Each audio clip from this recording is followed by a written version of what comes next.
A few years ago, members of the iRacing V8 Supercar community came together to articulate an idea. Then, on August 10, 2014, the V8 Supercars Online Premier Series had its first race day at Circuit of the Americas, and Madison Down claimed the victory. Madison Down, the winner. Phil Sells second, Hampstead third, your podium, and Sean Kelly not far off it in fourth. For what a result, what a race. This first test season, however, would go to TTL's Richard Hampstead. 2015 was a defining year in V8SCOPS, the first year-long championship in iRacing V8 Supercar history. The season was filled with many highs and lows. Few drivers were triumphant, most faced heartbreak. Young gun Jared Fildsell was crowned our champion.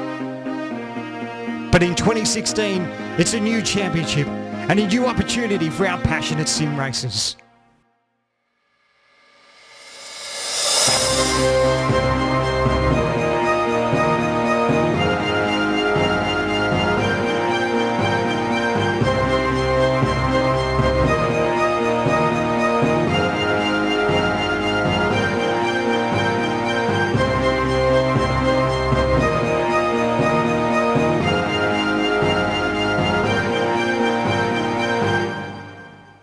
Who will be champion?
Welcome one, welcome all to V8sonline and Sim Speed TV's live broadcast of the 2016 Lenovo V8 Supercar Online Premier Series. Tonight you're going to be watching two races of truly remarkable action in one of the most prestigious championships in Australian sim racing. I'm Rhys Gardner introducing this live broadcast to you tonight, but first, before the main game, the Belgian 250. 39 laps around the Circuit de Spa-Francorchamps.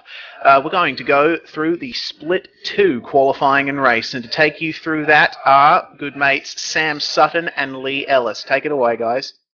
Yes, thanks, Rhys. Good evening, everyone out there watching this evening. I'm Sam Sutton, of course, and with me will be Lee Ellis tonight as we take you through the 18 laps that is Split 2 this evening around the beautiful Spa circuit. Lee, how are you going this evening?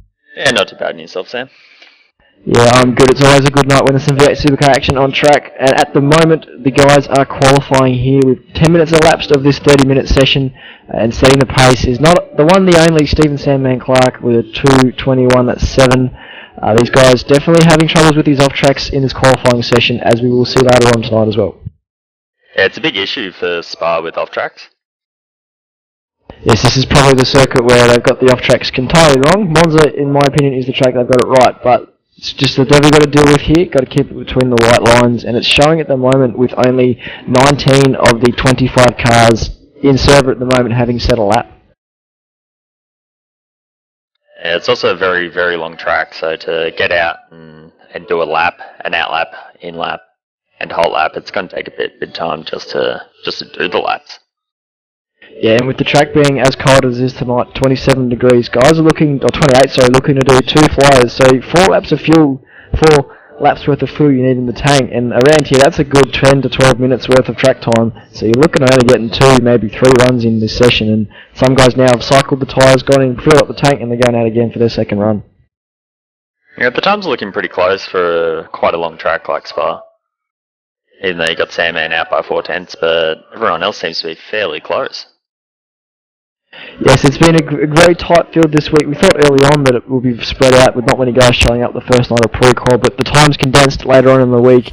And in qualifying, there were 6 guys in the 2-minute 22 bracket, so times thereabouts. It's just a matter of putting that lap together, because at the end of the day, you might want to just back it off, drive at 90% to set a time, and then just get that banker and then go for that 100%. Oh, it's all about banker these days, especially in the split one qualifying. I know very first lap is pretty much your one and only good lap. We've both got Sandman and Joe Burkett both in the pit lane, our top 2 cars. Joshua Beecroft is currently in 3rd position on a 22.7.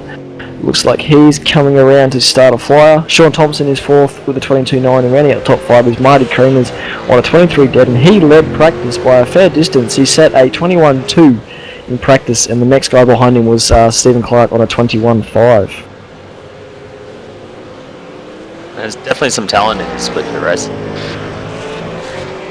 Yeah, as we've seen all season long, guys having issues who just can't make top split because of the talent depth we have in the field. Some of these guys on any given day could be in top split. It's just this week wasn't their week.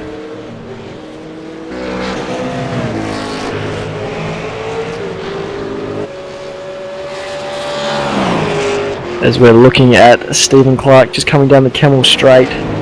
He's just coming out of the pit lane, so he's just on an outlet, getting those tyres up to temperature. That's the biggest issue with this cold track team, is getting the tyres up, cycling them up to the pressure you need, and being able to deliver that lap. That lap's going to be pretty sketchy in the first couple of corners.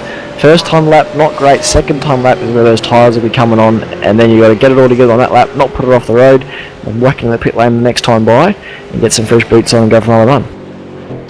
There's only 15 minutes left, so it's not that many laps left, especially not many flyers left, so hopefully they can punch out a few decent, close lap times.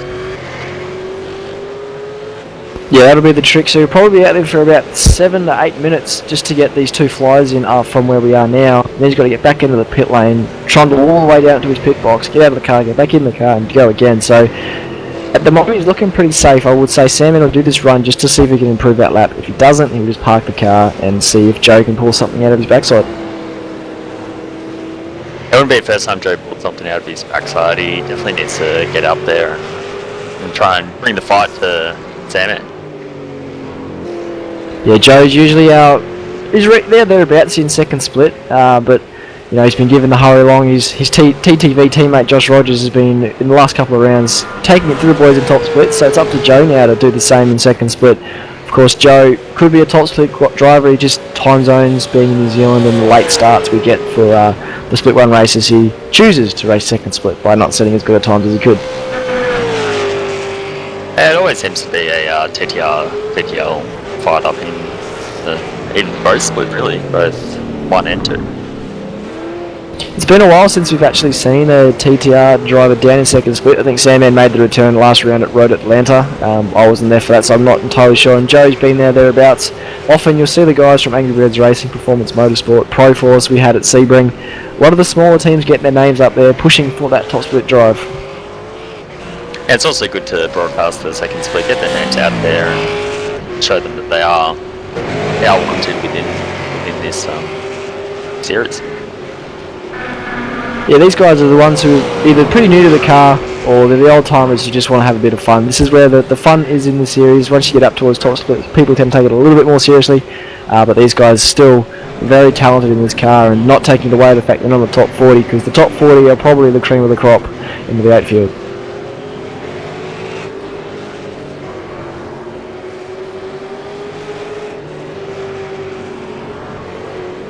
As we're looking still at Stephen Clark, he's just on his fly. He's had a bit of a loose there exiting that chicane.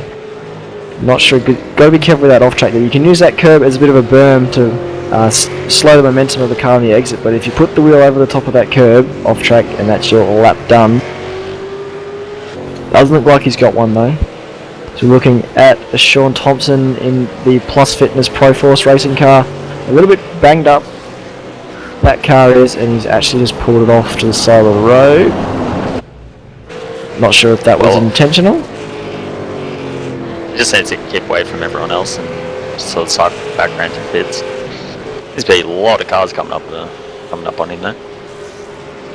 Looking now at Peter Latham in the Kiani sponsored car. That's also a Pro Force Racing car. Got to get the teams right because got it wrong before and had a few team bosses saying you're calling our drivers by the wrong team. But he's coming towards the last third of the lap here. It doesn't look like he's on a fly-up. Now his last lap was... I'll be in lap. This will be an in-lap for him, this one. He's not pushing too hard, so he's going to get in and use the last 10 minutes to set a decent time. Had a fairly long run there, through 3 laps, so just needs to get in, fill it back up, put new boots on, and off he goes.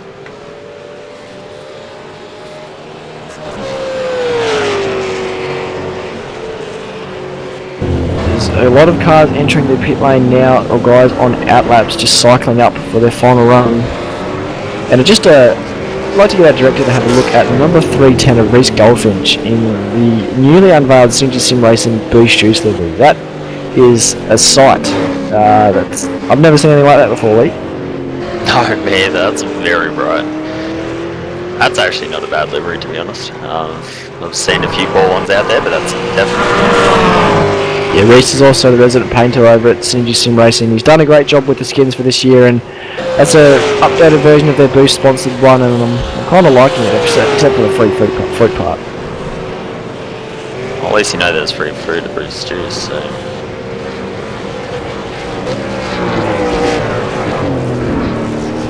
So while the session is just winding into its final 10 minutes, we're just going to have a quick run through the weather. So we're in the late afternoon time of day here at Spa. It's a wonderful afternoon glow. We've got a clear skies at 23 degrees Celsius. The track's 28 degrees Celsius. The winds are east but at varying speeds. At the moment they're about 11k an hour. Humidity 61 and the air pressure is rising. Meteorologists tell me what that means. But so in layman's terms, it's good for racing. Good track temps, nice low, nice and cool. That's going to give the guys lots of grip, and hopefully the tyres won't fall off too much. I mean, these guys will have to pit pure because they're getting around to fuel. They've got the same restriction as the top split guys of 67% or 75 litres. So these guys will need to pit for about 4 or 5 laps of fuel. Tyres not going to be the big factor in this race, but Spa's being a long track, a lot of medium speed corners, 3rd, 4th gear, going to load those tyres, and this low track temp will help.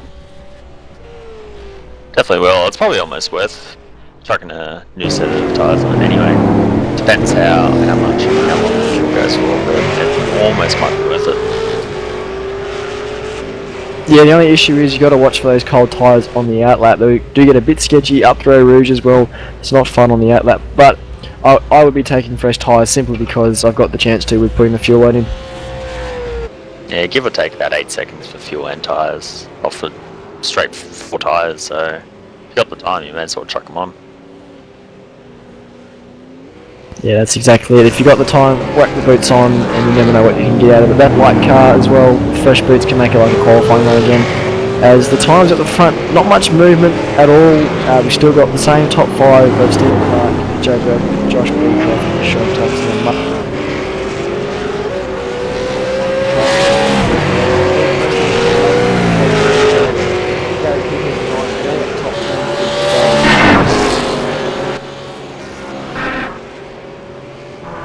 As it looks like almost every car is out on track at the moment. As we're just crossing 21 minutes elapsed in this session. So there's only got about 3 or 4 cars in the pit lane currently. Everyone else on an outlap or flyer just cycling up, getting those tyres warm. It's the big issue is getting the heat right.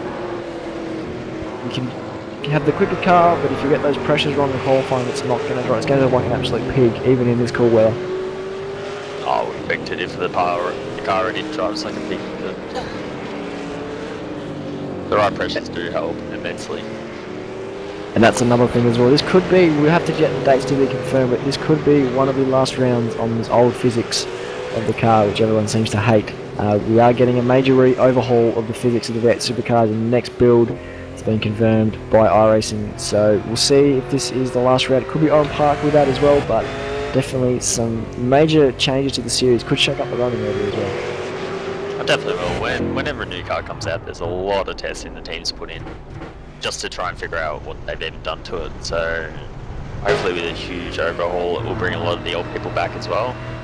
And it will boost up the series a lot. Hopefully fill out both splits, maybe even try and get a third out there. Yeah, you see a lot of the guys are getting a bit jaded at the moment with the car because we've had the same physics undershell of the car since season 2 of last year, so everyone's figured this car out.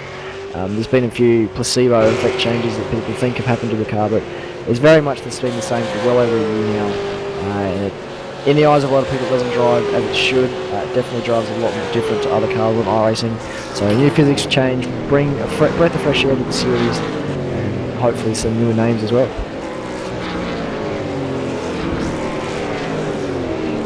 So we have a look at Michael B. Harris just exiting the bus stop chicane. Appears to be heading onto a flying lap now. So he's got 7 minutes left as he crosses the line, so he'll be able to get 2 laps in. Fairly close. If he gains a 10th, he'll jump up a few spots, so he just needs to head down and gain a bit of drive from the car in front. As we say that, Gary Cooper and Peter Latham both jump up ahead of him, so Gary Cooper's up into 4th and Peter Latham up to 5th. They've jumped ahead of Sean Thompson and Marty Creamers. It's the first real shuffle we've seen in the order, and from 3rd back to 8th there is 6/10 of a second, and even as you go down the field it gets even closer, so the only really big gap is between 1st and 2nd, who I think have just parked the car. Sam is still on track, but Joe's just pulled into the pit lane. So there's no real pressure on 1 and 2 at the moment, but 3rd all the way back to row 15 is 2 seconds, so there's a lot of places to be made up if you get the lap right, as Sam Man also pulls into the pits. If you gain a few spots, you get out of that mid-pack action that generally ends races.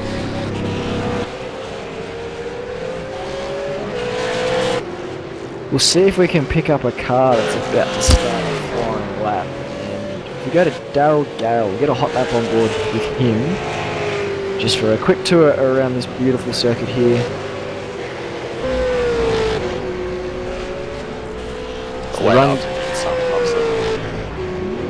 So we're on the run down into La Source hairpin. First gear corner, very tight. Got to watch that exit though, because the road does drop away. And the run down to the famous Eau Rouge corner. 5th gear on the entry.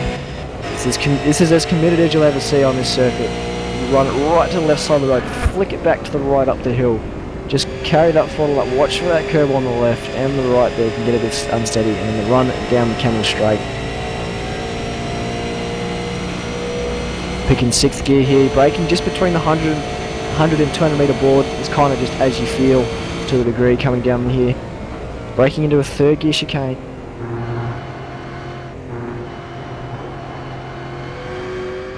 And 3rd gear through this right-hander now, downhill into 4th gear, braking just after the 100 board, down into 2nd gear into Rivage. There's a couple of lines here, some people double apex and some run that inside curb all the way around as Darryl runs the inside curb. Then you're pulling 3rd gear before turn 9.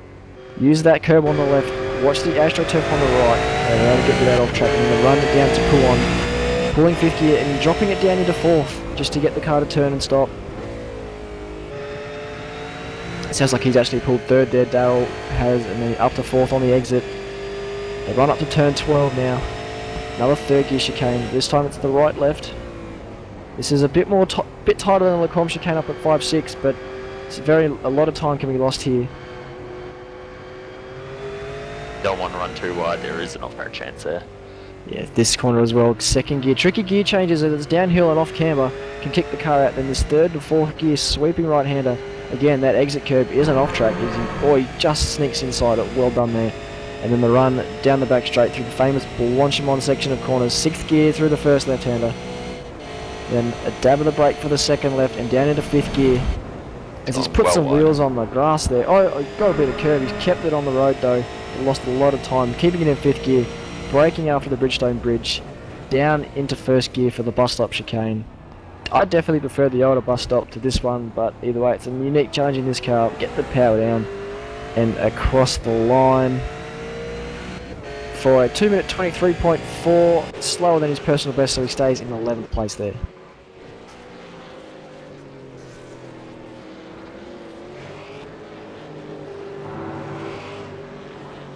As we have a look at Joe Burkett running down the Camel Straight towards Lacombe, he's just on, I'm not sure if he's on an outlapper or a flyer here. Looks like he's actually on a flyer.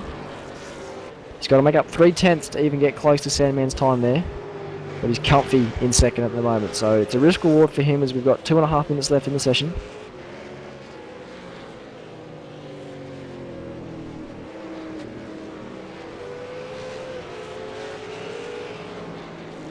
It's looking a nice tidy lap so far. It's looking quick but in control. That's what you got to be around this track. It's all about the flow, all about keeping that mid-corner speed up. It's a very much a Phillip Island-esque circuit. However, this track is much better than Phillip Island because Phillip Island can go and burn. It's a Formula 1 style off the track. It's very long, sweeping, high downforce style, but some touring cars like it around here. Yes, we had a great the Spa endurance round last year here for Scops, and that was a cracking race. Over 250Ks tonight will be very much the same with the two-stop strategy. So I'm interested to see if we can get the same quality of racing as we did last year. As he comes on towards the back straight here, Joe keeps it on the road. So far, looks like he's avoided all the off-tracks, but we'll have to see when he crosses the line.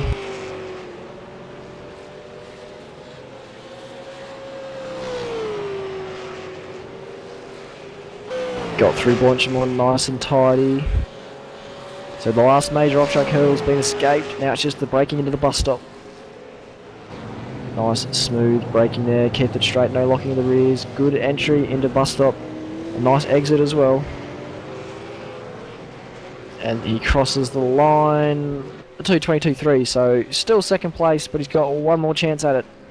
So we have a minute left in the session now.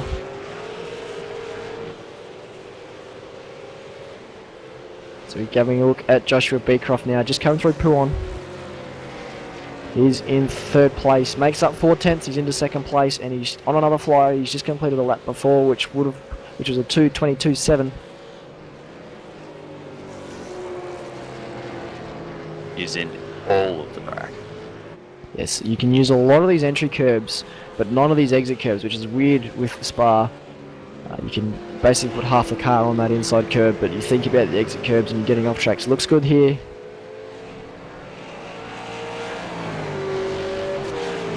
Nice and smooth up a long straight up to Blanchimont. Gives you a bit of time to relax and get geared up for the next turn. Yeah, you've got to pick that braking point for this left hand here, get it right. He's got that car nice and against the inside curb. He didn't use all the road on the exit there, compromised a bit of speed. Run to the bus stop with the checkered flag, now out, so these guys are on. This is their one and only shot. Oh, and he's thrown it in the pit lane. There we go. So Josh Beecroft is settling third at the moment.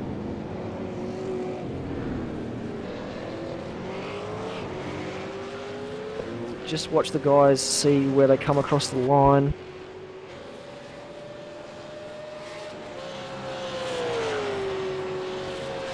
Gary Cooper, position 4, is on a lap coming through Blanchimont now. Picks up 2/10, he jumps up into third position. Looked good through there. Coming into the bus stop, nice and hard on the brakes. Very stable, no locking of the rears. Gets it turned in nicely. Carries a nice momentum through there. This should be a good time. Well, what's he do? It's a 2:22.2, so he jumps Josh Beecroft there up to third place for Gary. Well done there. See who else is on a lap. So we've got Sean Thompson down in 7th position on a lap, just exiting curve. Paul Frere on towards the back straight. He's just got to find a couple of hundreds and he gains a few spots here. So he's got Daniel Trim in front of him on a 22.913, and then Peter Latham on a 22.896, and Sean himself is on a 22.950, so it's very close between those three. He's looking safe though in that 7th. Again, very late on the brakes into the bus stop. Keeps it straight, no sliding on the rears there. And throws in the pit lane. So Sean puts that lap in the bin.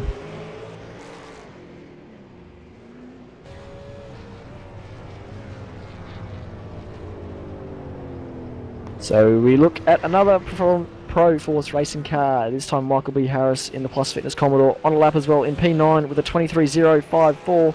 23.021 is the car ahead of him, Marty Creamers.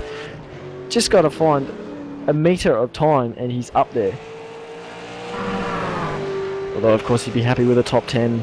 in qualifying with a long 18 lap race. 18 laps doesn't sound long, but around here that's a fair hike. We've got a minute left of this before the cars are forced off the circuit. Looks like he's the last car on a lap though. Looks. So I've just had word this is the last car to set a... and he And he pulls in. throws it in the pit lane. So anticlimactic there. So we'll just go through the qualifying results here for Split 2. So on pole is Stephen Sandman Clark with a 22.719. Massive gap back to second place. Joe Burkett with a 22.0. Gary Cooper with that last minute lap there jumps into third. Fourth place is Joshua Beecroft, and fifth place goes to Peter Latham. Sixth is Daniel Trim, with seventh being Sean Thompson. Eighth, Marty Creamer's on a 23.0, closely followed by Michael Harris. And then rounding out the top 10 is Paul Preston.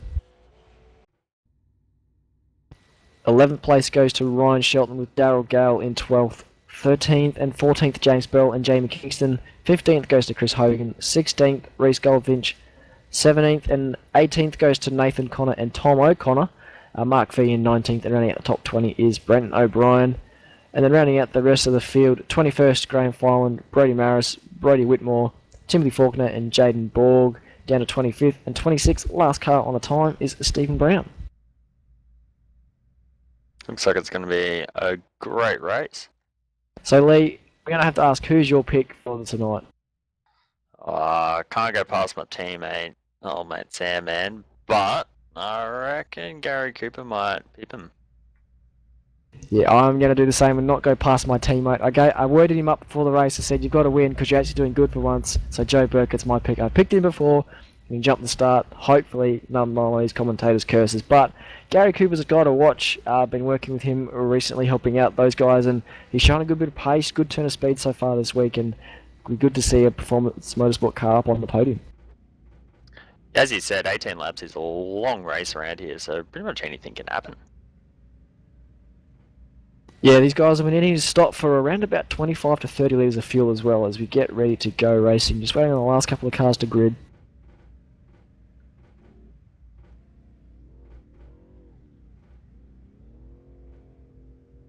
Just waiting for some guys back in the pack, and then we'll get these V8 supercars unleashed on the beautiful Belgian countryside.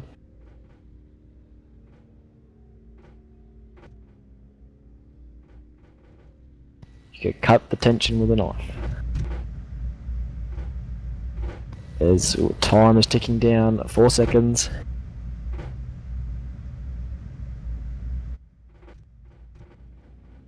And we get ready. As the revs begin to build.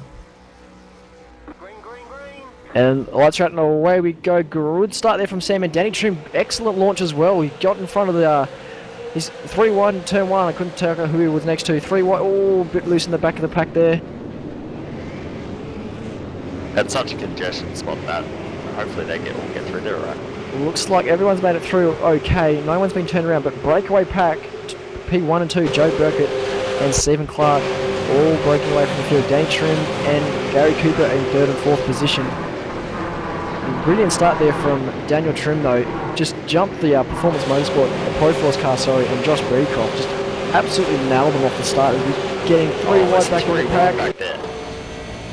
Oh, down the inside goes Josh Breecroft on Daniel Trim. Thinks better of it though. Oh, he's getting... Oh! As close as you dare there. They're racing for sheep stations and lap on. We've got Marty Creamers and Sean Thompson side by side coming down into Rivage. Hit a contact or...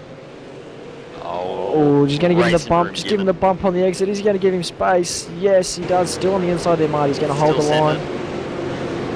Oh, he's turned... Oh, Sean's around in the fence. Taken with him. Who's he taking with him there? He's taken one of the SDRT cars with him as well. Sean's got it spun around. So Ryan Shelton's been collected in that mess as well. Innocent bystander. He's lost the the bonnet of his car. I'll get those words out eventually. Straight hit. Yeah, he should, no steering damage, but he will get should just be down on horsepower now, thanks to the iRacing damage model. But Sean Thompson, big loser there. Just didn't quite leave a little bit enough space there for Marty Creamers from what I saw, but we'll let the stewards talk about that later. Yeah, it's a tough one that if you turn in on them, there's not too much you can do. Just try and give them a little bit of racing room and see what happens. I'm sure the stewards will figure that one out there. Turn 9 is not a typical passing opportunity, but out front, that's Stephen Clark out in the lead of Joe Burkett. We've got about a half a second to a second gap there. Excellent lap from these two. Gary Cooper as well, just hanging back there in third place, but 4th, 5th, 6th, 7th, and 4th, 5th, 6th, and 7th. It was a massive train here with Danny Trim leading that in front of Josh Beecroft, Peter Latham, and Michael Harris.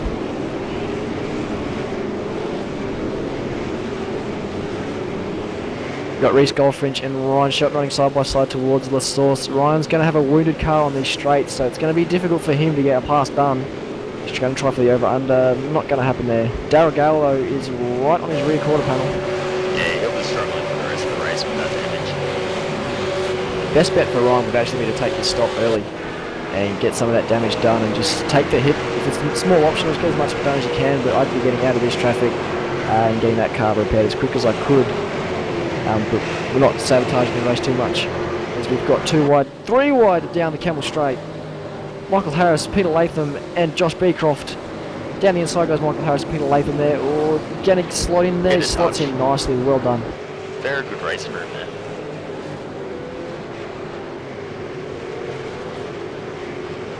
So it's a bit of an angry pack. Michael Harris looks like he's got a good early tyre pace over the guys in front of him. He's come through from 9th position to 7th.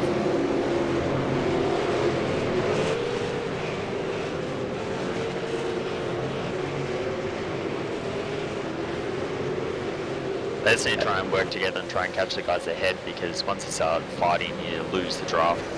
Then you just lose in positions.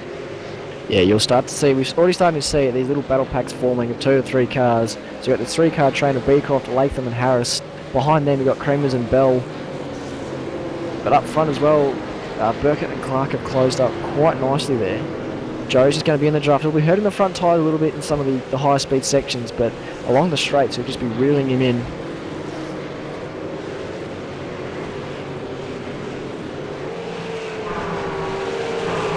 And word from Sean Thompson, he's got 5.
He's back.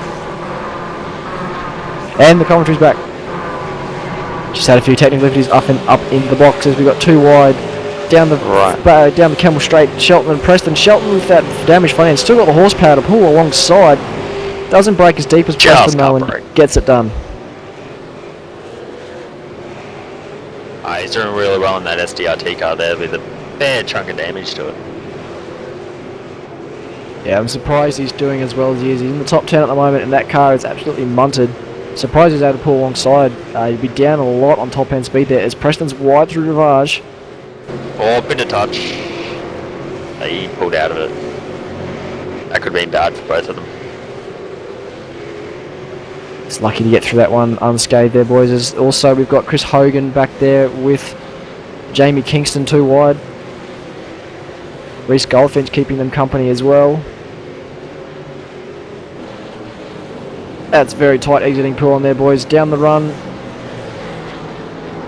On the run towards turn 12. Oh, Kingston's off in the dirt. Gathers it back easily up. Get a slow down for that. See what happens here. Entering turn 14. No slowdown there. I'm quite surprised. That's a very cheeky overtake. That's Richard Hampstead spec. Not using the track to pass the car in front. But Hogan's got to stick in the draft here and get that position back. He'll probably feel hard done by. He should have the pace to get it done. He's very much under that rear wing now of Jamie Kingston. It'll be nice if that happened. You get turned and gain in position. Yeah, it's a bit rare. You get shunted and then you gain the spot. Usually he would have been around in the fence. And he's very vulnerable here. Hogan to Goldfinch. He's run the white line. Goldfinch down the inside. 3 wide at bus stop. He's giving him a touch up. He's giving him a touch up. They've both been turned again. This is backing up this pack entirely. We've now got Mark Fee, Tom O'Connor involved, Brett O'Brien. Chris Hogan is feeding Reece Goldfinch the grass. It looks like this is an absolute mess right now. Brett O'Brien is deciding where to go, doesn't know what he's going to do. Jamie Kingston trying for the cross, as Lee would call it. Not going to happen. Got cars everywhere. It's just, they've just created a whole mess. They've seemed to have sorted themselves out by Eau Rouge, but it's not done. As Chris Hogan has checked out and turned around in front of the whole pack. Reece Goldfinch right on James Kingston and Brett O'Brien got the best run up there through Radon. What can he do in the draft? We've got Tom O'Connor and Mark Fair going at it as well. Behind them, Timothy Faulkner. The only issue is the guy in front of Brenton has the draft, the guy in front of him has the draft, so it won't be a huge speed difference between them, but bring them up closer. It says Reece is right behind Kingston. He's got to have a look into Rivage. Not going to do it. He's just got to stick with him. Best position to overtake will probably be down towards the bus stop. He's got to stick behind him and get that draft. In the meantime, though, Chris Hogan is clearing out. He's around. In the fence. He's in the fence. That's that AstroTurf we talked about on the hot lap, Lee.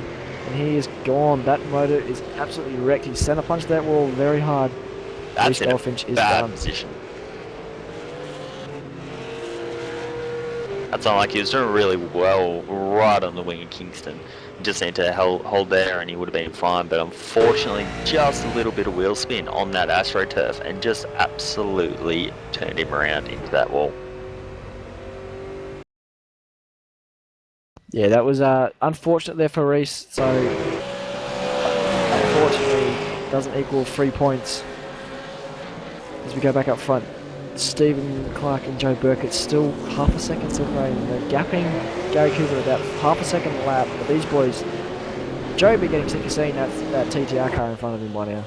It is a good looking TTR car though, Sam. Oh, I'll give it that. It looks alright. Here we go down. Sideways. Sideways. Unfortunately, not as excitable as Sandman, so we can't call that as well. But down the front straight is Joe's thought about. Joe's a crazy Kiwi. He will do it. He doesn't do it into Eau Rouge though. He's just got to get the run up through here. Down the Camel Straight's the best spot to get that draft, and then run it into Le Crom as deep as you can. What will Sandman do? Will he run the white line? And Joe might just pass it cleanly. Sandman missed a gear. Down the inside goes Joe. Change for the lead. Joe Burkett to the front. Stephen Clark down to P2, but this is not done yet as we're on lap 6 of 18. Sandman looks like he's having a bit of rear end issues there. Everywhere. Yeah, that TTR car might not be looking after its rear tyres as well as the TTL car, but see how this goes. Still 13 laps to go in this race. Just very long time around Spa. I mean, it's only been 6 laps. Yeah, we've been racing 15 minutes. This is 50 minutes time certain as well, so I don't think we'll hit that limit, but just description, 50 minutes is the cutoff for this race. Sandman needs to just cool down his tyres up that little bit of wheel spin action back there and just hold back onto the back of Burkett, save a bit of fuel and hopefully get him in the pits. Yeah, Sandman will probably just take this time, regather his thoughts, gather that momentum back and have another attack here at Joe. Oh, it's sideways again. That is definitely something wrong with that car. Might be some points worth passing on for the race later on, Lee, about this TTR setup. Doesn't like the rear end after a bit. Oh, I would have said we had a setup.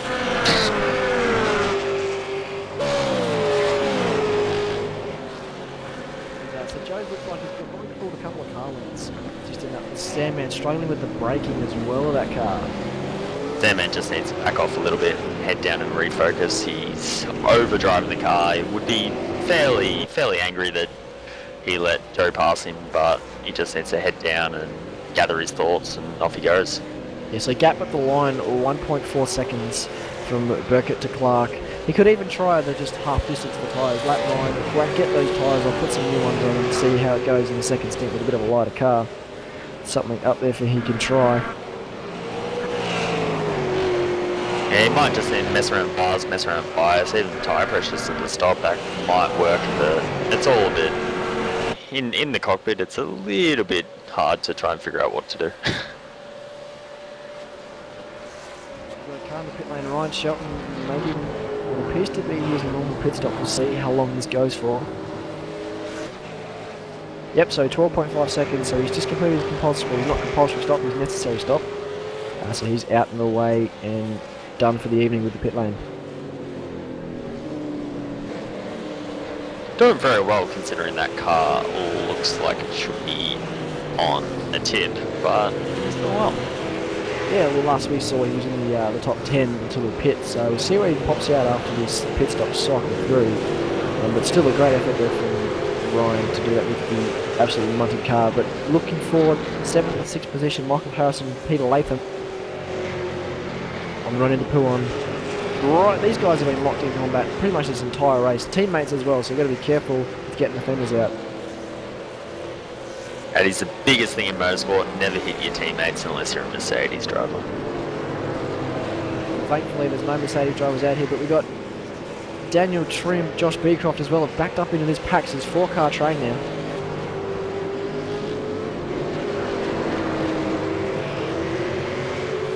Yeah, he's got a lot of potential for good racing here. Harrison had a great run there in that last sequence of corners. Dropped off the back of Latham, but we've still got Beecroft and Trim. Beecroft looking for that draft, but it's not as big as we would have expected. We're not seeing the... Oh, Trim on the grass when he hit that brake pedal. Not a great look. That's an unsparkling moment right there. You could almost say he was right out sideways, but not quite. Oh, he's run deep. Very deep. Oh, it's been a touch. As Michael Harris goes to the pit lane, gets out of this mess. He's saying, "No, I don't want to do any of that." So Trim lets Beecroft through in front. He's going to be vulnerable though to Peter Latham. Down into the sauce. Latham's there. Oh, Latham's backed it in. Latham has backed it in. Nearly collected Trim. Thankfully, no contact made, and we've just seen the one position change. So Beecroft up in front of Trim down into P5. Sorry, P4. Just a bit of a time check up front. Joe Burkett, 3 seconds in front of Sandman now. So there's something definitely going on with that car, and Sandman is dropping back towards Gary Cooper in P3. Yeah, definitely need to work on that set of PTR boys. Get the mechanics out there, fix it up. As we've got 2 wide as well, Peter Latham, Daniel Trim and Josh Beecroft's changing those positions back. Peter Latham just licking his lips here, thinking his spots are very easy to grab. Yes, he's just waiting for one of them to trip up and take both their spots, but thankfully there's been no major contact between these three yet. We've had a couple, so we've just had in the pit lane Michael Harris and Ryan Shelton, the only two cars that are in contention who have been in the pit lane yet.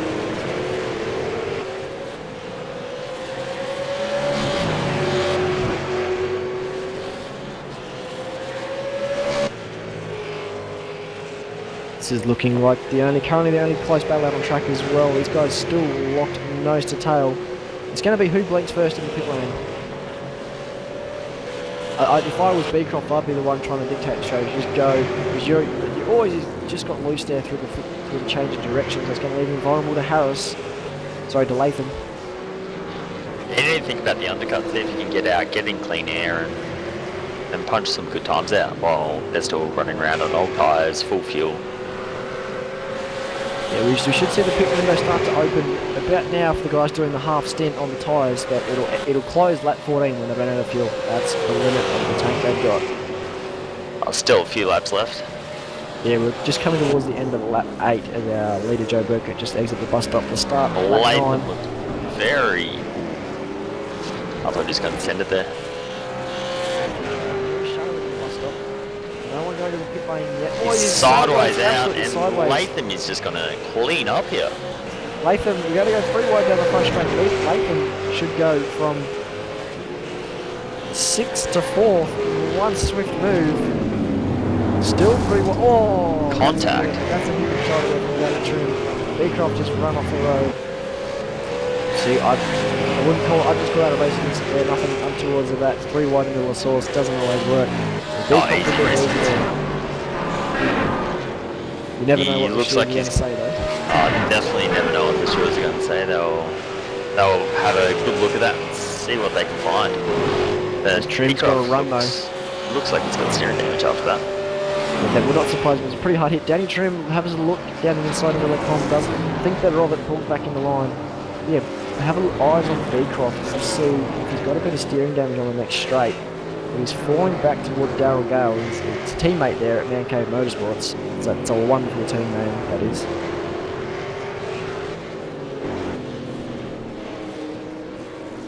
Yeah, he's dropping lots of time. The thing just does not want to turn right. It's just not turning for him nicely there at all. I just have to get some repairs done and try and salvage something out of it. Just some bystander in that 3 wide. On board, he's got a fairly decent amount of left hand down in that steering wheel, so unfortunately that contact's wrecked his car to a degree, and he's probably going to have to park it or spend a significant amount of time in the pit lane for repairs. Just a couple of other guys have been in the pit lane for their regular service. Tom O'Connor, Paul Preston and James Bell will pit in the last lap for their mandatory service to agree. It looks like Joe's checked out here on Sandman. Yeah, 3.8 second lead now last time across the stripe. And Sandman is dropping back towards Gary Cooper as well. The gap between Joe and Gary is 8 seconds.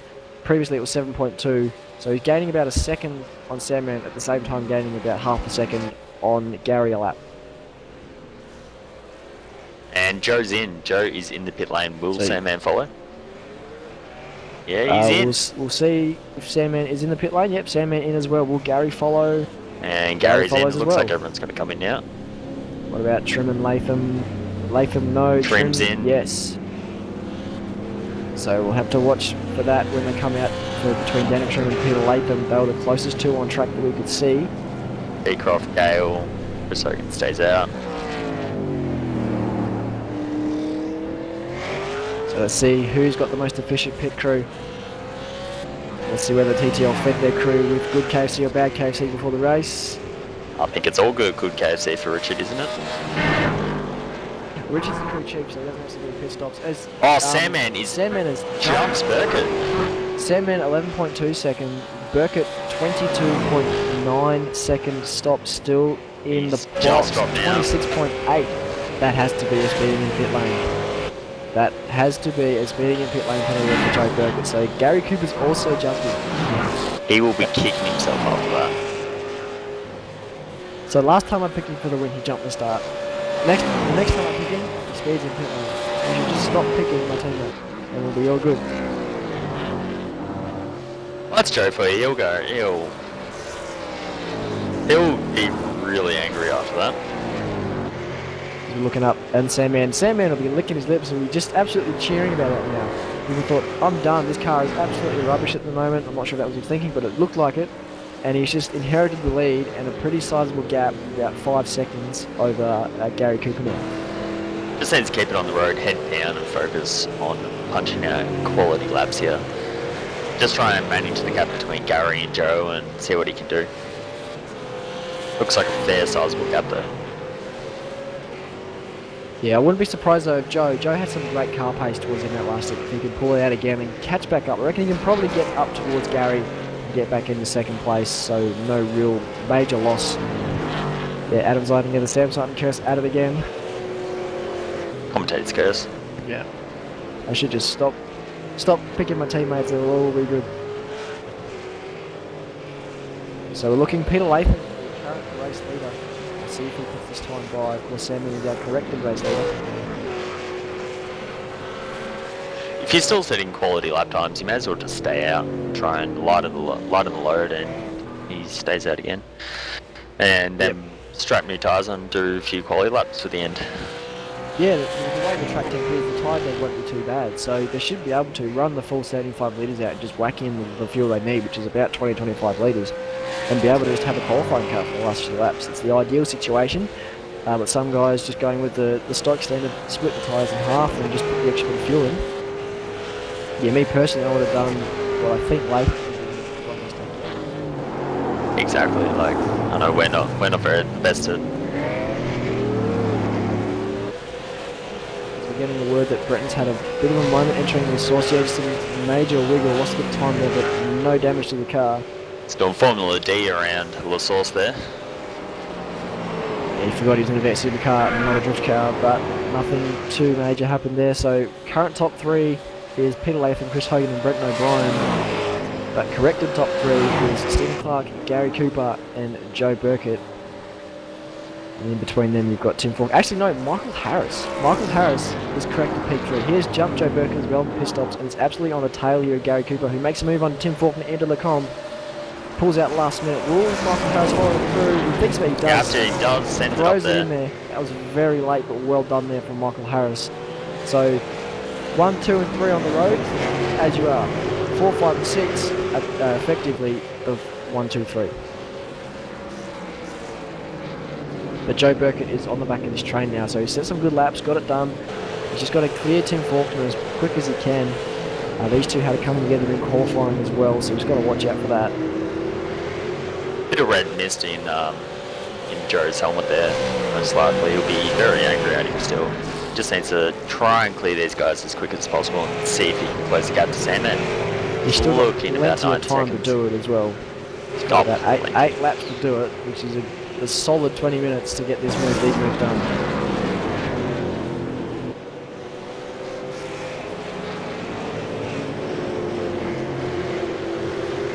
Stephen Clark looks like he's got this one semi-sewn up, provided nothing happens strange, no safety cars coming up. Doesn't throw it off the road or anything like that. He's got a nice big gap over Gary Cooper, who is your effective P2. Peter Latham is into the pit lane.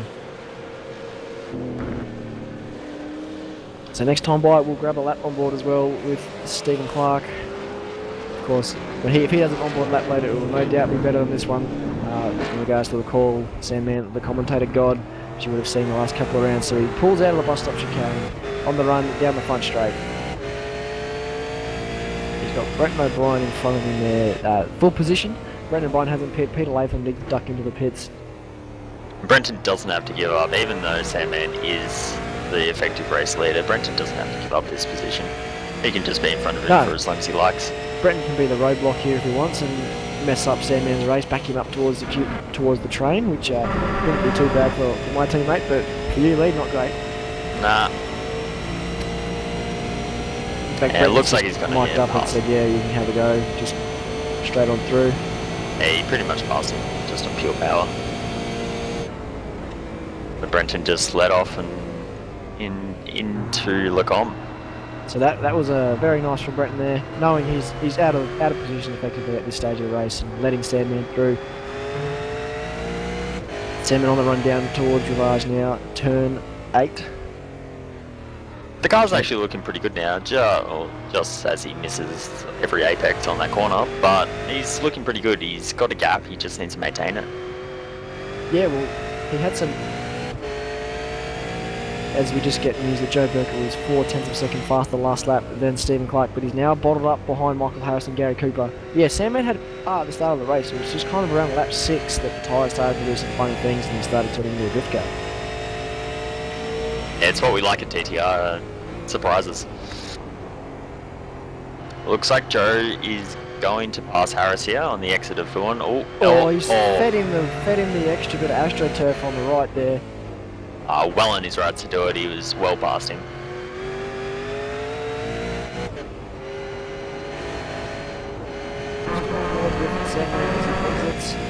Turn 15 down to the back straight, through Blanchimon now.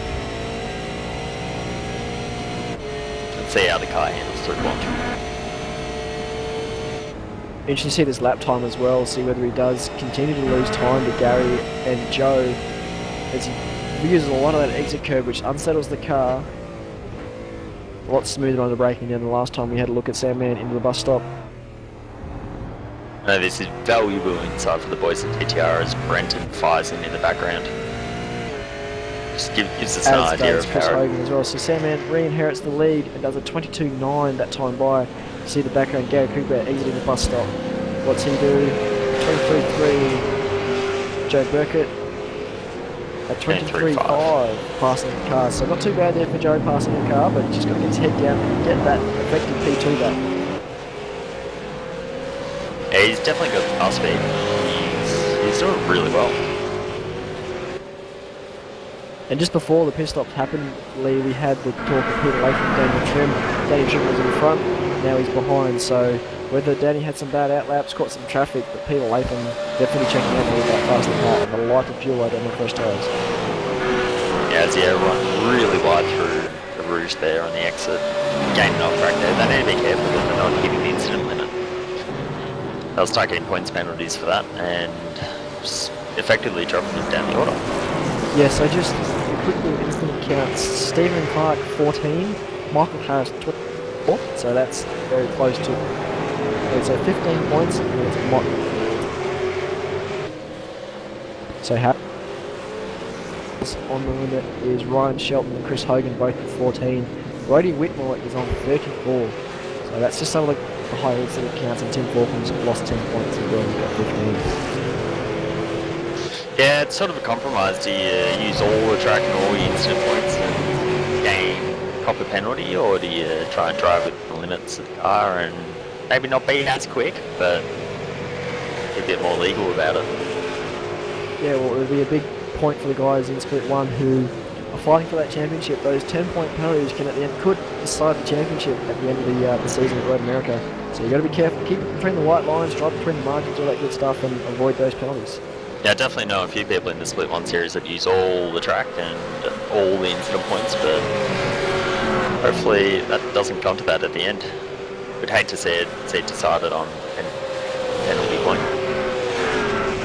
Much rather see the championship go down to the wire, but Joe all over the back of Gary Cooper now exiting Blanchimon. Will he have a dive into the bus stop? I wouldn't put it past him. He's looking. He sends it down the inside nicely there. Just a bit of chomping in the gear brake. But watch for the... He's not gonna... We're on the outside. Oh. Harris he's got it. He's got the inside full of sauce, so he's got this one pretty much sewn up. Harris will look to follow him through though. You never know what's going to happen.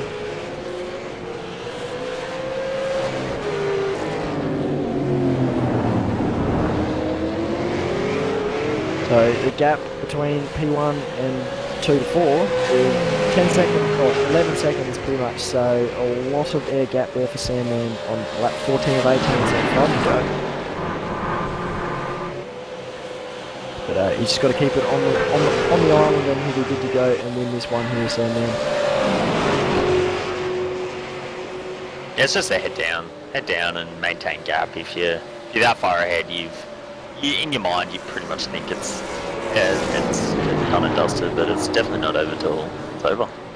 Yeah, he can hit cruise control. He can afford now to hit the cruise button and just pump out some laps. Keep it on the island. No risk, no untoward risk of the car. Just drive it smooth and straight, and he'll bring this one home. Joe Burkett, I can't see him pulling anything massive and catching up that gap. You never know what will happen, considering he was gapping him in about a second of the lap coming into the last stint. Yeah, the only issue now is Joe would have used most of his tyres up running past all these people. And Sandman's just cruising, so even if Joe does manage to get to the back of him, he's just not going to have any tyres to pass him. I don't think tyres will be a real issue though, Lee, with the low track temp. It'll just continue to go and go and go, and tyres will stay on nicely for him, as we've seen a lot of guys able to punch out their PBs toward the end of the stint. So you never know. It's one thing catching the guy, it's another thing passing him. But as Michael Harris has now also just hit his 20-point penalty, so he's just hit the 31st incident. Definitely racking them up at Spa. It was thought about in the pre-race meetings, but it is what it is. You just need to maintain it and try not to get those off tracks. Yeah, and one guy who's avoiding the off tracks is Gary Cooper. He currently has one incident to his name. That is an effort. 14 laps. That's very one well. off track at Spa. 6 to Joe Burkett as well, and they're the pretty much the two lowest totals on the entire track at the moment, with 5 for Mark Feed. So 1, 5 and 6 are the 3 lowest incident counts after 14 laps of racing. I don't think I've ever seen that happen in Spa racing. As Harris is looking, no, he does. Needs to commit here, needs to commit and send it, or just try and sit behind him and gain time. Although it's not helping when he does that on the AstroTurf, nearly 5 in the inside fence. Yeah, that would have hurt him. All he needs to do is either send it or just sit back and relax. Just tuck underneath the wing, gain a bit of time on them. Well, this will be the real turning point if he doesn't have the true car speed over Cooper, because if he can catch up to the back of him now, because it seemed like they popped the outlines down there at pit stops and they've just kind of been there with Harris not able to make the move. So if Harris can draft back up to the rear of Cooper there, we know he's got the car pace and should just be able to fire it down the inside. Because he is running out of laps now. Even though Spa's the long laps, the laps just fly by when you're in the zone and in the battle. So he's running out of laps to get this one done. If he needs to do it, he needs to do it. Then and there, no hesitation, just go and do it. It's happened to us a few times, and you get to the back and just sort of wait, then you end up running out of laps. We look at Ryan Shelton, who's currently in position 8, just got Daniel Trim filling his windscreen, and Chris Hogan in his mirrors as well. 2 identical looking cars, but different makes, both out of Performance Motorsports stable. Shelton doing a cracking job with this very unsightly looking car. P8, he was P10 last week checked before the pit stop, so he's done a great job with that car that's been pretty much wrecked since the lap 1 incident with Sean Thompson. He's doing well. It would be fairly early for him going from Carolina, but he's doing very well. Started 11th, now in 8th.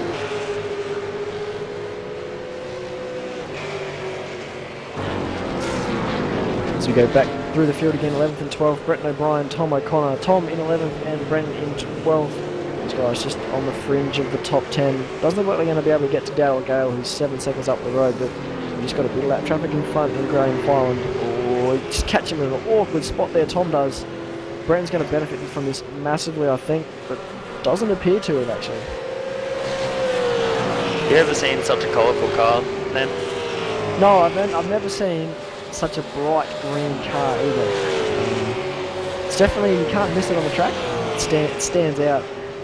So great job on the bonus Lawns car there. It stands out and you can't miss it really, which is what you want with your skin. It stands out, you're doing a good job. As it's at Mark V, he's just getting past him now as well. Back out front, the gap still at around 10.5, 11 seconds. So Joe's not doing anything special in catching up there. Gary Cooper dropping off the back of Joe there. Michael Harris still just hanging around. He hasn't caught up to Gary there. So looks like he's pretty well safe in third on Gary. Peter Latham done a good job there to jump down the trim. He's up in 5th place now. And then it's pretty much plain sailing from back on. He's got 5 seconds back to James Bell and Daniel Trim. Ryan Shelton's actually under attack here from Chris Hogan for position 8. Hogan around the outside towards the com.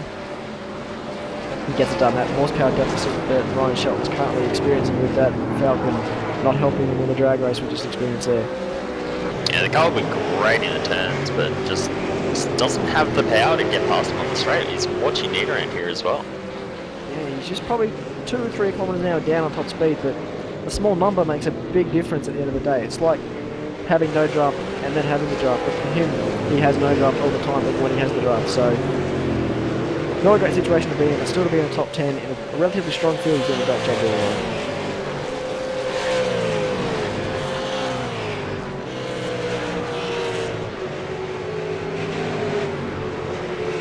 Everything seems to have quietened down on the circuit at the moment. No real close battles going on. Everyone's just in their own little world. The only real close one is Brent O'Brien and Tom O'Connor, but even then that's a bit of a spring seesaw. These two just yo-yoing back and forward. How many different objects can I name in a sentence that oscillate? I don't know.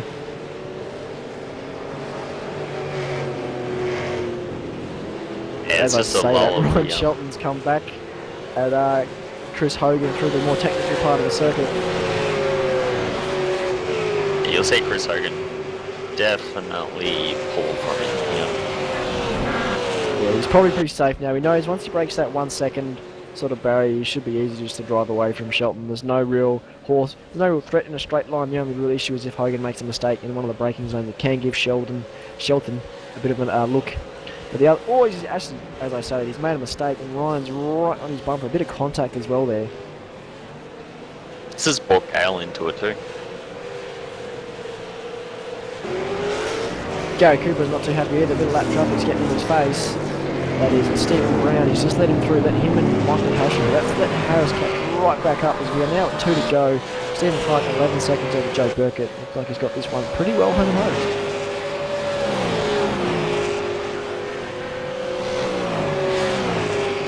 But Michael Harris is hungry for third position. He wants that podium position.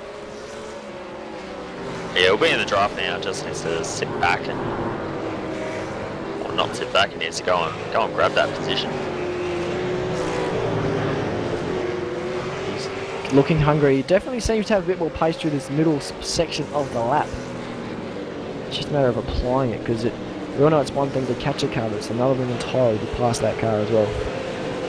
Especially coming into the last few laps, people start defending and getting the wings out. Yeah, Gary will have those elbows very wide. He'll make that Falcon about as wide as a semi-truck here. And he doesn't want to give up that third position. Performance Motorsports, this will be a great result for them if they can pull it off. Of course, with Daniel Trim sniffing at the top 5 early on, but he's down in 7th position at the moment. Hogan in 8th as well. All three of those Performance Motorsports cars doing a great job.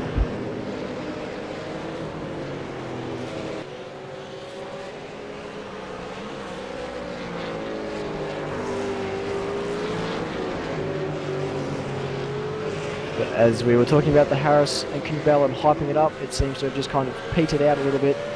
Cooper's just got the great run through the middle part of the lap. So Sandman coming towards the bus stop for the penultimate time.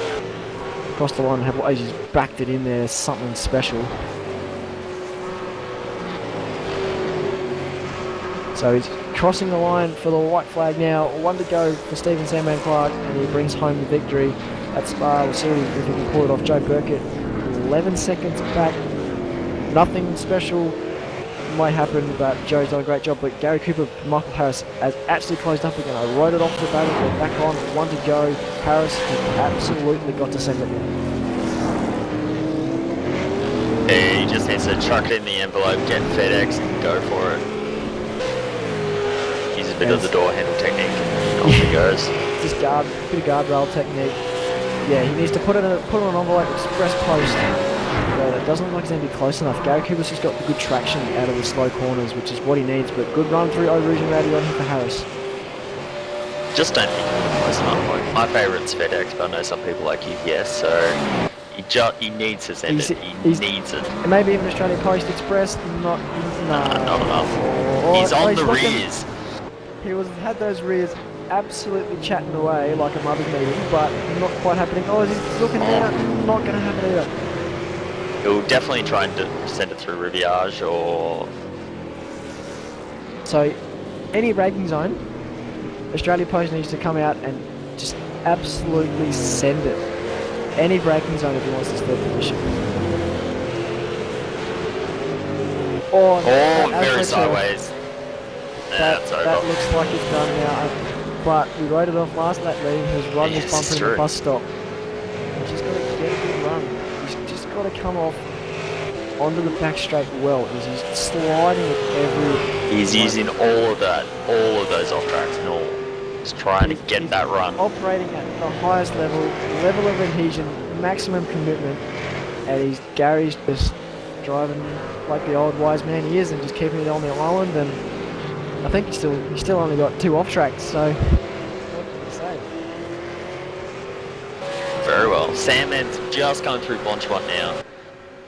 It's like a commanding victory.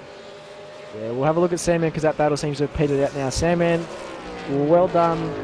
He'll be in the box very shortly to commentate the Split 1 race, but well done there. Split 2 victor. And round 6 sideways. V8SCOPS.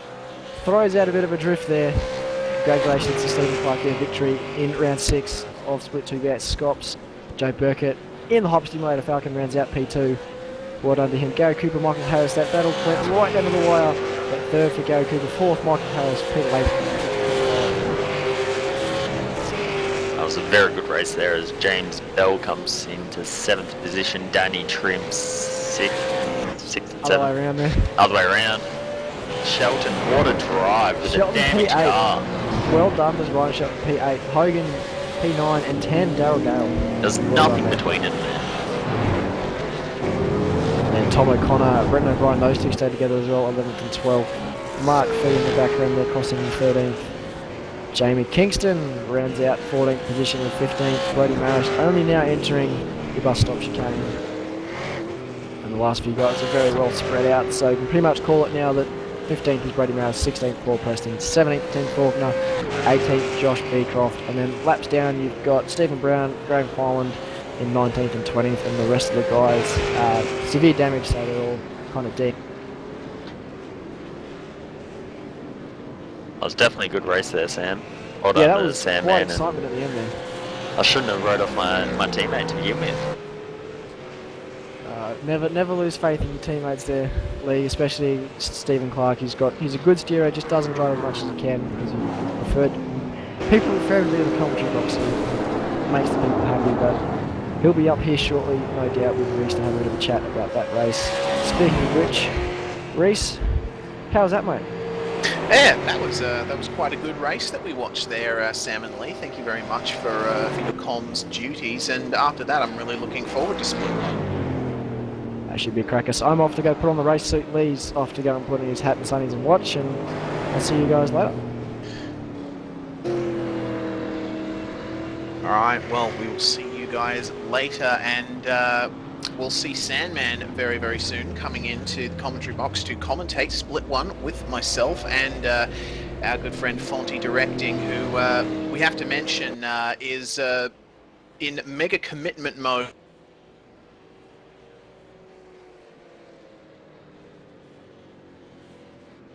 And broadcasting this series, and yeah, hopefully we'll be able to bring you guys a very exciting Split 1 race. We got a 250-kilometer single race coming up in top split of the Lenovo V8 Supercar Online Premiere Series. We're going to go on a quick break, and we'll be back once we're ready to go for that.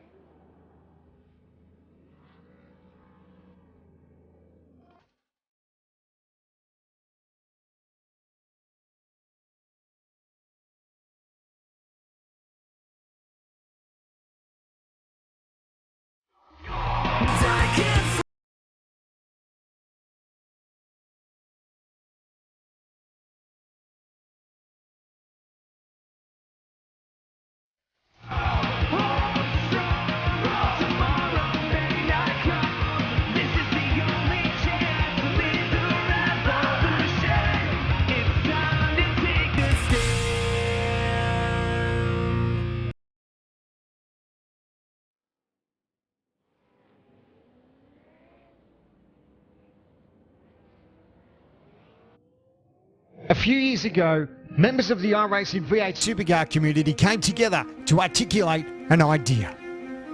Then, on August 10, 2014, the V8 Supercars Online Premiere Series had its first race day at Circuit of the Americas, and Madison Down claimed the victory.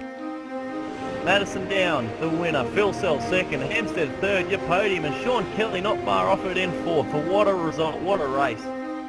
This first test season, however, would go to TTL's Richard Hampstead. 2015 was a defining year in V8 SCOPS, the first year-long championship in iRacing V8 Supercar history. The season was filled with many highs and lows. Few drivers were triumphant, most faced heartbreak. Young gun Jared Filsell was crowned our champion. But in 2016, it's a new championship and a new opportunity for our passionate sim racers.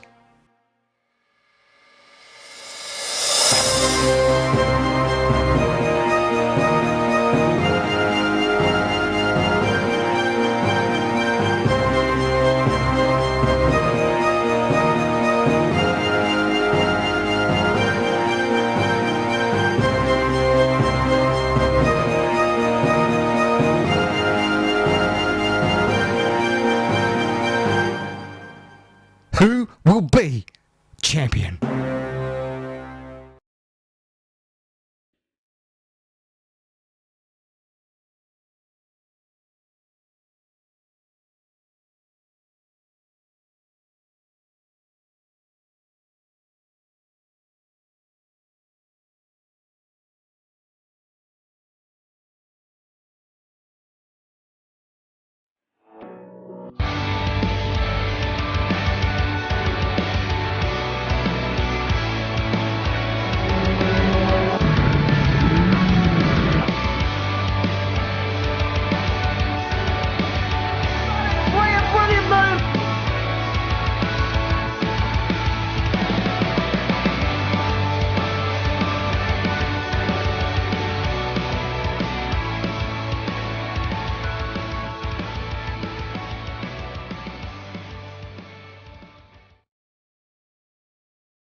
Lying in the magnificent Ardennes Mountains of the Liège region of Belgium, the Circuit de Spa-Francorchamps is a true contender for the title of greatest racetrack in the world. If you're a motorsports fan, you know about Spa. It's old, it's spectacular, it's fast and it's difficult, and has a history matched by few other venues. It's the longest circuit we visit for the Lenovo V8 Supercar Online Premiere Series, and every corner provides its own flavour and challenge, with two massive full-throttle sections to balance everything out. To see the genesis of this fantastic circuit, we need to go back almost a century. There had been racing activity in the Ardennes since the automobile became popular. In fact, a 1902 race in the region was the first ever occasion where public roads were properly closed off for racing. In 1920, Jules de Thiers, owner of the newspaper La Muse, and Langlois van Opham, president of Belgium's Royal Automobile Club, hatched a plan to create a new circuit in the region, a public road circuit using the triangle connecting the towns of Francorchamps, Malmedy, and Stavelot. The plans went ahead, and this is the layout that resulted. For a track that would become so legendary, Spa got off to quite a slow start, with the scheduled first race at the circuit being cancelled due to only attracting one entrant. Fortunately, this didn't happen again. Spa's actual first race was a motorcycle race in 1922, and the famous 24-hour race soon followed in 1924. 1925 saw the first Grand Prix event being held at the circuit, the European Grand Prix, which saw 7 entrants and was won by Antonio Ascari. The track soon gained a reputation for being fast and dangerous. It became part of the pre-war Grand Prix calendar in the 30s, and in 1939 the Raidillon was created, bypassing the existing L'Ancienne Douane hairpin. That's right, the most famous corner complex at the circuit was actually partially purpose-built, with the intention of making Spa the fastest circuit in Europe. Unfortunately, 1939 was also the year World War II started, and racing activities promptly ceased, as the Ardennes was ravaged by war for the next 7 years. After the war, he returned to Spa, and when the World Drivers' Championship began in 1950, the track was a natural choice to host a round. The Belgian Grand Prix became one of the iconic F1 races of the time. That is to say, until 1970, when the glaring safety issues with the circuit came to a head. After Jackie Stewart was nearly killed crashing into a barn, the circuit was finally deemed too unsafe to race on, and over the next 10 years, the Belgian Grand Prix was hosted at the shorter and less charismatic circuits Nivelles-Bollard and Zolder. In the late 70s, plans began to return racing to Spa, this time at a shortened, more permanent facility. This new design aimed to keep the most iconic section of the old circuit while eliminating the most dangerous parts, creating a new permanent section that fortunately added as much as it had to take away. These then new corners would later become famous in their own right, rather rare for a redesign of a loved venue. The new Circuit de Spa-Francorchamps opened for business in 1979, and with the later addition of the bus stop chicane, Formula One returned in 1983, and with the exception of a year's break here and there, has stayed since. With the track's most recent upgrades involving a reconfiguration of the bus stop chicane, the pits, the start-finish straight and the hairpin at La Source, the former public roads, stretching from the exit of Stavelot to the entry of Malmedy, were finally closed off to the public for good, completing Spa-Francorchamps' almost century-long transition from humble public roads to one of the premier European racetracks. Spa made its V8SCOPS debut last year as part of the Endurance Cup. That race was a mammoth 4-hour event with driver swaps, but this year we are holding a 250km single race as the top split competition. The Circuit de Spa-Francorchamps, hosting the Belgian 250, Round 6 of the 2016 Lenovo V8 Supercar Online Premiere Series.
A few years ago, members of the iRacing V8 Supercar community came together to articulate an idea.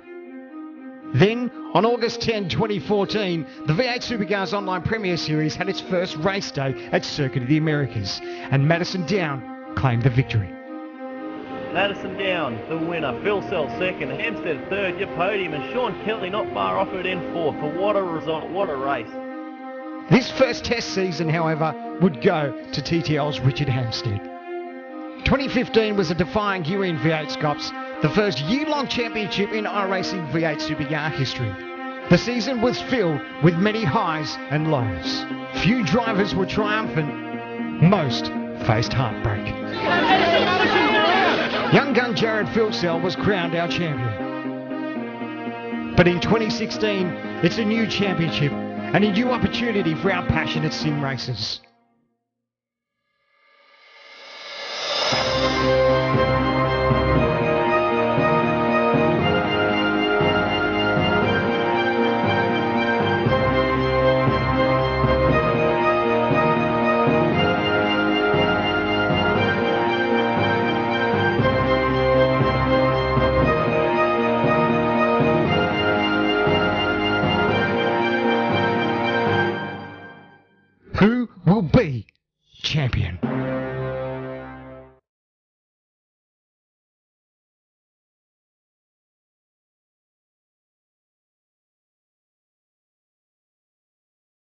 Welcome back, everyone, to V8sonline Sim Speed TV's live broadcast of the 2016 Lenovo V8 Supercar Online Premiere Series. You're watching Round 6, the Belgian 250 from the circuit de Spa-Francorchamps. I'm Reese Gardner, and joining me in the commentary box for the Split 1 race, 250Ks, is Stephen Sandman Clark. Sandman, congratulations on your win in Split 2, and welcome to the comms box.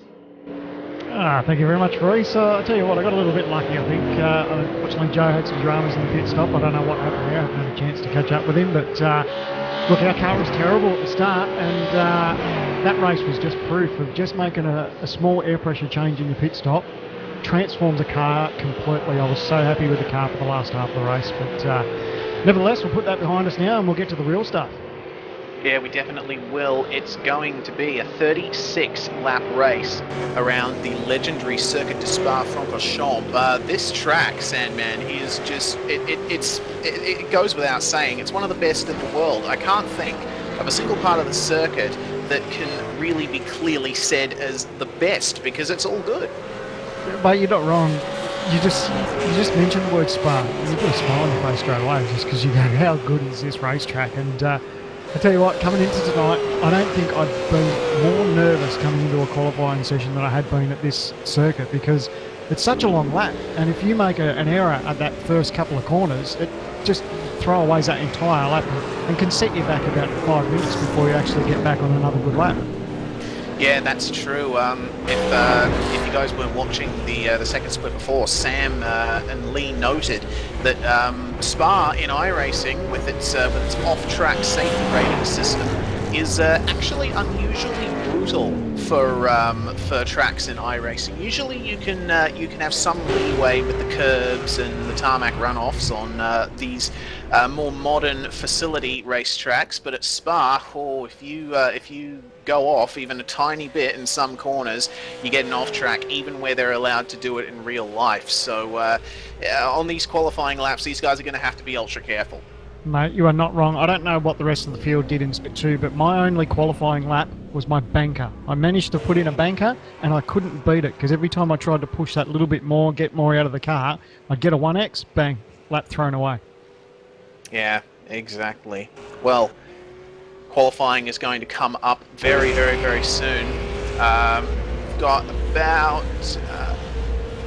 I'm going to do a quick restart. We'll be back in a second.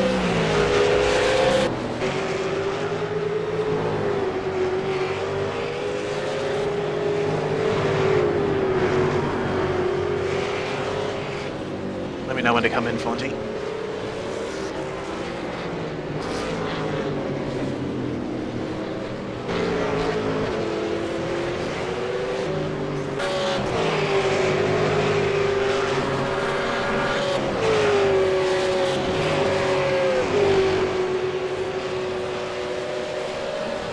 Alright, and we are back, and should be issue-free from now on. Picking up where we left off, Sandman, first off, I do have to give a shout-out to Formula V Australia for coming on and supporting V8SCOPS. Brilliant stuff from them. You would have seen their ad at the start, and on the break that we went on. It's really good to see these guys coming in and supporting a fantastic series. No, you're not wrong. I actually had the pleasure of driving Formula V around Court Park Raceway many, many years ago, and got it on video, and an absolute ball. Formula Vs are so much fun. It's incredible how much fun they are, and yeah, we're excited to have them on board, no doubt. Yeah, most definitely. Well, thank you very much to Formula V Australia, and we'll be sure to bring you some fantastic racing to watch. As I just had a look at Josh Rogers out on track, the car rolling at the top of the hill. Looked like an Evolution Racing Australia car, and Rogers just went straight into him, and the ERA car went flying. Hopefully we don't see too much of that in the race.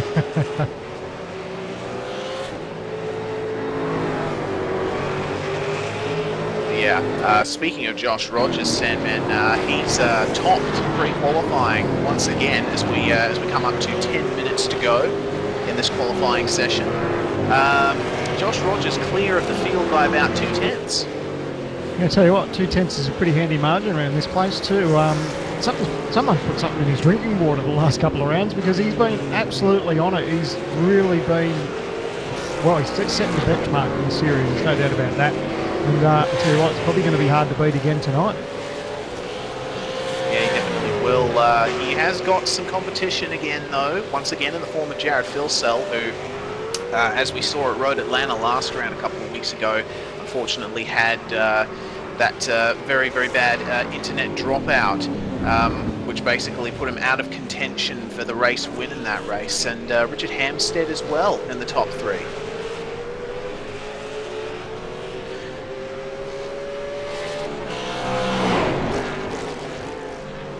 Another guy I want to draw attention to in pre-qualifying, Sandman, in 11th place, which is, I think, a best for him, Forzan El Nadi from Performance Motorsports.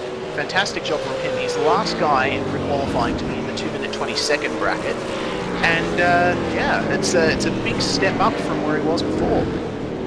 Not wrong. I tell you what, he'll know about it once this race goes green and he finds himself wherever he does on the grid. These guys, it's good to see him making his way up through the field. He's showing the race of late, and I tell you what, to get it right around this track, it's good to see he's on the money, and yeah, it'd be interesting to see how his lap pans out. Yeah, definitely will. Been tracking Forzan's progress ever since the start of the season, and he's been a very good representative for Performance Motorsports in that purple Henlink Commodore, and it's really good to see him up there. Another guy that's gotten, another 2 guys actually that have gotten up there in the top 10, Michael Healy and Corey Preston from TTR and 6 Boost Racing respectively.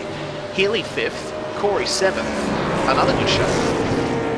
Yeah, I can speak highly of Healy. Healy and I sort of shared a bit of data through the week, and yeah, he hit on something pretty good with the car, so I think that may reflect in a little bit later on tonight, but it's good to see that these all boys are really taking to it, and I love to see how this next qualifying session is going to unfold, because the pressure's going to be on. It's all good to punch out these times when you've got 2 or 3 days up your sleeve, but when you've only got that 30-minute session, yeah, it changes everything. Yeah, it's like we were saying earlier, Sandman, the off-tracks at this track can be especially brutal, and this track is over 7 kilometres long, and one single mistake can ruin the next 5 minutes of the session, and the session's only 30 minutes, so it's going to be interesting.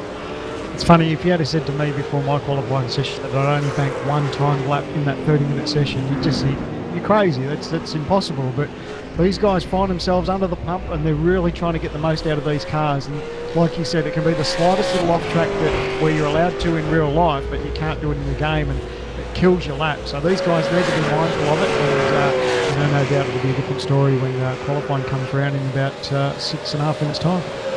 Yeah, it certainly will, and we've also got new for this round. We've got access to some graphs that Mr. Sean Kelly has prepared for us that allow us to see how the drivers may approach this race in terms of fuel. We've got an early stop undercut, where we stop on lap 8 and lap 22. We've got a short fuel undercut where we might stop on lap 14 and 22. Long run, lap 14, lap 28, or even tyre wear that evenly splits it up. So drivers have 4 possible strategies that they can employ in this 250 kilometre race. So it'll be interesting to see who uses what, who comes out on top. See, that's one of the best things about these longer races. When you throw a little bit of different strategy in there, you know, it does make it a little bit boring if everyone's just on a one stop and they sort of go for a halfway interval mark. But when you've got those different options there, it really does mix things up. I love it. Yeah, these 250 kilometre races that the V8SCOPS is employing have always resulted in some fantastic racing of the kind that only V8SCOPS can produce. So I'm looking forward to the rest of them. But we have got some different race formats coming up very soon. I think the next round is the Sydney Super Sprint or Split Sprint at Oran Park. So the twisty figure 8 layout of Oran Park being a very far cry from this big, long, fast-flowing Spa-Francorchamps circuit. No, not wrong. And how good is it to have Spa as part of our racing schedule. You know, obviously it's a track that's long gone now, but it'll be forever in our hearts, and I'm just glad we've got an accurate copy of it that we're able to race as part of our championship. It's such a good racetrack. Yeah, it certainly is. And yeah, as you said, laser scanning technology is a godsend when it comes to sim racing. Results in the most accurate representations of tracks as they are at the time of scanning. Of course, this is the most recent version of Spa-Francorchamps, dating from around 2010, I believe it was scanned. Of course, some minor things have been changed in real life to the circuit, but this is about as close as you're going to get. It's so much fun. I'm actually really jealous that these guys have got 36 laps ahead of themselves tonight, because that's incredible just to get themselves into a really grip. And like we said, strategies will play out, and no doubt may unfold throughout the race. And yeah, that distance really does shake things up a little bit for the entire field. It certainly does. That 36 lapper. V8 supercars at Spa, actually, something that I've wanted to see in real life, actually, because I do know that DTM, German National Touring Car Series, went to Spa in mid-2000s. You know, they're really different from V8 supercars mechanically, but still, it was interesting to see what fast touring cars might be like on a circuit like Spa. So it's really good to see that we're able to do this in sim racing, and you know, it's sort of even like an experiment almost to see how something would unfold in real life in a circuit that these cars have never been anywhere near. And on screen at the moment, Sandman, we've got our promo code, haven't we?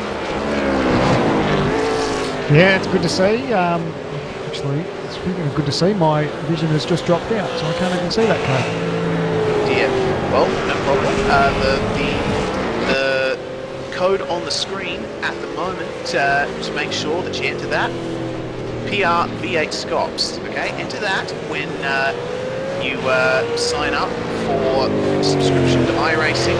I do believe that gives you a free 3 months. 3 months for $5. My apologies for that small error. 3 months for $5 it's going to get you. So if you're interested in giving iRacing a go and you want to have a try, just make sure to enter that code when you're purchasing a 3-month subscription. $5, that's the best $5 you'll ever spend. It most definitely is. You might even get to race on track with some of these guys that are racing in V8SCOPS right now. These are some of the best sim racers in Australia that you're seeing, with a few internationals coming in to try their hand in the V8 supercar.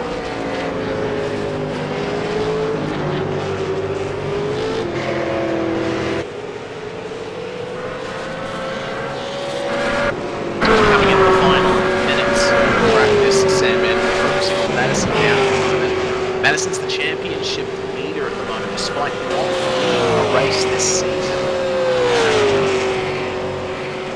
That's pretty handy to have in your back pocket, isn't it? I know he's kicking himself. We were talking to him at the end of our broadcast for last round, and he was saying that it's been a little bit too long between drinks for him, and he's desperate to get a W. But look, at the end of the day, it's to see that he's holding on to that championship lead. But look, as much as a win would be great, if you can just make the best of the night and grab as many points as he can, he'll take that anyway. But a W would definitely put a smile on his face, there's no doubt about that.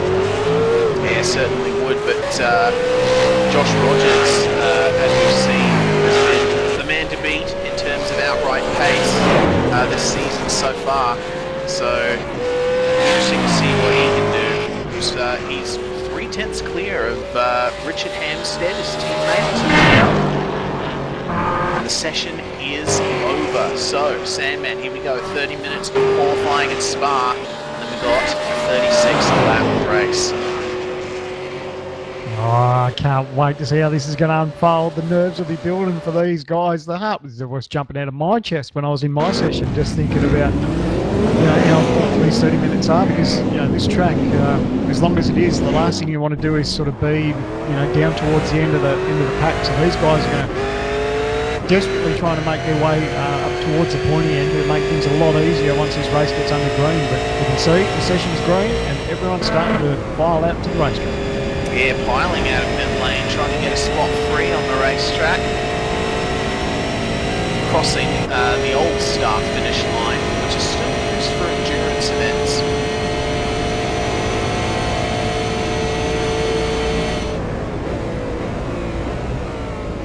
And this is a very convenient place on the track to sort of space yourself out. Make sure you have the gap you need to punch out your laps. This is where the track leaves the old public roads and goes to permanent circuit from the start. The entire, apart from, I believe it's Old Friend to the Gong, which is the road that came out, was public road up until a few years ago. Yeah, good. That's awesome. It's a bit like our very own Mount Panorama, how that's road for most of the year. But it's funny when you tell people that, some people get so used to these racetracks seeing them, with race cars on them, you sometimes forget that it actually is public road. Yes, of course. Spa-Francorchamps now is about half the length of what it used to be. But it has lost none of its character. It's one of the greatest race circuits in the world when it was first created. It's one of the greatest race circuits in the world now. The drivers are now rejoining the old public road section of the track.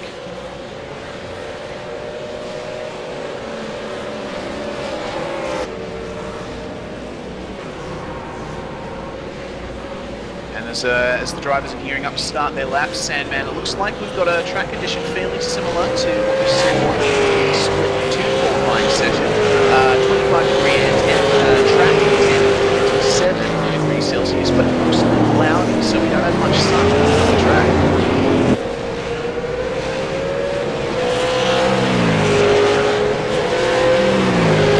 69% humidity. Winds east at 12 miles an hour.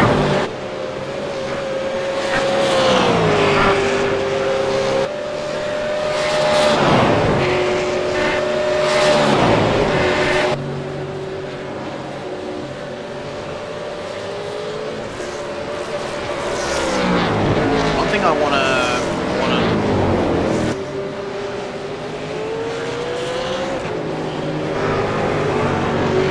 draw your attention to is and we've just lost Sandman. We do apologise for that. We'll just bring in Fonty very quickly to fill in for Sandman while he gets his internet issues sorted. Fonty, the mid-lane speed limit in Spa is 60 kilometres an hour, and there's going to be some time loss in the mid-lane. You want to minimise your pit stops as much as possible, don't you? Yeah, you certainly do, Reece, mate. It's it takes forever to trundle down that pit lane when you've got all these cars going past you. So you feel like forever that you're in the pits, but no, certainly great circuit, and 36 laps in front of us, and it's going to be a great race. It definitely will be. Altitude difference of 414 metres. This track goes up and down and up and down and up and down. When you're actually driving it, it doesn't seem that way, apart from the Radiano Rouge complex. But you take a look at a height map of the track, and it just the amount of elevation change that this track has is absolutely insane. You can't really see it with the drivers, but I believe Sandman is back. I hope so. Sorry about that, boys. The old PC decided to shut down on me. Oh dear, Right, that's quite an odd problem to have, or at least it didn't happen to you when you were leading in Split 2.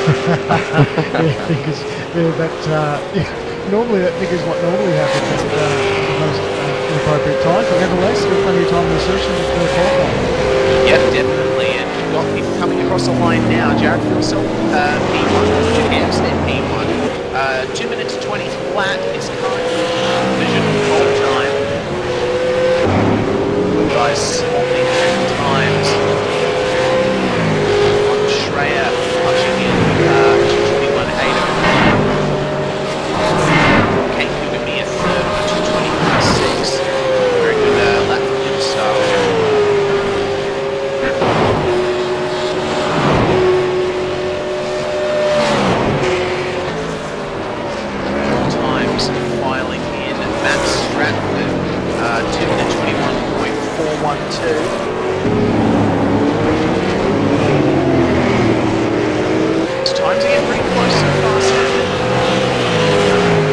said, it's crucial to get these bankers down. So these guys will just, they'll be happy to get the time on the board. There's still a little bit more in it from what we've seen in practice. But nevertheless, they've got their banker and they'll start thinking about how much longer they want to go on this run. Some people will just go do single lap runs and go straight back to the pits, and some people will make 2 attempts at it. You wouldn't see too many people probably going much further than that, because fresh tyres around here is a lot of fun. Yeah, it definitely is. These super long flowing corners are not exactly the kind of corners that the V8 car likes, so tyre life is paramount on a circuit like Spa. As we'll see, Sam Sutton went 7th place on 2:21.268. Kurt Stenberg currently in the top 10 as well for Fusion Sim Racing, Daco Motorsport, 2:21.6. Just have a look down the field too. We're pretty much at the 7-minute mark already of this session, and Rogers has yet to even put a lap down. So it's, that just goes to show just how crucial this session is, just as far as just getting a banker. He hasn't done that yet. He's crossed the line now. He's just starting a hot lap now, so as we check out Richard Allen. Oh, Rogers goes to the top, Sandman on a 2:19.93 too, so Josh Rogers stamping his authority once again.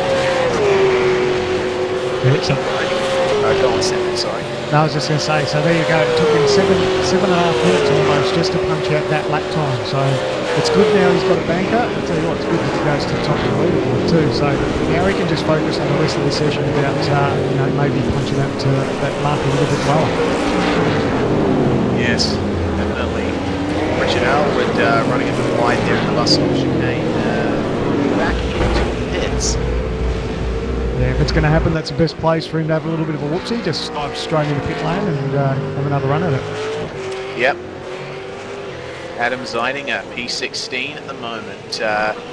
Very good effort from him, 2:21.7. He's coming up to Blanchimont now, which is one of the most difficult turns on the circuit of the V8 Supercar. The Formula 1 car, it's flat out, but here you've got to tap the brakes a bit, just drive on the edge, cross the curb, make sure you don't get an off track, and then you're instantly in the braking zone for the bus stop chicane, which doesn't really resemble a bus stop anymore. Zeidinger slides a bit instantly into pit lane.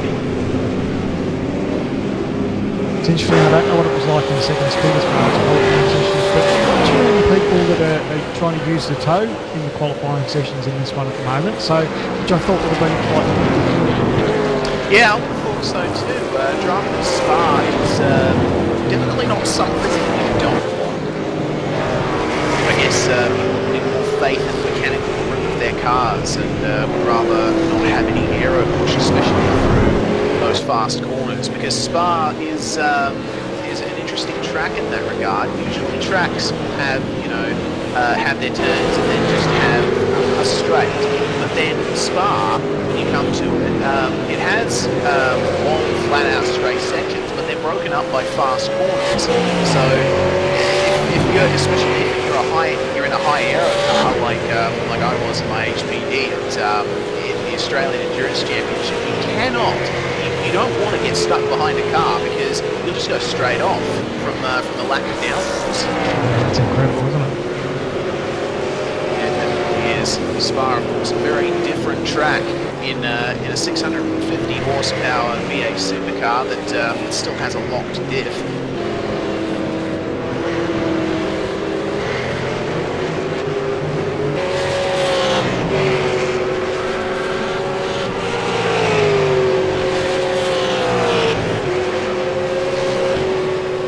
Quickly run through the top 5. So Josh Rogers 2:19.932, second place Richard Hampstead at the moment 2:20.087. Jared Fulself finds himself in P3 at the moment, Ethan Green-Golf in 4th, and rounding out the 5 is Kane Kigamia. Yes, Madison down just outside that on a 2:28. A few drivers in this field have actually just come off a race in the iRacing official and GT Endurance Series representing Australia in that series. Good on them.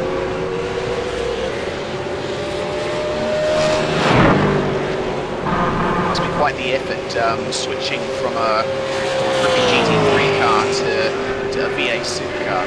Yeah, that's one of the things, isn't it? We talk about how much seat time is very, it pays off in the long run with these V8 supercars. But when you jump in from one car to another, you find yourself exactly what you said. You've got the extreme grip, and downforce, and everything else from one car, and then you go to a different car altogether. It does take a little bit to get their head around it, but these guys are, as we call it, professionals in our sport, so they'll get their head around it. But talking about that, Richard Hampstead's P2, so he's not too worried about that at the moment. No, he certainly isn't. We're focusing on Kane Kuganir at the moment, who, as you said before, Sam, is currently in 5th place. He's currently on a lap. It'll be interesting to see what he can do as he comes into Pouon. This is one of my favourite corners on the track, Sam, man. A super fast double left-hander that goes downhill. What a corner. I turned around and start giggling to myself when I hear the word Pouon. That's great. Yeah, it is a fantastic corner. This is Farnier. Very sweeping right-left chicane. And then instantly switch back across the track. And this is Stavelot. Of course, named from the village of Stavelot, which on the old circuit, the road actually did go through that village. Goodness, I wonder if that was an off-track Kuganir there. Very easy to overcook your exit out of Paul Fred.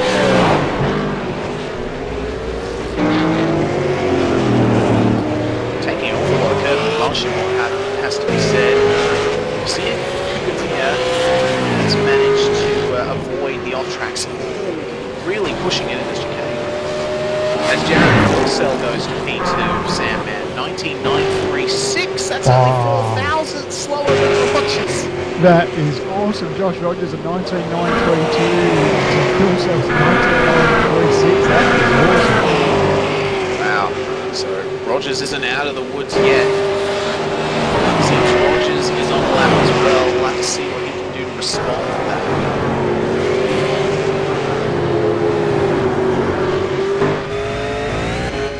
We're going to ride on board with Rogers for the rest of this lap. Coming down into Rivage. This next corner is doesn't have a name, but it's generally called Brazil. Running out over that AstroTurf. Don't want to do that too much, otherwise you'll get hit with a dreaded off-track, Sam. Yeah, it's. I know we keep harping on about it, and we will throughout this race, but it's just so easy to do. You're trying to grab every inch of racetrack. He just takes it up on the curbs. He's got some traffic. Wide there. A little bit of traffic up here too.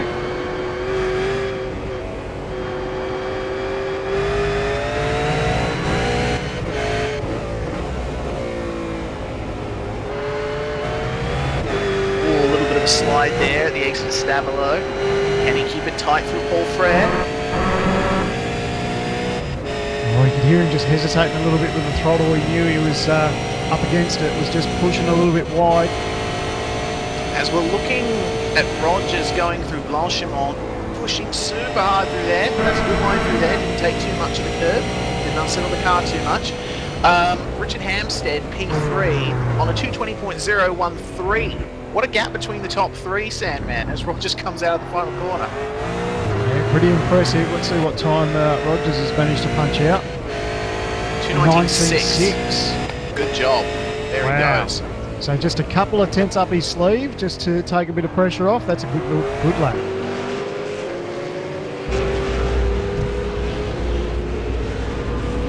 So there we go. Richard Hampstead and Jared Filsell. That's the gap that we're going to be focusing on up at the front from now on, I believe. As we've just ticked over the 15-minute mark. Focusing on Sam Sutton at the moment. And that TTL Hyperstimulator Holden Commodore. He's currently down at 11th at the moment. One thing that's a little bit unique with some of these racetracks like Spa, there's such long laps around here. You see that our leader or current pole time at the moment for 2:19.6. There's normally we have sometimes a second and a half over the field, but now it's sort of a second over the top five at the moment. Just the way, because it's so crucial to get a lap round here, and it's such a long racetrack. Yeah, it definitely is. One guy that will probably be ruining that is Jake Blackhall, Evolution Racing Australia driver. Looks like he might be on a lap at the moment. He currently hasn't got a time on the board.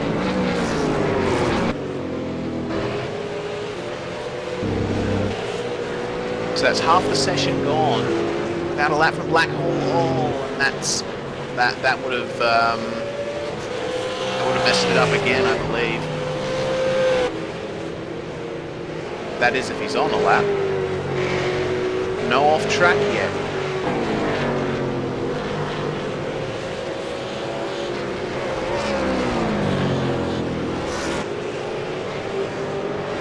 Blackwell going all over the track at the moment. Doesn't look quite comfortable in that Holden Commodore. It's funny, isn't it? You know, the situation these boys are in, we're almost at the 17-minute mark. He hasn't put out the time yet. And, you know, if I was to load up, you know, the sim and say, all right, we've got 17 minutes to punch out a lap time, you think, oh, that's pretty easy. But when you get pushed in these pressure cooker situations, these guys know how crucial it is to get our number down. These guys just making just the tiniest little errors that are just giving them a 1x, and then it's all over again. And there we go. There it just goes. As I spoke about that, Jake's just had that 1x now. Oh, the clock is ticking. The clock is ticking for Jake. Another guy we're going to focus on right now is Mitchell Cielak. That SimWorks car. He hasn't punched out a lap yet either.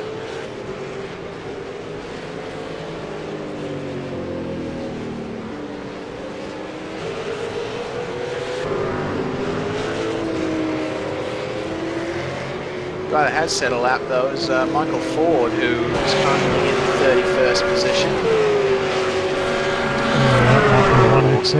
Yeah, that's borderline. Very nice looking car though, that Performance Motorsports car, black and gold paint job.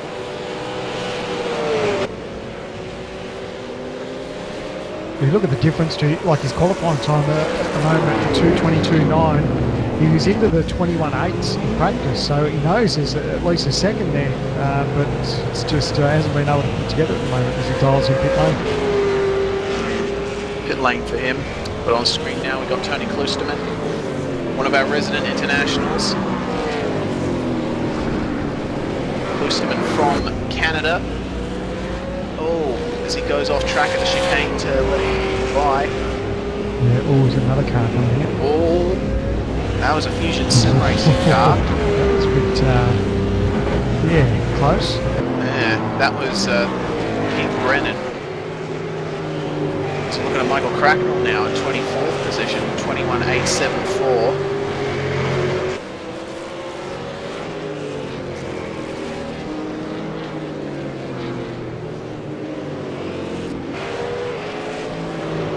As we watch Michael, not much has changed up front. Rogers first, Phil Self second, Hampstead third, now in fourth, and Ethan Briggolt in fifth.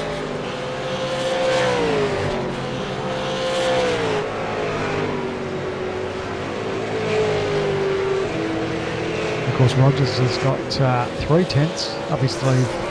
Pretty handy over Phil Self at the moment, so we're still, you know, we've got about almost 10 minutes to go for this session, so still plenty of time for these guys to get down the number. Yeah, still plenty of time. But on a track as long as Spa, which takes 2 minutes and 20 seconds to do a fast lap around, it's quite the task as we focus on Kurt Stenberg now. That lovely looking Dayco Holden Commodore.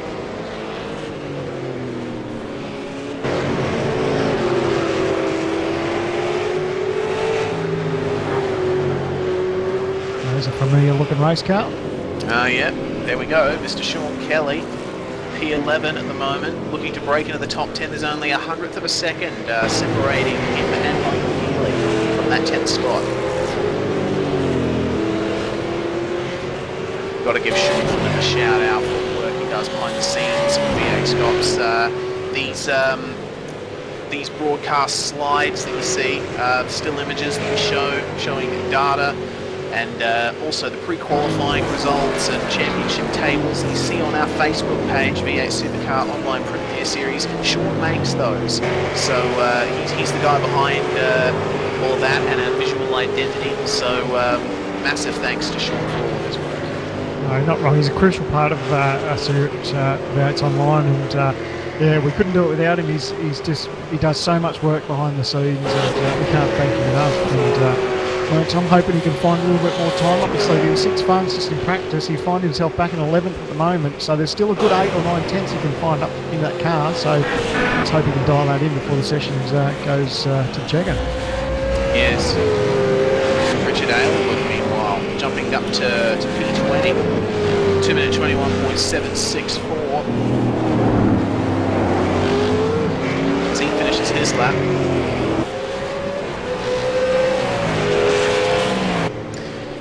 Ian Ford, meanwhile, P8.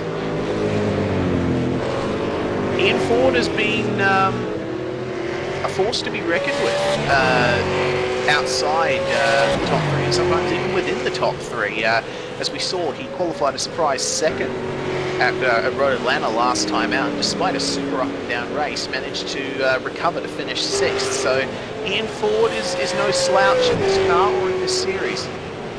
You're not wrong. I think I said it many times on the broadcast. If I had $1 for every car he passed, it was amazing to see. Unfortunately, it wasn't the race he wanted. He was up and down like a yo-yo throughout the field, but still came home with a pretty respectable finish considering how far back in the field he was. Yeah, it definitely was, and he's managed to slot himself into the top 10 so far with just under 8 minutes in the session to go. So, great job from him once again. I do believe he might be gearing up for a lap. I think we'll jump on board actually with Ian Ford as we go on this lap. Ooh, slide out of Blanchimont. Alright, here we go. Through the bus stop chicane. Don't take too much of those curbs, it'll unsettle the car. We start the lap. Ian Ford goes over to the left-hand side of the track for La Source, the first corner. Wide entry, wide mid-corner, narrows up a little bit at the exit, and then we go down the hill, down towards the Eau Rouge stream, which is going to be crossed about now, and up through Eau Rouge, up through Radillon. One of the best corner complexes in the world. Got to be very careful there at the top of the hill. If the car gets unsettled there, you're pretty much gone. Now we go down the Kemmel Straight, straightened out in the late 70s. It used to be a series of sweepers. This is Le Combe. Right, left, third gear chicane, where you pretty much have free rein over the curbs. Take it nice and easy, don't take too much of that curb on the exit. Once again down into Rivage, this 180-degree right-hander that is constantly going downhill. Very hard to feel the grip through there. Through Brazil. Hard to line up the line through here so that you don't get an off track. Ian Ford, I think, only just escaped it there. Breaking down into 4th gear, I believe, or 3rd for Pouon. Come back in. Just let the car track out over the curb. Swap back around for Fagné. First turn in this complex is slightly quicker than the left-hander. Got to slow the car up a bit more, get back on the power, and then down into Stavelot. Run out over the exit curb, get a nice wide entry into Paul Frere, pick up the throttle early if you can. We've rejoined where there once was public road and is now racetrack. Up to Blanchimont as we come up to 5 minutes to go in the session.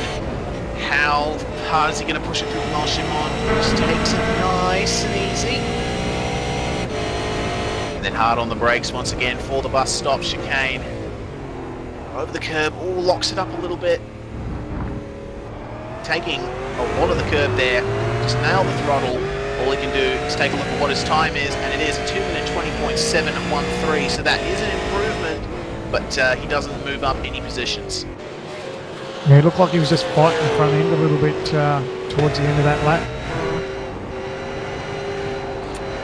Yes. Well, hopefully he'll be able to get out for another lap soon as we focus on Corey Preston. Oh! Goodness me, I just swapped him just as he did that.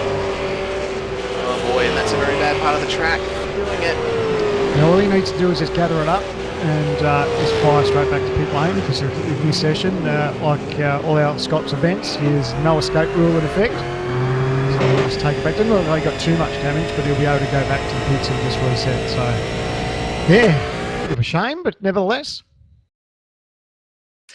Yeah. Hopefully there aren't any people coming up on him.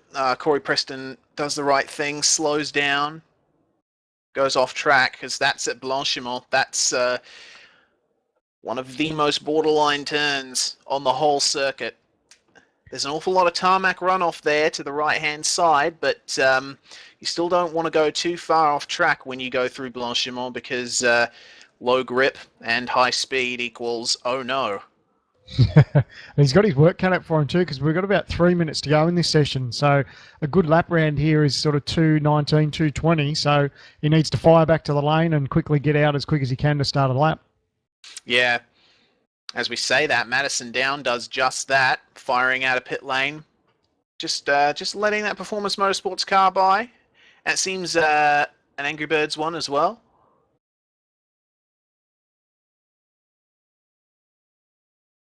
Up the hill, and I do believe this will be Madison Down's final lap once he comes back around to start it.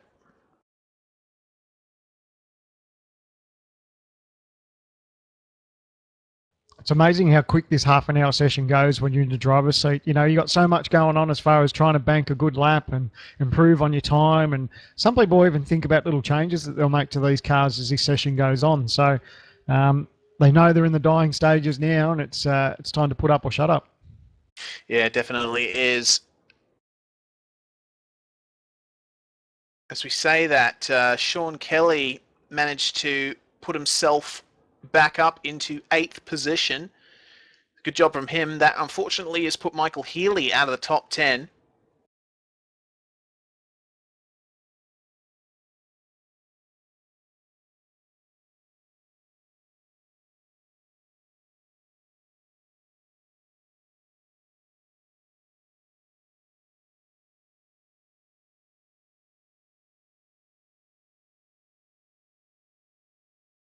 As we focus on Daniel Ackland in P23, and having a look at the broadcast chat, it seems that there's a couple of frozen images showing up. We are aware of that, and we will try to fix it. Our apologies. It should be fixed now. Sorry about that, guys. Technical difficulties can and will happen, but we do endeavour to fix them as soon as we possibly can. Especially when we're streaming from Italy. Once again, Fonty, our broadcast director, is on holiday in Europe at the moment. However, he does not rest when it comes to V8SCOPS. He's fully committed to this series, and he's remotely operating his computer, which is all the way over in New Zealand, from a van in Italy. So might that be the world's first remote sim broadcasting station? I reckon it is, mate, and we can't thank him enough for the effort he's going to, and I know everyone home is appreciating it. We've been jealous that some of the sites that he's seen. He's been to some great racetracks, and now everyone at home is being able to keep back and enjoy the broadcast for V8SCOPS. So thanks, mate. But what have we got? 10 seconds left in this session, so the guys are really going to have to get cracking now if they want to make some gains on the field. Yeah, time is indeed running out.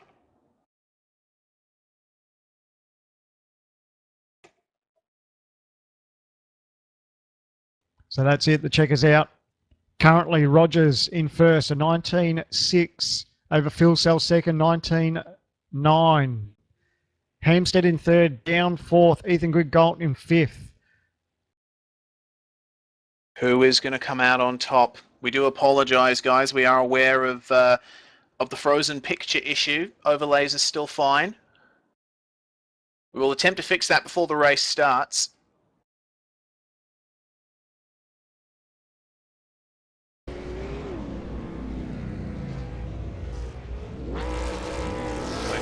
believe that solidifies Josh Rogers as your pole man. Yeah, we've still got some drivers on their final lap. But pretty impressive time he's been able to bank.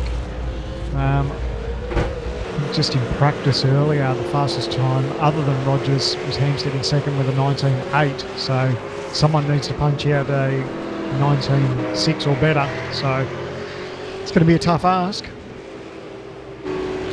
Yeah, definitely will be. Guys are just finishing off their laps now. Seems like Mitchell Sealack and John Latham did not manage to put a time in, or will John Latham? He's just coming around now in the bus stop chicane to finish his lap. So just as that's happening, Downs just gone to third. He's improved with a 19.969. Alright, and John Latham goes to 12th. So last gasp Latham right there. Managing to punch in a 2-minute 20.999. Nice number there to put himself up in the top 15 of the race. And I do believe our pictures are back and normal. So just in time for the race. Sean Kelly's just gone a bit quicker, sorry there. He's jumped into a 220.576. He's now in P8. All right, brilliant stuff from Sean Kelly there. Well, I don't think there are any guys left on laps unless I'm wrong. Oh, Ian Ford. Ian Ford is going, is still on a lap at the moment. So, round he goes almost. I don't think that's going to be a full lap from Ian Ford. There's still about 45 seconds left of this session where these guys can complete their lap time. Yeah.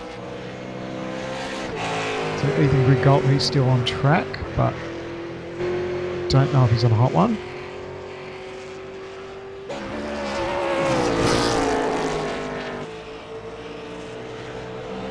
No, he darts in the pit lane. Meanwhile, I think Ian Ford might be going back to the pits, Sandman. So that might do it. We may have our grid set. That's Josh Rogers claiming pole position here at Spa for round 6 of the Lenovo V8 Supercar Series. It's with a 2:19.636, 3/10 up his sleeve over Jared Philsell. Pretty impressive. Yeah, incredibly good effort there from Rogers. It was really, really close at the start, but he managed to do it. We'll just quickly run through the top 10 as the cars grid up. Josh Rogers was your pole man. Jared Philsell second. Madison Down third. Richard Hampstead in fourth. Very close from P2 to P4. Ethan Grigalt, another good effort. Fifth place, 2-minute 20.357 after he took pole here, actually, last year when we did the 4-hour enduro. Michael Healy, sixth. Kane Kugamiya in 7th, Sean Kelly 8th, Corey Preston 9th, Ian Ford rounding out your top 10. We are currently gridding. We're about to go racing. How close is it from 5th to 10th? That's incredible. 20.3 for 5th and a 20.7 for 10th. So nothing in it for those guys there, but we're in for an absolute cracker of a race around this racetrack. Can't wait to see how this all unfolds, and no doubt the guys will be trying to put as much pressure as they can on Rogers at the start. Yeah, it's going to be incredibly interesting. Well, just before we go racing, we've got I'm just looking at the fuel graphs now. We've got lap 8, lap 14, or lap 12 is around about the time that we should start expecting people to pit. So who's on what strategy? That will become apparent very, very soon. Who's your pick for the win, Sandman? You put me on the spot, mate. I'm going to go with Super Quick Rogers. Let's see if he can do it. Yeah, definitely can't fault Rogers for the form he's had in these last few races. He's going to be the guy that most people will be behind. But I wouldn't discount Jared Philsell or Madison Down, Richard Hampstead, even Greg Gold for that matter. Ethan's been threatening to get all the way up there for a while now. Maybe this will be his lucky day. As the revs rise, Getting ready to go. 36 laps at Spa-Francorchamps. Here's go. They file into turn 1 now. Oh, look at people are going to dive up the inside too to see if they can get away with it. Easy to make up a couple of spots there. Everyone having a crack. Oh boy, we've got a car off there. Not sure what that was. So right on the back of Rogers there as they come over for the first time.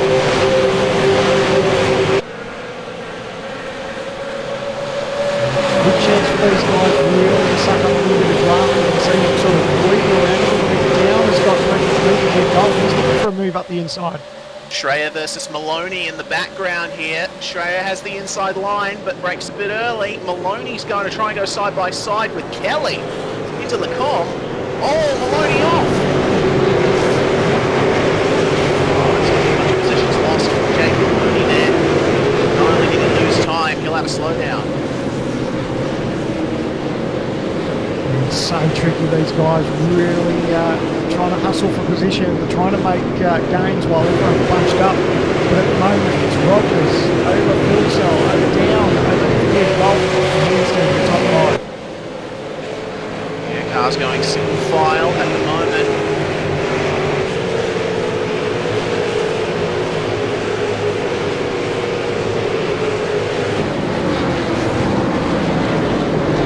Pretty evenly spaced so far.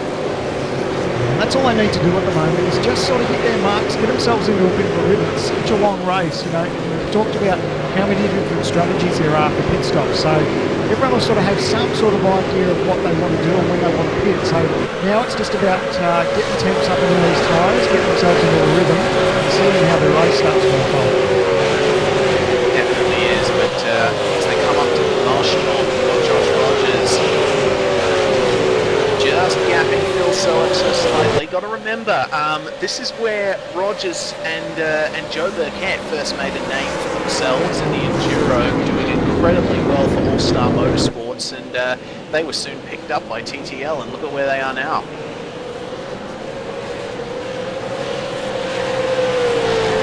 Look at the gap Rogers has now. 1 second up his sleeve already, that's good. Yeah, he got to brake, got to tyre there. Meanwhile, Phil Sell down and Greg Gold bunched together there. Everything else is really around a little bit. Phil Sell's currency. Can't make a pass through here. At least try to, as Jake Burton and Kane Guggenheim did last year.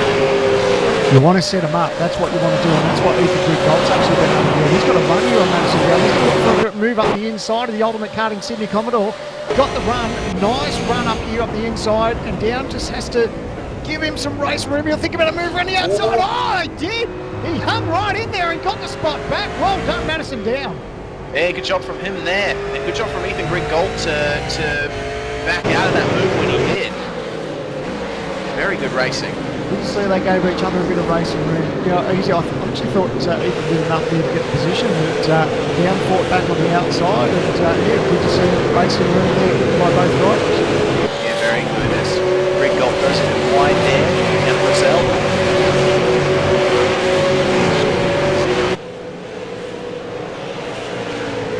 Just taking a look back in the field. Oh, Forzan Elnavi down at 16 is going to get. Maloney's just having a look up the inside and Emma on. Elnavi with damage. Just touch on that. He started back in 16 too, so. Oh, contact with Maloney. Yeah, he just got shown the grass there from Maloney. Ouch. And now he's getting pressured by car number 89.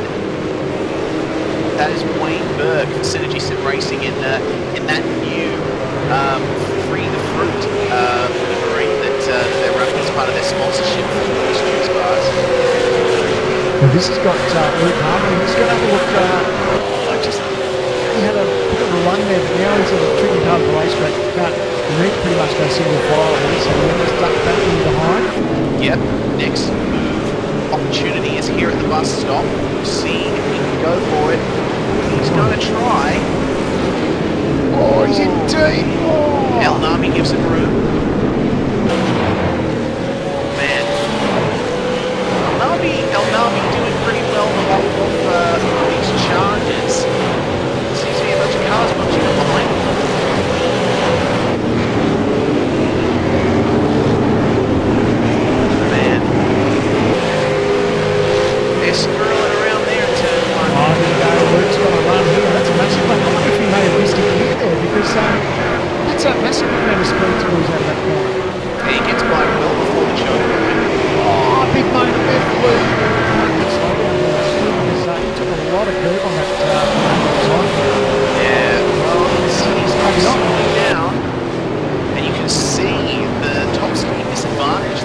Narby has there. Briefly gained got away something on with Luke, but then he gained it back.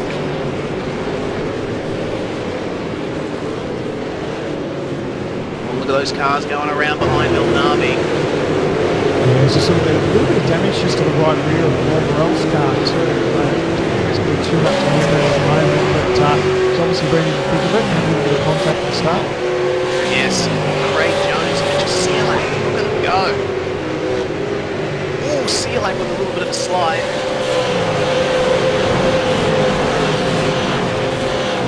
Yeah, Sealack's looking hungry. He wants to put a move on Mr. Jones in car number 111.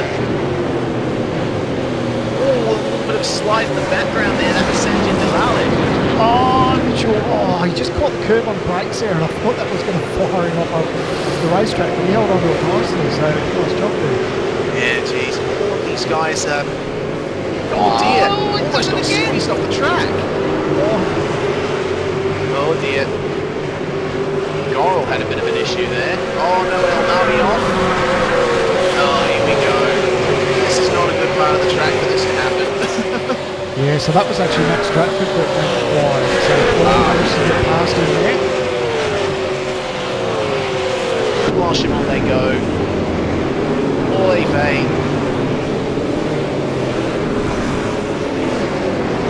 Oh, Sanjay! How's the move there? Jesus. Oh, Sanjay trying to go for the move anyway. Goodness me. He made a massive move on the brakes from the outside, but he's lost a bit of speed on exit, unfortunately, so he might drop another spot here to who's that? Sealack on Jones though. Dallin Nash is going to be sorted. Michael Ford's going to try and follow him through, but he won this time. So that's Sealack by Jones. Now it's looking at the driver heading up the charge to get by. Very, very damaged. What's that, El Navi? I saw a car go off there in the background. Top of the hill. I think that was Ford. That was Michael Ford. He's got to slow down too. All the positions he's losing.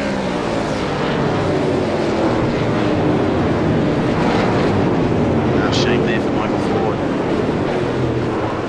Oh no! Oh, Massive contact there! He's off the grass! Daniel Ackland, he's off on there. Who else is there? That's that was Sanjin as well. Sanjin and Ackland. Oh, what a shame.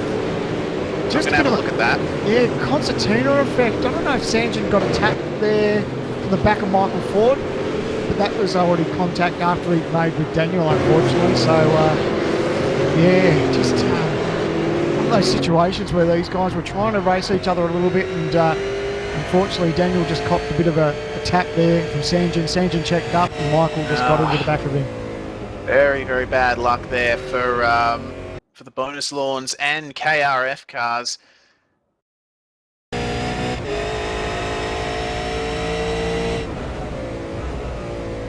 Meanwhile, back up the front.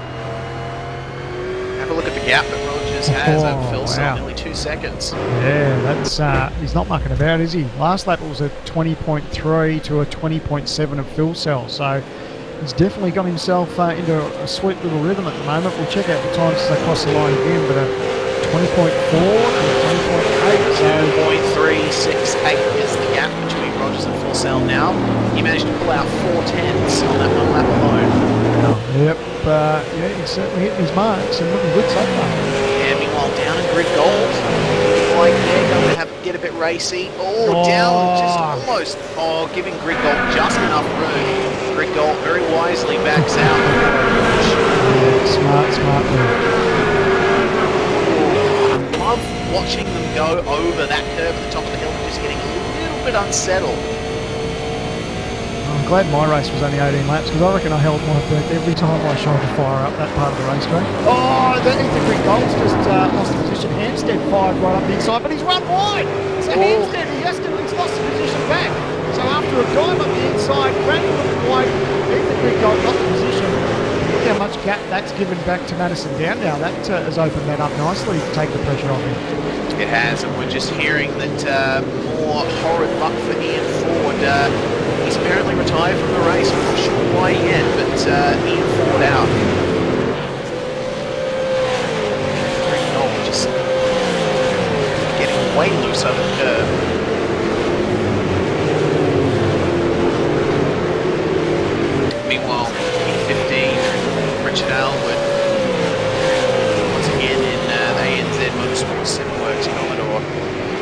pressured by Jake Maloney, runs a bit wide.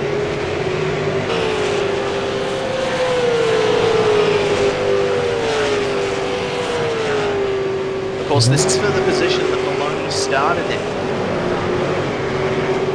Nothing in it between those guys. I think Aylward may have started back in 22nd or 23rd. Oh, wow, yeah. Quite So he's made a gain. yeah, quite a nice game from Aylward there.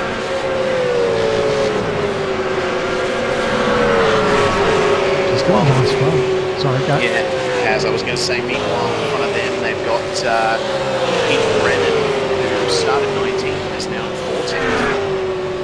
That GT Omega Racing Commodore just catches a bit too much of the curve with Roche. Aylward, I think he's going to think about a move up Maloney. inside. Here we go.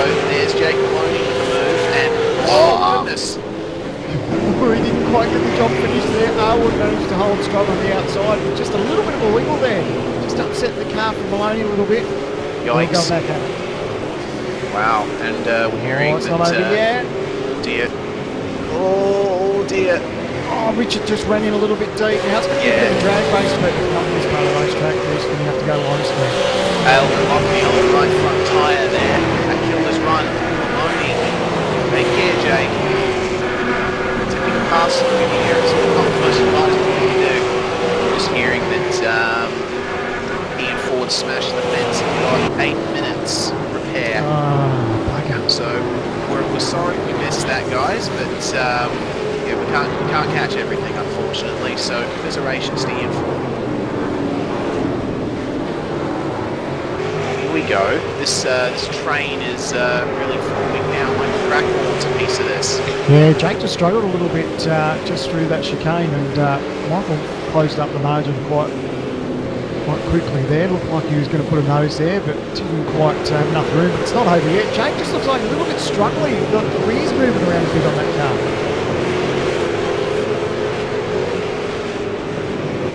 Yeah, I'm looking. He's got a little bit of damage on the left rear quarter. I don't know if that has anything to do with it. Boy. Meanwhile, up the front, Rogers has taken the gap out to 3.4 seconds. He's checked out. He's in a different race at the moment. They're certainly doing a number on these boys, and I tell you what, a bit of fresh air and just eyes forward is definitely working for him at the moment. He doesn't have to worry about what these guys are behind him doing. He'll start thinking about what his strategy is, and it'll be interesting to see when he pits. Yes, up to lap 6 at the moment, so 2 laps until the pit window really opens. Gap seems to have stretched out quite a bit among the top 4. Richard Hampstead is starting to pressure Ethan Ringgold for that 4th spot.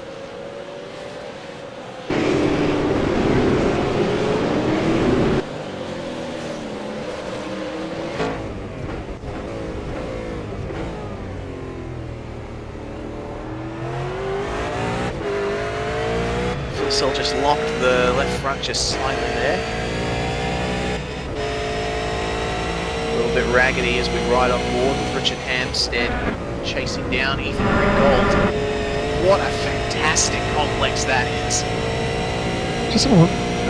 Phil Sell was 4/10 slower than Down last lap round, so I don't know if he just had a little bit of a moment there or what the go was, but Down will be definitely thinking about maybe sneaking a bit of an advantage here and start to get that toe and start to pull him in, but he's definitely making inroads to the back of Phil Sell. Yeah, I noticed he was really closing up. Boy, 3 and there's Phil Sell with a big slide. Oh, man. Yeah, it makes me wonder if he's just not entirely happy with his car. I was struggling in my race in the first part of the racetrack, and tell you what, with pit stops coming soon, an air pressure was a massive change in my car, and it definitely helped. But so maybe that's something he'll start thinking about, depending on how his car's feeling. Yeah, we'll have to see how that turns out. You can see Down is... Phil Sell's gaining a little bit out of Toulon.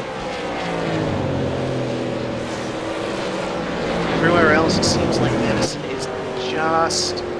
He's just got that tiny little bit of an advantage.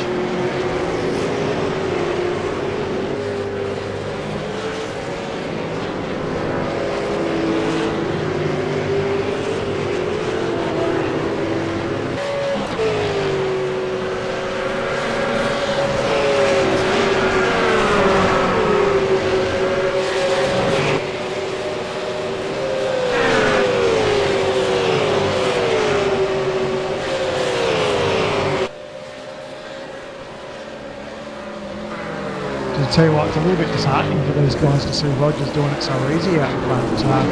He had 7/10 up his sleeve last time out. Oh, there we go, Phil Cell dived into pit lane. There we go. That's at the end of lap 7 there. So Phil is the first guy to blink. He's going to jump in, fresh tyres, and attempt. Now, this is where our graphs come in. This is going to be an early stop for Phil Cell, and he'll have to run 2 long stints to be up against the end. So I don't know if his tyres were going out that early. He'll have to make a pressure change or do something to try and minimise that wear.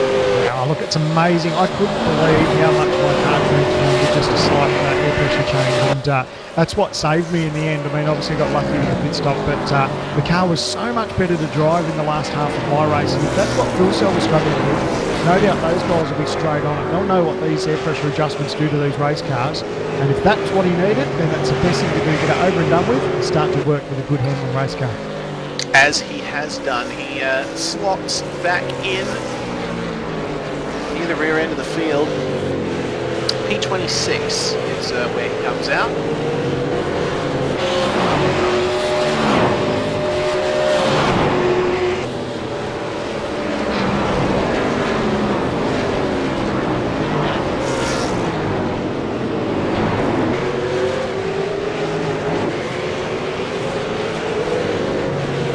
While Maloney and Cracknell still fighting fairly hard. Looks like Sealak's fallen back.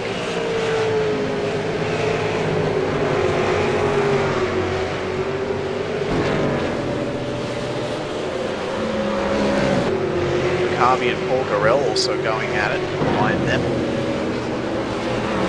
Very nice racing here in the midfield.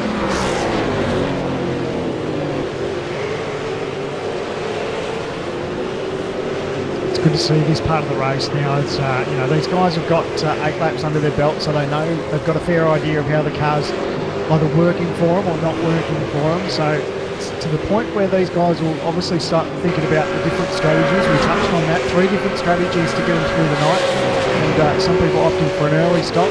Some of these guys may stretch it out too, depending on how the car's feeling and of course the track position they've got to be in. Yes, the latest someone has Rogers pits.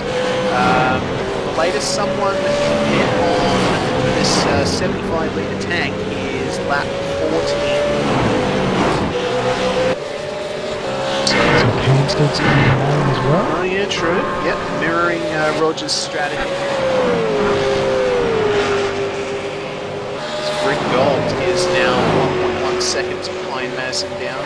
He is your current race leader on track.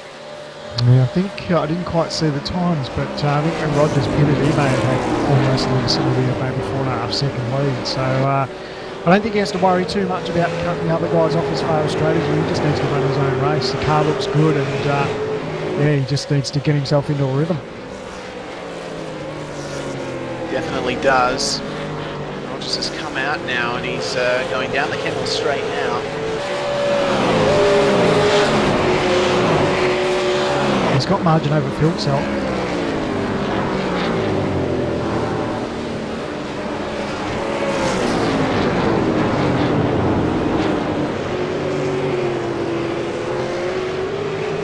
That was a 19.2 second pit stop time for Josh Rogers, as we see in the background, near the back of the field. Sorry, Forza Elnami and Michael Taliancic is come out of the pits. Richard Hampstead's pit stop time, is 19 seconds. Hampstead gained a little bit in that stop. We'll see how that puts in relative to Group Gold when that car number 117 takes its pit stop. Tell you what, Phil Cell's just got a couple of cars. He's just managed to get past Craig Jones, got the job done. But he's got another car, Michael Ford, just between him and Rogers. But it looks like when Rogers came out, it looked like he may have actually closed that margin up a little bit. But he's obviously got a little bit of lap traffic he needs to deal with now. But looks like there's a little bit of a win there for Phil Cell. while, we're focusing on 9th and 10th at the moment. Britton Holson, Kurt Stenberg. Holson just gaining a bit on Stenberg there.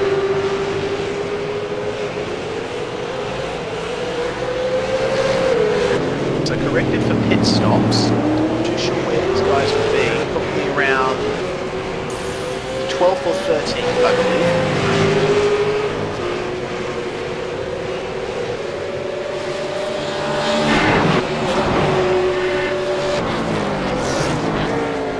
Close battle we're looking at is Sam Sutton again. Getting very, very close coming into Lagom. That heavy braking zone.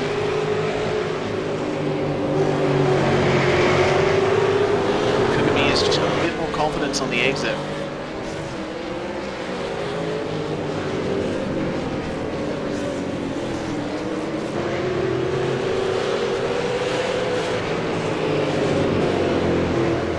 Nothing in it between their lap times last time round. Blinking in this at 21.974 for Kikamiya and Sutton with a 21.961. So these guys are really taking it to each other. Good bit of racing there between those two. Yeah, they definitely are. Sutton seems to have the entry speed. Kikamiya seems to have the exit speed as it stands at the moment.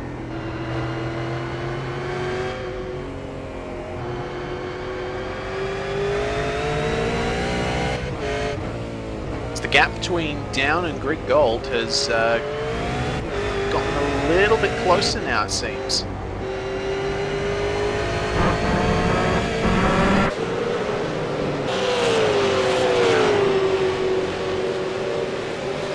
It's currently 0.9 at the moment.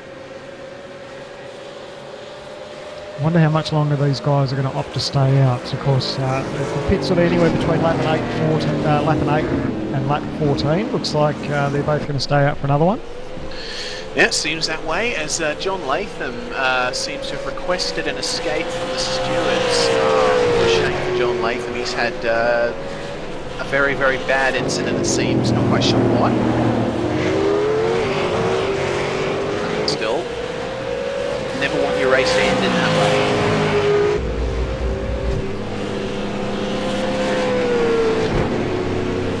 He's got massive damage, Latham. I'm just going to see if I can see what happened. That's huge damage there, unfortunately.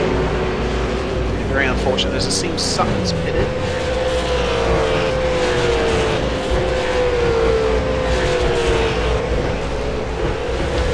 Just going to go back and have a look at what happened to Latham quickly. I'm still monitoring Sutton. Out he goes. Kugamiya did not go in at the same time as him. That's put Sam back down in 8th position. There seems to be a blown engine from John Latham, unfortunately. And that's not a good way to end it.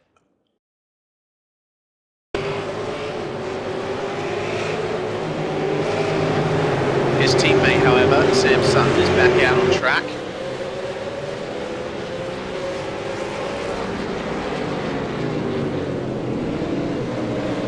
Now we just begin the waiting game once again, it seems, for the drivers to come in and take their stops.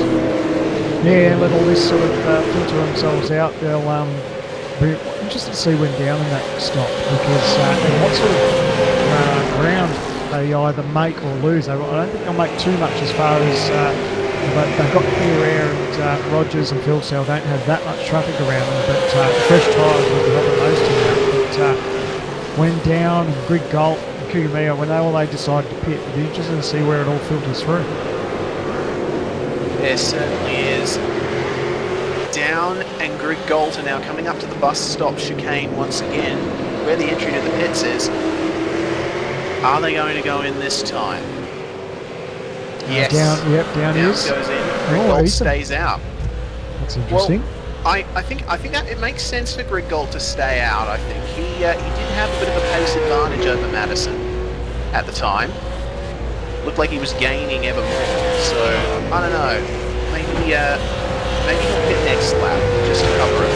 Oh, I love it. I love how there's different strategies. That's exactly what we live for as far as these long races. You want these things to be mixed up a little bit just to see how it all pans out.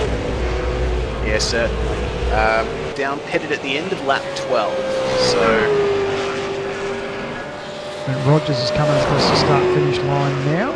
End of lap 11, sorry, my mistake. Where is Rogers, as a matter of fact? He's just taken the, he's just driven past pit exit. Okay, so 12th position. Down with a 23.1 second pit stop, so he's gone long for his second stint. So he's going to short fill at the end.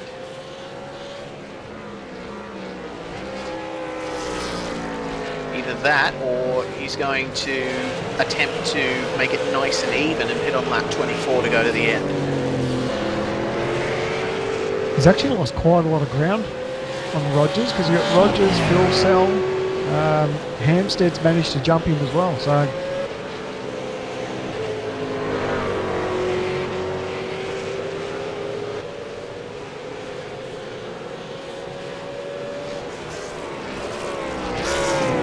The current gap between Rogers and Phil Sell is now about 3 seconds. As we see, Heath Brennan and Richard Aylward have taken their pit stops, and Aylward seems to have jumped Brennan.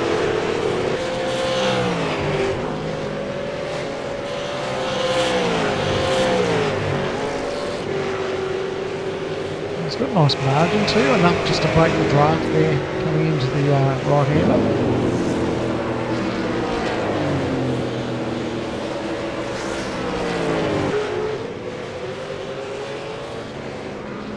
So, Ethan Griggold now, race leader on track, coming up to the pit entry.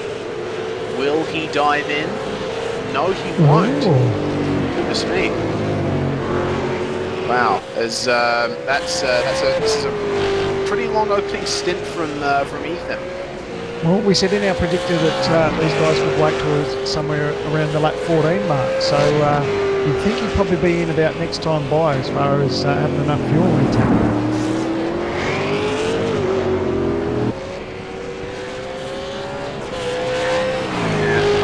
He's going to come in. He'll surely have to come in soon. He'll have to. Meanwhile, Kane Kugami has moved himself up to second place on the track. Seems to stay out a long time as well. Sean Kelly now in the pits. Looks like Michael Schreier has followed him in.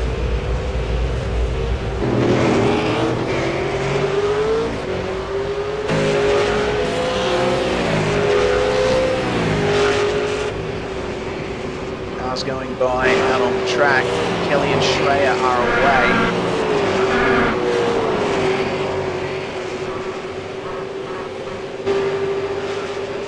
Meanwhile, the gap between Mercer Down and Richard Hampstead is now 1.6 seconds.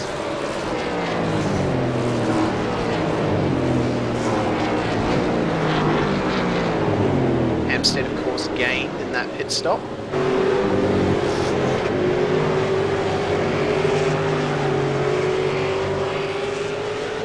Feels like everyone's sort of in cruise control moment, you know, just waiting to see how these last couple of pit stops unfold. But tell you what, Rogers is doing it fairly easy up front. Even though he's got a little bit of traffic to contend with at the moment, that'll be the least of his worries, because he really hasn't got too much pressure from behind. He certainly hasn't, as always. Got Wayne Burke to contend with. Down the inside goes Rogers, completes that move.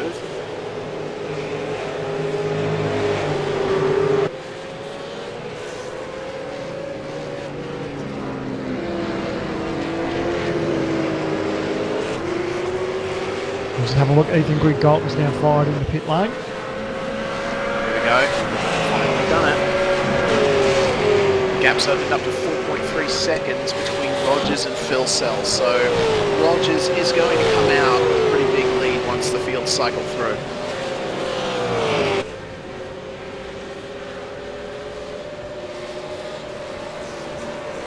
I tell you what, the car's hooked up. There's been no doubt in his pace. You know, we spoke about the last couple of rounds. He's been very pacey, but he punched out some pretty impressive times throughout pre-qualifying, and that thing is just hooked up around Spa at the moment, and looks like he's almost in cruise control.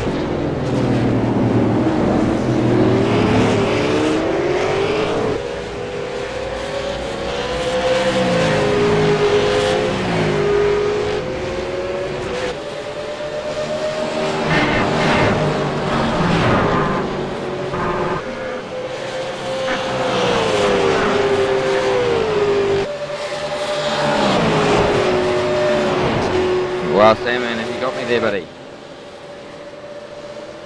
Yes, mate. It's been a pretty good race so far. It's going to be interesting to see how these guys all end up. Yeah, I'll tell you what, I'm very jealous of Rogers. That car looks really good. You can see that now the last couple of pit stops will just start to unfold as these guys sort of get themselves back into a rhythm.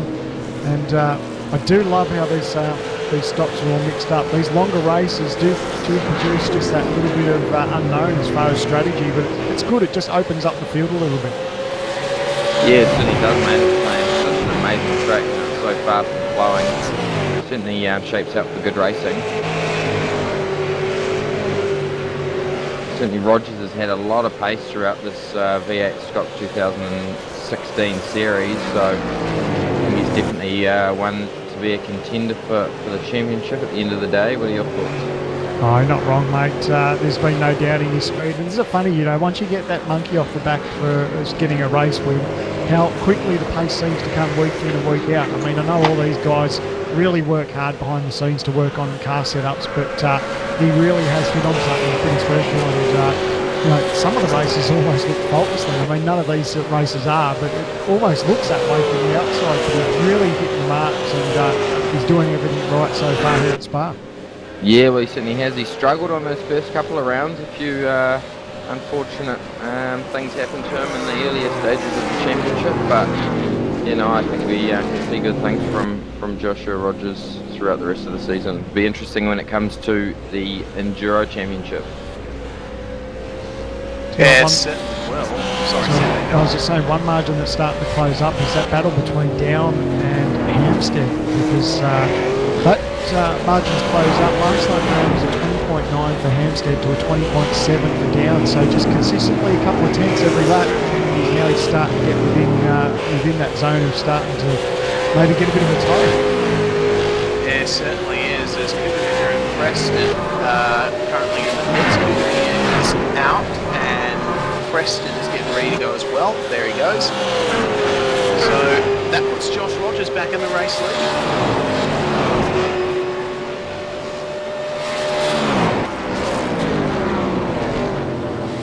Down is now 0.9 behind Hampstead. I'm really looking forward to this battle.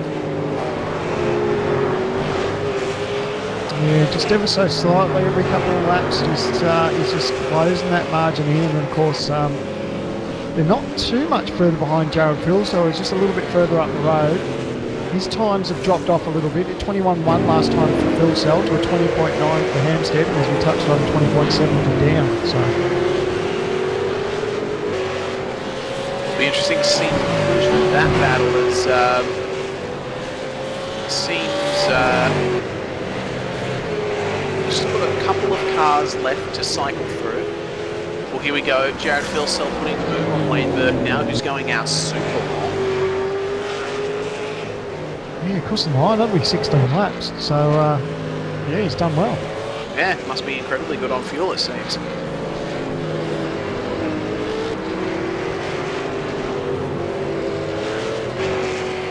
Meanwhile, we focus on Cougar-Mia and Healy.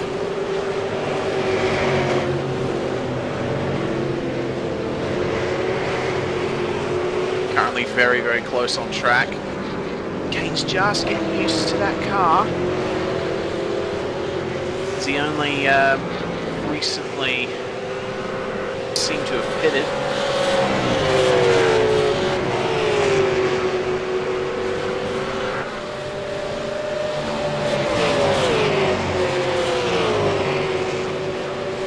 There we go. The gap between Rogers and Phil Sell at the line is 5.2 seconds. Huge gap. Yeah, it's very handy to have up your sleeve at the moment. Like I said before, there's no pressure from behind. You can just sort of eyes forward, and he's really been into a rhythm on the drop of the green flag. And you know, there's still a long way to go in this race. Anything can happen, but we're definitely well in control at the moment. Phil Sell was faster though, we're hearing, on that last lap. So only by 0.1 of a second, but still. He hasn't completely dropped off.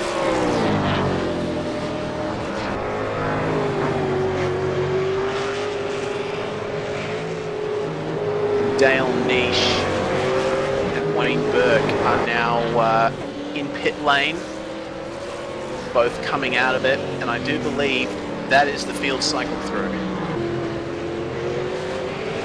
So now, we're just going to wait until the second round of pit stops to see where the battles lie for the end of the race.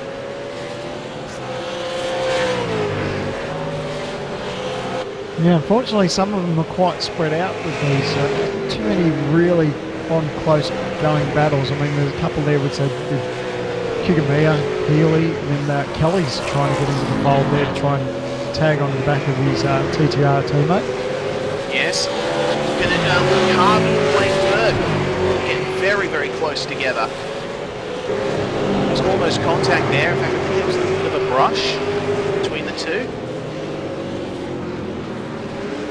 Harvey's made short work of Burke. Or has he? Burke seems to be gaining again. Yeah, Burke's on fresher tyres too, there's a long opinion, so I don't think it'll be too much longer before he gets the job done on Harvey.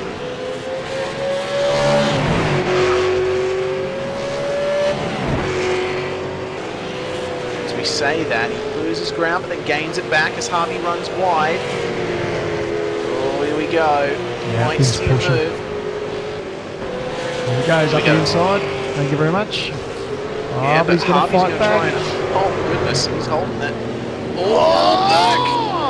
Oh, goodness. Oh, they were both lucky to get away with that. I thought Burke was in trouble making contact there, but looks like Harvey was just struggling a little bit front end. A little bit of a push in the race car and just unfortunately just made a little bit of contact. Yeah, well, that's that sorted then. Wayne Burke up into, it would seem, P10, I believe? No. My 21. Yes, my timing is a little messed up. 19th, we're hearing from the director, so that's for P19.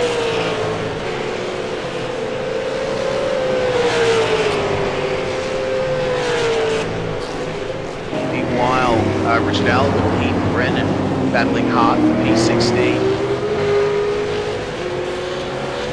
Just Black is trailing there in the background. Hello, I'm here too. It's funny, the battle between Alwood and Brennan, it's just, I'm surprised that the toe isn't as strong here. I expected the cars probably to suck up and it's just going to make a big wire out of it because Brennan's got a nice little run here. But Have a look at this. I actually thought it would be a lot stronger, but he's going to get the job done here. He's looking for a move up the inside. Looks like he's just run out a little bit of steam. Gets the job done under brakes. Nice move there. But is he going to run too wide? He has. They're going to go side minus here. Oh, Alwood will get the job done. It's not over yet. What do you think about the crisscross? Oh, no, he won't. Or will he? He's going to try and go for the inside again. No. Ah. There you go. We were waiting for that. Brilliant little bit of racing there. Don't you love it when this thing just makes a big wire? And, to be honest, in the race, I did actually expect the toe to really suck these cars up a lot quicker than it does. But obviously, Brennan did get a toe there and got a nice run out of Eau Rouge. So that was a big benefit. But nice little fight back there from Alwood. That was great to watch. Yeah, it definitely was. It all started when Alwood ran a little bit wide at the exit at the top of the hill over that AstroTurf. Just lost a little bit of speed there, and Brennan was able to get him. But I think Heath now knows where he can go and what he can do. So we might see something happening next lap between these two. It's Meanwhile, Ciolac has managed to close up. Because he loves to see these guys start to battle it out side by side because that just brings him into the fold nicely. And spaced out a little bit. But Heath appears to be very, very strong in this part of the track as he closes right up to Aylward coming into the bus stop. Looks like Aylward's just taking a bit more of a shallow entry into the corners than Brennan is. Wow, look at how close they are here now. Yeah, throw a blanket over these three. Oh, has he gone in too deep? Oh, looked like he almost tagged the back of him. Under the throttle, Brennan with the slide, Ciolac with the run. He's not going to be able to get the job done here because you have to pretty much go single file. Alright, here we go. This is what will make the difference. Get on the throttle. Here he goes. Look at the running stuff. Aylward with the slide there on the exit. Just got a little simple over that curve. Might be seeing a move here. Sealac. He had to crack the throttle a little bit. He saw that Brennan had a little bit of a moment there, but... Richard, he's gone! Oh no! Just shifted down a little too early. And engine gone. Oh, what a shame for Richard.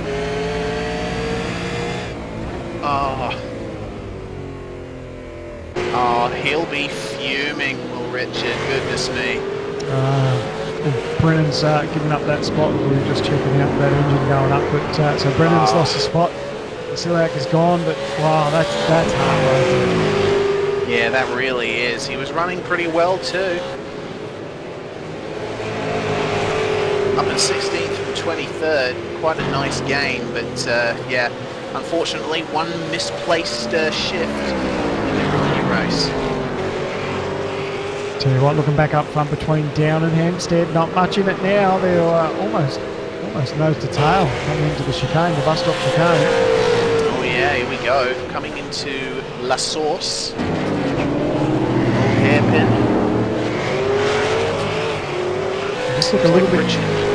Just got the better exit, sorry. A little bit further up is Fuel Cell. So Fuel Cell 7.1 seconds back from Rogers, but Down is only 10 seconds back from Rogers. So you've only got 3 seconds covering these positions for the final steps on the podium for second, third, and fourth.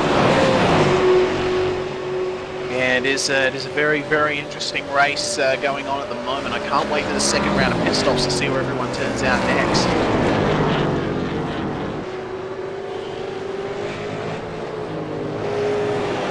7.3 seconds the gap from Rogers to Fuel Cell. I mean, Rogers just, I don't have any words for Rogers at the moment. It's crazy the amount of pace he has.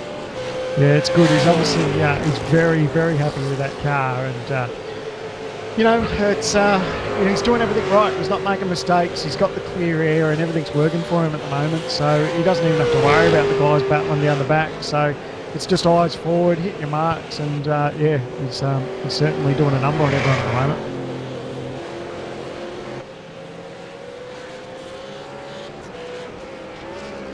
Nearly a second a lap faster than Fuel Cell on that last lap.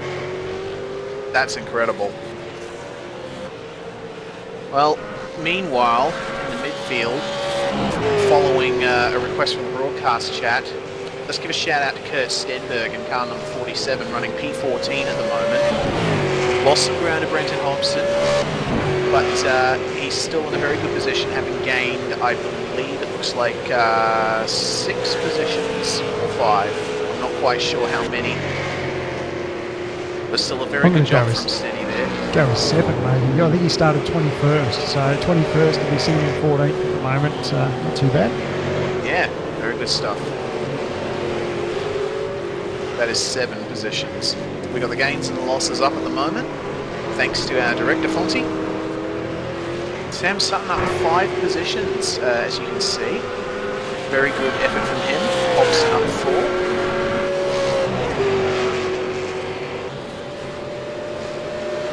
Mitchell Sealac up 21 positions as well, it seems. Goodness me. Take that Very good effort. From 38 from the grid to 16th, that's awesome. Yeah, great effort from Sealac. It's been a pretty mixed up race so far actually. We haven't seen a bunch of passes on track, but people have shuffled around like the proverbial pack of cards. I'll tell you what, Madison Down might have been listening to what you were just saying there, because he is all over the back with Richard Hampstead now, and they are starting to pull in Fuel Cell. Yeah, here we go. And coming up to lap 20 at the moment. We're on lap 20 at the moment, rather. My apologies. Next pit window should open around lap 22-ish. So, coming very close to the second round of pit stops. You'll see Fuel Cell in soon, because he's about 7/10 slower from Down and Hampstead last lap round, so He's not entirely happy with that car at the moment. Yeah, he'll probably go for one long stint at the end, it seems. 0.6 of a second slower than Hampstead on that lap, so yeah, Phil's still struggling.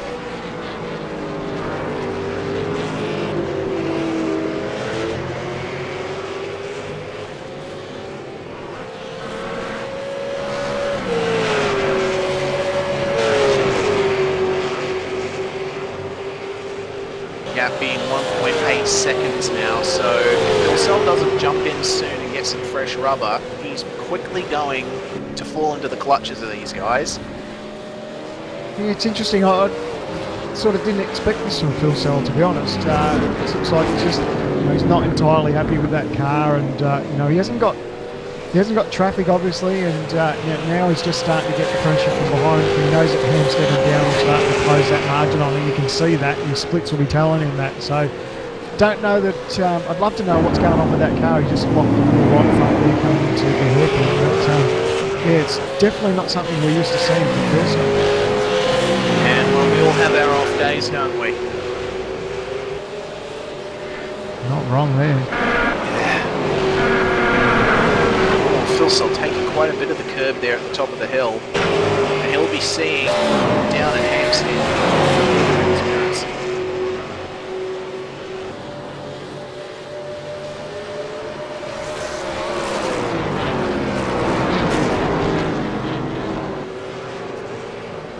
And while we race on board with Madison, have a look at the gap now, Sandman. It's really closing up. Phil Sell's losing lots of pace. Yeah, I don't imagine it'll be too much longer before he pits, but you know what? These guys have made lives out of me before, and they'll do it again, so who knows how this is all going to start to unfold, but definitely throw a blanket over here for 7:34. It's getting real interesting. Yeah, certainly is. Phil Sell just kicking up a little bit of dust there.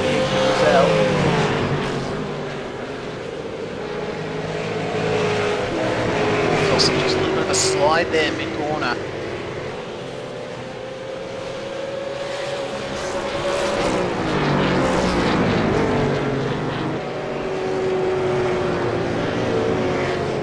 To hear the inside word about what's going on with Phil Sell's car. It was another 2/10 last time round.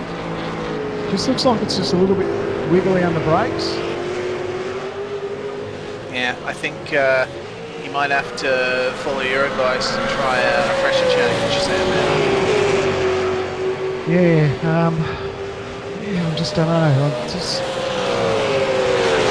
I'm at a loss actually. I didn't probably expect him to fall that far back from Rogers as quick as he has, but nevertheless, he just needs to focus on what the car's doing now and consider, take into consideration his next stop and just focus on the battle he's got at hand with Hampstead and Down as he goes in. So Phil Sell in. Hampstead follows him in. Oh, Phil Sell had a bit of contact with the pit wall there. There we go. Phil Sell and Hampstead now in the pits, so pretty much guaranteed these guys are going to be together until the end of the race, unless one of them has a major issue at this pit stop. Intrigued to see who's going to come out on top here in this battle between Phil Sell and Hampstead. So lap 22, these guys have got their second pit stop underway. How will it all unfold with Down now that he's got a little bit of fresh air? Yeah, it'll be interesting. Phil Sell's revs are rising, he's wanting to get out. Oh, there he goes. Oh, he's got a massive margin. Hampstead's still in the pits. There he goes. Oh, yeah, okay. Wow. So that was a 28-second stop versus a 32-second stop, Sam. Oh, that could be costly because that's a decent little margin just on track that Phil Sell's managed to get. So now we'll down pounce because obviously if his pit stop goes to plan and he stops now, he'll come out in front of Hampstead. Definitely will. Phil Sell's got Sealac behind him, who we suspect is going a bit long on this stop now. Sealac just backs off slightly.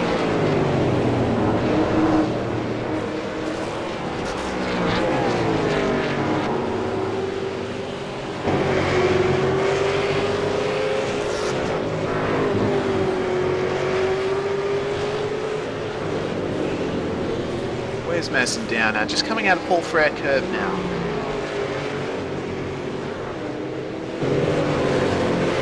That's an 11-second gap there between Rogers and down. So Rogers still very much in a league of his own at the moment as he comes into the pits. Now, well, down dot. I'm interested to see if he comes in and makes his stop now. Oh, big moment there for Down, just a little bit of a wiggle on the brakes. Yep, he's firing straight into pit lane. Good move. Yeah, very good move. So we'll see how much, how little Madison gains.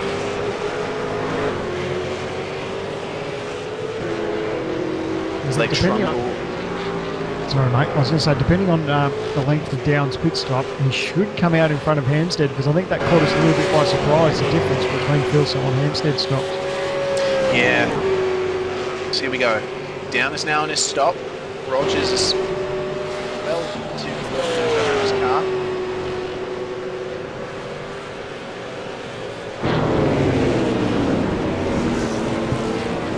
Now 20 seconds through Rogers' stop. So Philsell's now coming across the start-finish line. Rogers out. 30 seconds And stop. Down's underway. Down's going to jump Philsell. So there we go. A little bit of strategy hoo-ha from Down. That was 25 seconds stop. So Rogers remains your effective race leader.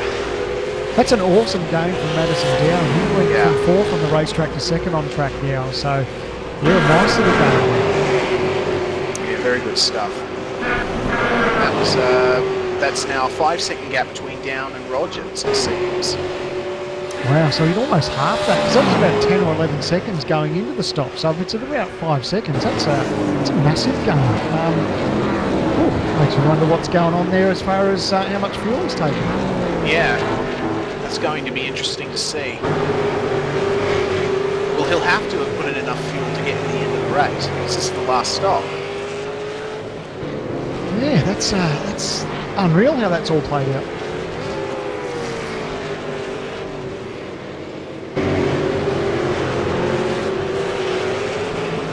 Rogers in a little bit of traffic. He's got Brenton Hobson in front of him, so yes, they are battling on racetrack for position, but in the scheme of things, Rogers is our effective race leader once all these pit stops cycle through.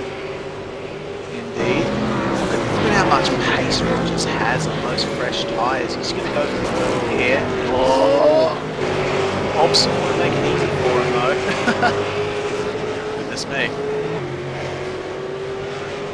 There we go, Rogers away once again.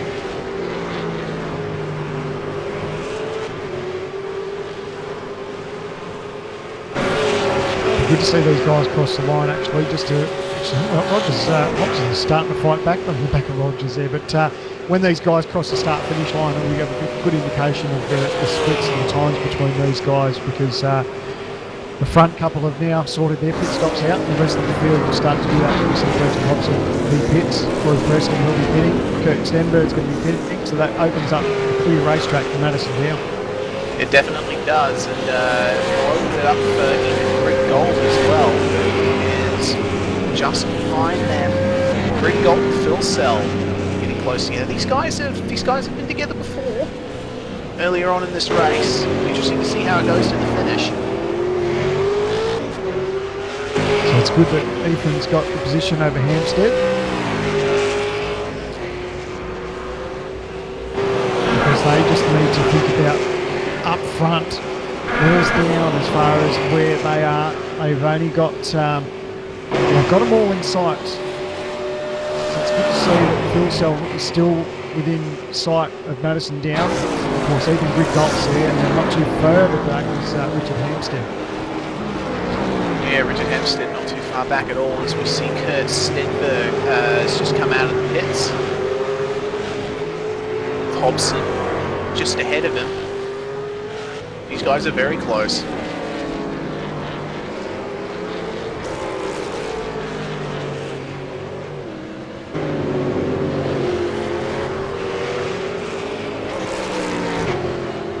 Oh, Stenberg got a bit of a draft on Hobson.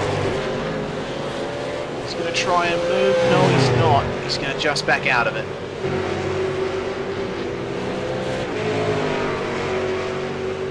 And meanwhile, in the background, who should we see but Jake Maloney?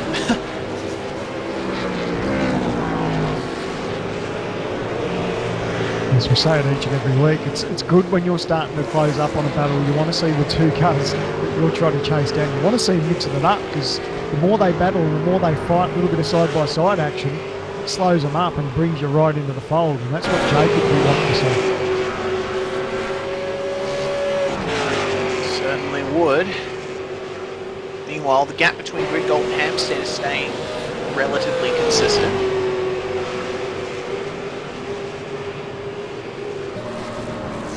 Down with a very large gap of Phil Sell.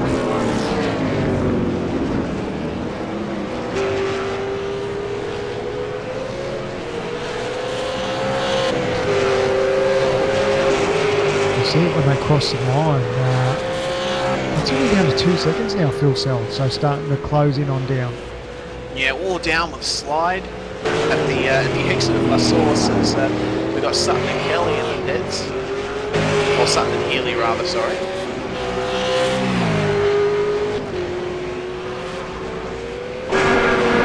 Six seconds between Rogers and Down, so Rogers has gained a bit of time once again.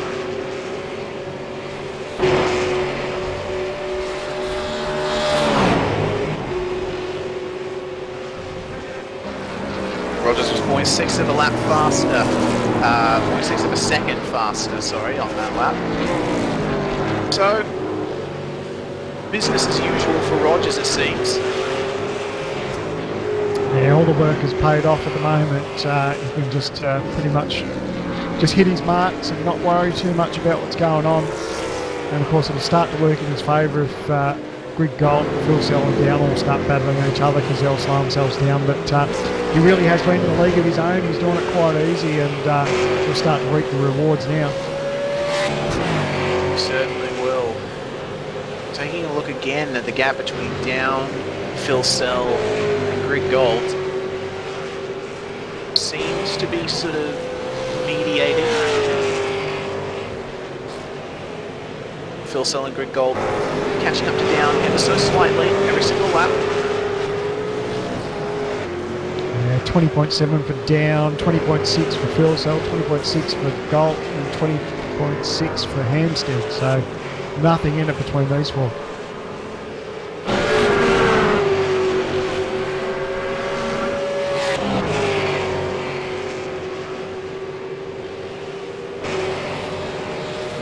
So we've gone over the 1 hour mark for this race now as they cross over on lap 26 of 36.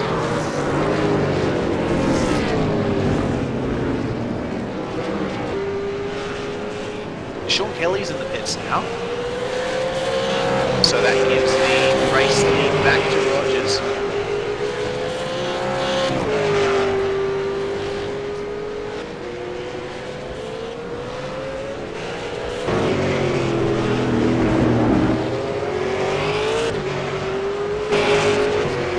I think the Grid Gold's close enough to the back of Phil Sell to try and gain from that toe. Oh, bit of a moment there for Phil Sell, massive wiggle. Oh, this is where Ethan will start to pull him in. No doubt he'll get the job done. He's got a massive amount of momentum here. What do you think about the inside? But Phil Sell closed the door, he has to go around the outside. It won't be the first time since we've seen it done around the outside. Nice move on Ethan, but he's going to fight back. It's Phil Sell. Ethan Grid Gold gets the job done. Well done. Yeah, very good job from Ethan Grid Gold. Unfortunately, it seems that we're not able to see it because apparently the broadcast cameras are stuck on Hampstead. We do apologise for that, guys. We'll try and sort that out.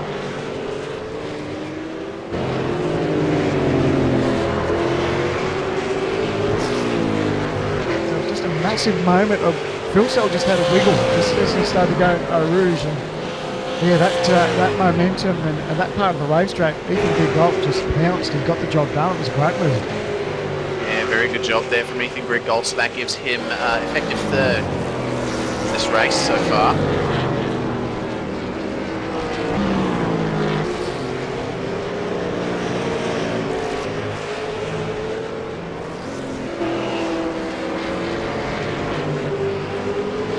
question is, can Greg Gold catch up to Dow? Yeah, just looking at it, it's so... Just trying to see what their times were last time round. Well, Madison was a 21.0. Ethan Rigault 20.6. So, good couple of tenths up his sleeve there, but we've got about 10 laps to go now. That's what he needs to do, is just focus eyes forward now and see if he can close down that margin. And Phil Sell has not fallen away from Greg Gold. He's looking to try and get back by him. Oh, just tailing on exit there.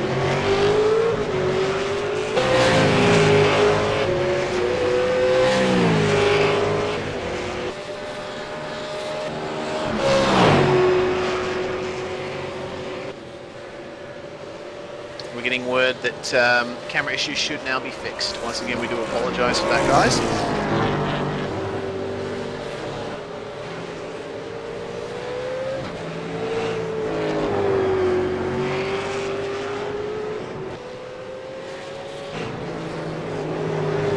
The lap times up front between Rogers and Down, there's not a lot in it. That margin is still 6.5 seconds.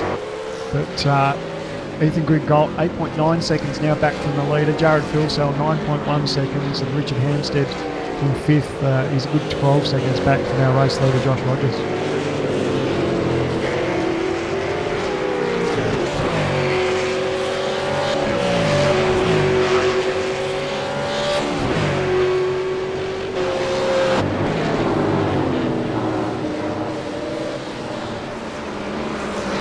Richard Hobson and Mitchell Sealack, meanwhile, get very close in Lacombe. Kurt Stenberg just hanging on.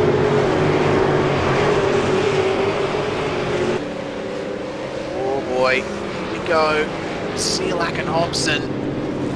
Oh, I thought he was going to fire up the inside there for a second.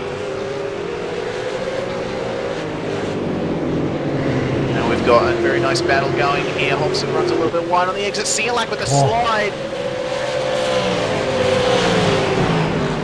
Oh boy.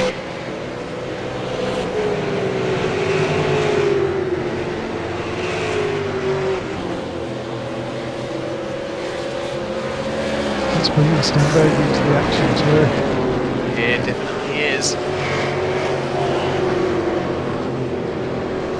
Any of these guys hold on. We're coming up to, they're on lap 27 at the moment, so only 10 laps to go in this race for them. This is where the claws really come out.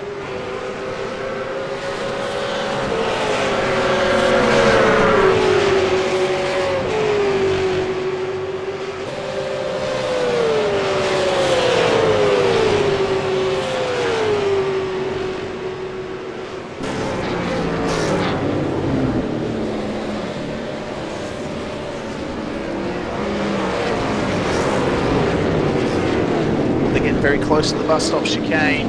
I love looking at the alternative lines that people take through there. Sealack just had a bit of a more shallow exit than Hobson. That's one of the things I think about to move up the inside. No, not quite close enough here, but easy to get a bit of a run there and think about a move up the inside there, but so just not quite close enough, unfortunately. Yeah, Sealack ran onto the asterisk at the exit of turn 1 there as well, so killed his exit ever so slightly. Looks like he might have got a run. Got a line compromise. Here we go. Ready on. Here we go. Oh, here we go, side by side. Is he going to be able to hold it? He's round the outside. Job done. There we go. Hobson just pulling out of that. Pull back and resume the fight another lap.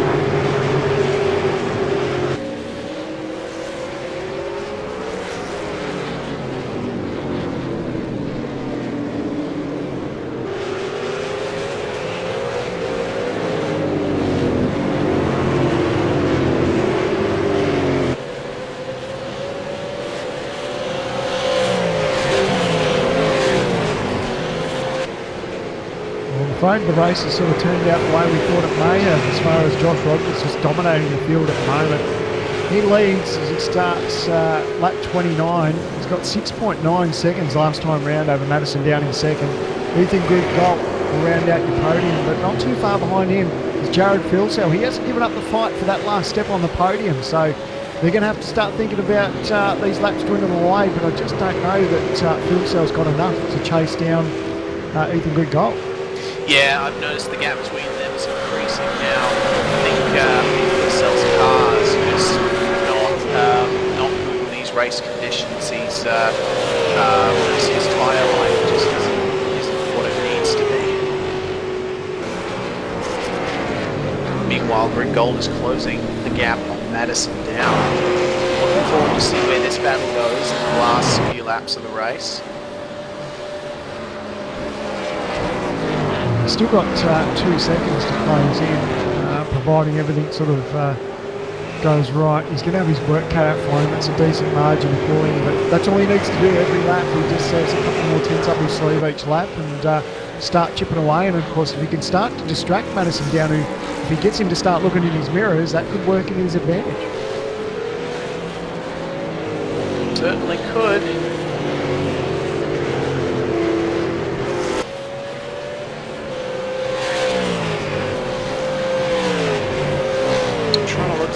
To see more close. It looks like Jake Maloney's gotten through that battle while I wasn't looking.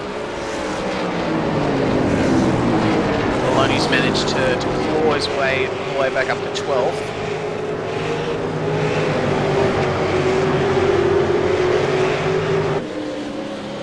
He's struggling because last time round a 22-1 compared to Celiac's 21-4, so he's not at all too happy there. He might be in danger of losing spot dimension.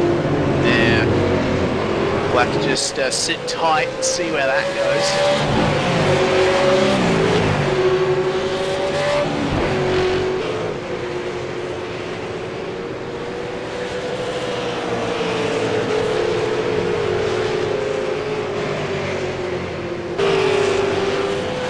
I think it's interesting to note, like, especially with how much shorter Madison Down's stop was than Rogers. Either Rogers overfueled or Madison underfueled, or they've just had different approaches to the same sort of strategy. Yeah, it's definitely worked out quite well in his favour. It's good to see him make that gain in the pits, and of course that's what we love about strategy. It's just throws another element into this race because you know, these long distance races, if everyone did the same thing, it would be quite mind-numbing, but when you throw in a little bit of strategy, it's good to see how it all plays out as the race goes on. There certainly is. That's why we love this series. That's why we keep coming back to it. That's why it's moving on up. I'm really, really happy with the exposure that the V8SCOPS has been getting recently through iRacing. Sharing our videos, shout out to them, massive thanks. Some of the battles that we've had throughout our rounds has just been amazing to watch, and it's been good to be calling it too, because we've really enjoyed some of the action that we've seen on track, and of course it doesn't end with just top split. There's been some good racing in second split too. It's so competitive just to make top 40 for top split, but the guys that race in second split, those guys put on a great show too. Yeah, it definitely is. The gap between Gould and Down is 1.4. It seems like Madison is indeed short on fuel. It's confirmed he's very, very short on fuel. He's done a Montreal Sandman. Oh no, I figured something had to be up. It was a massive gain that he made in the pits, and that's when I thought, well, hold on, what's going on with fuel? And you said, well, they're not stopping again. I was like, well, how's this going to play out? Yeah, well, unfortunately, it seems like Madison will be in ultra fuel saving mode, just waving a rag of fuel in front of the car every single lap. Wow. Oh man. He's still got a long way to go. We're 36 laps we're talking for this race. So, yeah. He's just coming around to start lap 31 now, so there's going to be the longest 5 laps of Madison Down's life. Let's see what the times are. Madison Down crosses the line at 21.1. And Ethan Gringold at 21.0. So there wasn't much in at that time round, but last time round there was a good couple of tenths. So, wow, I wonder how much he has to save. That could be massively costly.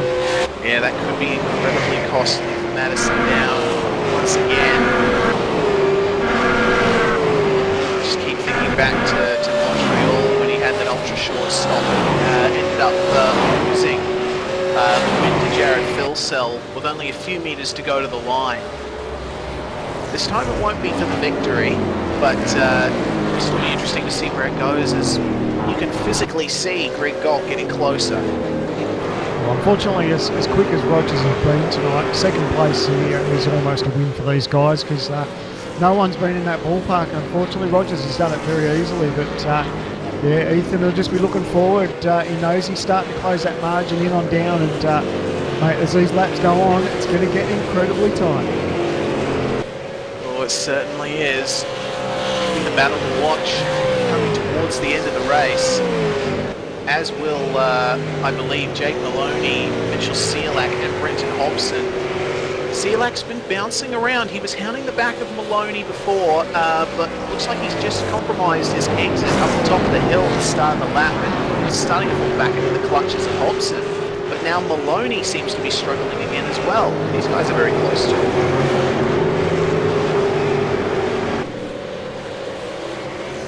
Love to see some sort of information or graph as far as what we can see, what their tyre deg's like, because you can see each lap these guys just battling it out and find themselves in different situations. Like you said, we thought Mitch was going to get the job done, but now he's getting pressure from Hobson, so his tyre life's starting to be a bit of a force towards the end of this race. It's just going to have to wait and see how the last few laps unfold. Yeah, same as Phil Sell, who is continuing to lose ground to Ethan Gringold. Alright, coming across the line now.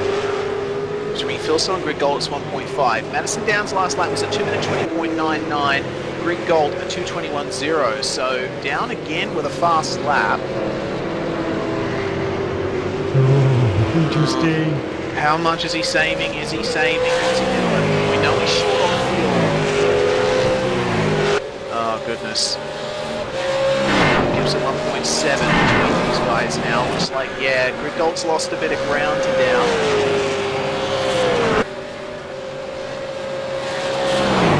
Have the boys got anything here to let him know that maybe Down is struggling with fuel?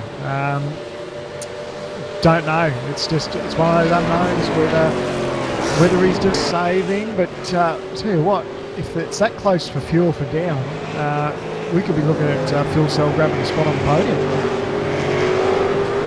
Yeah, that'd be a nice recovery from Phil Sell after his struggles in this race.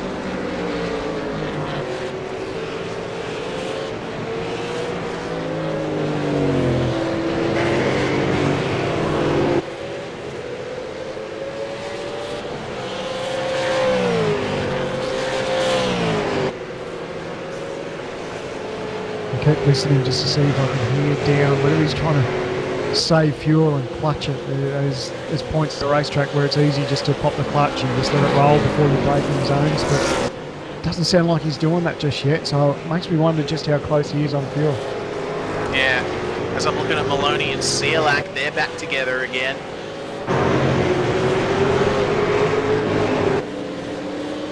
Maloney had to cover a little bit into the com against a charging Sealack.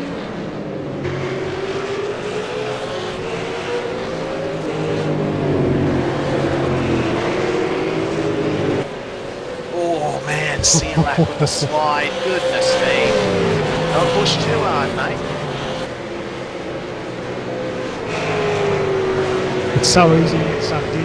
You know yourself, when you get caught up in a little battle and you're starting to make ground on the guy in front of you, you tend to just punch that throttle a little bit harder than you normally would, and that can be more costly than anything. Because if you start to lose traction, you start to overheat the tyres, and you start to give away that ground, and then it makes it almost impossible to make up the ground as the laps go on.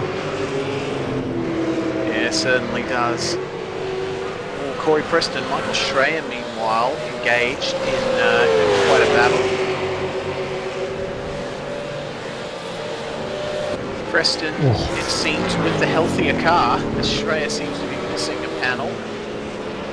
Look at all of the dirt pickup on this car. Schreier seems to have been through quite a bit in this race in his climb up to 10th from 13th.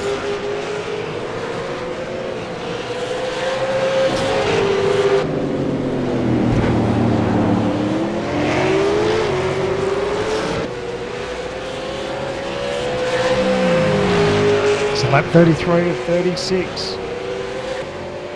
It's still an unknown up front for Madison Down as far as fuel numbers, but it's Rogers who's got an 8.7 second lead over Madison Down in second, Ethan Goodgold third, Jared Philsell fourth, and Richard Hampstead still holding on to fifth place. There we go. That's a 2-second gap between Down and Gold. So it's still up in the air. Maybe he just needed to save that little bit for that one lap and get right back on it. Who knows? I'm interested. I'd love to know how much he has to say, because he made a massive gain in the pits. We touched on it when it happened. We were surprised at just how far he came out in front. So, but if it was that desperate, you'd think we'd already be starting to hear him save fuel from now. I guess we just have to play the waiting game. Yeah, waiting game is what we've been playing all race. We've had no idea what people have been doing or why they're doing it, but we do like the results, don't we? You're not wrong. And we'll wait to see how it all unfolds with only a few laps to go. Yeah. Maloney and Cielac still very close. Oh, and we've got 147 viewers on the live broadcast now, so shout out to every single one of you watching the Lenovo V8 Supercar Online Premiere Series. Great to see you all tuned in.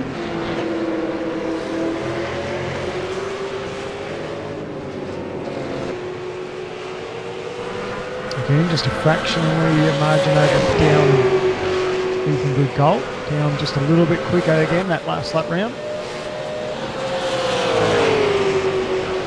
So Madison might indeed not be fuel saving. I honestly don't know. He's on lap 34 at the moment. Only 2 more to go after this. Yeah, I don't think he's saving anymore, Sam, man. Yeah, you might have to have a word to your source, mate, and just see if they've got any more info for us. Yeah, Lee Ellis. Not that we're mentioning any names. What are you on about in the broadcast chat, eh?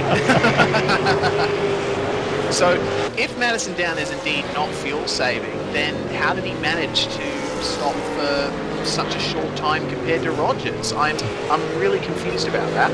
It was bloody good strategy so far, so I'll tell you what, if it plays out, it'll be quite good. We'll be very happy with it, I assume, because like I said, no one's been able to touch Rogers, so second place is almost a win for these guys as far as the margin, because it's almost at 9 seconds now for Rogers and Down. So, but we've still got to bring it home. There's still a couple laps to go. Yep, definitely is.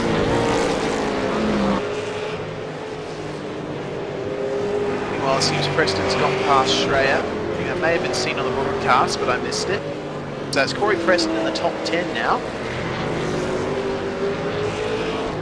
Maloney and Cielac still very, very close together. Wonderful to see a desperate last lap dive by Cielac on Maloney, because I've noticed where Maloney is especially weak is the braking zone for Lecombe at the end of the long straight. So who knows, if Cielac can get close, he might try and move there in the last couple of laps.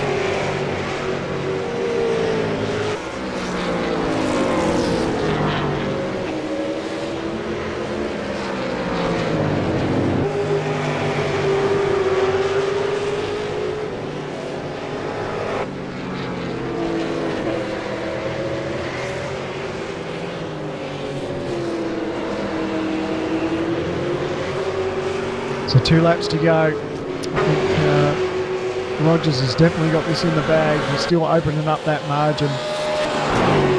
Over 9 seconds now for Rogers. I don't think we've seen this level of dominance from any one driver in this series before. He's done well, hasn't he? And like I said, it started throughout the week. His times were quick in the lead up. He got the job done in qualifying, and now he's just been hitting his marks. The car's been hooked up. He hasn't found himself in any strife, and it's just pretty much eyes forward. And he's been able to knuckle down and get the job done. And to get 9 seconds over Madison down is, in a way, it looks like he's doing it too easy. But these races are never easy, and he's already thinking about wrapping this one up, and then he'll start to focus on the next round.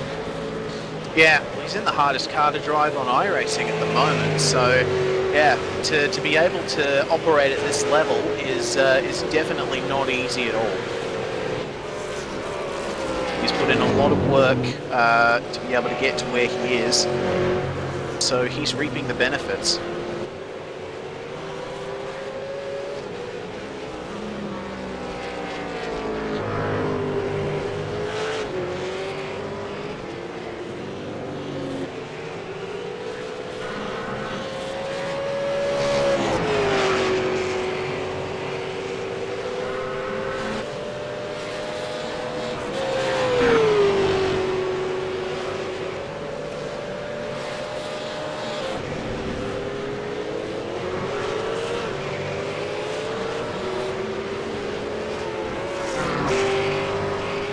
So as we come on to the end of this race, doesn't look like there's any huge battles on track anymore. Oh, as I say that, Taliancic and Tony Klusterman. Klusterman's trying to fight Michael in the braking zone. He's going to try and hold it. No, he can't. Tony Klusterman has gotten through and is now in the top 20.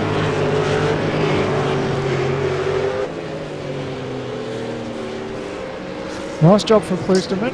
He's in a different time zone, and he's doing it tough. I don't know what time. Is he from Canada? So Canada. So it could be anywhere from 7 a.m. to 4 a.m. over there. Yeah, so good on him. It's good to see that level of commitment for joining our series. So and he's gotten a top 20 out of it. So it's good. Yeah, very good job there from Klusterman, running a very consistent race too. Oh dear, Klusterman almost, car off. Klusterman almost collected a 6-boost car. I don't know if that was, it was Corey Preston. I think it might have been Dale Niche. Oh no. And that's a real shame for Niche there.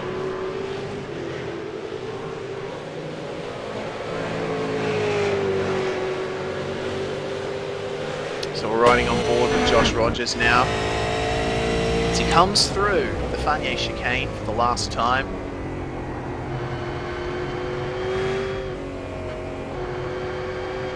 Can't fault his drive at all.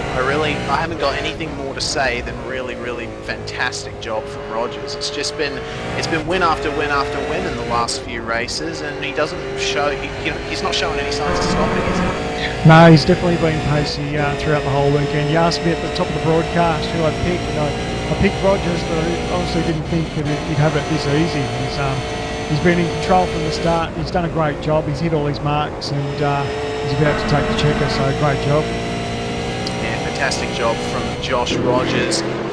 The Team TTV comes through the bus stop chicane for the final time. Absolutely consummate clinical drive once again. Josh Rogers crossing the line in first place. Fantastic stuff.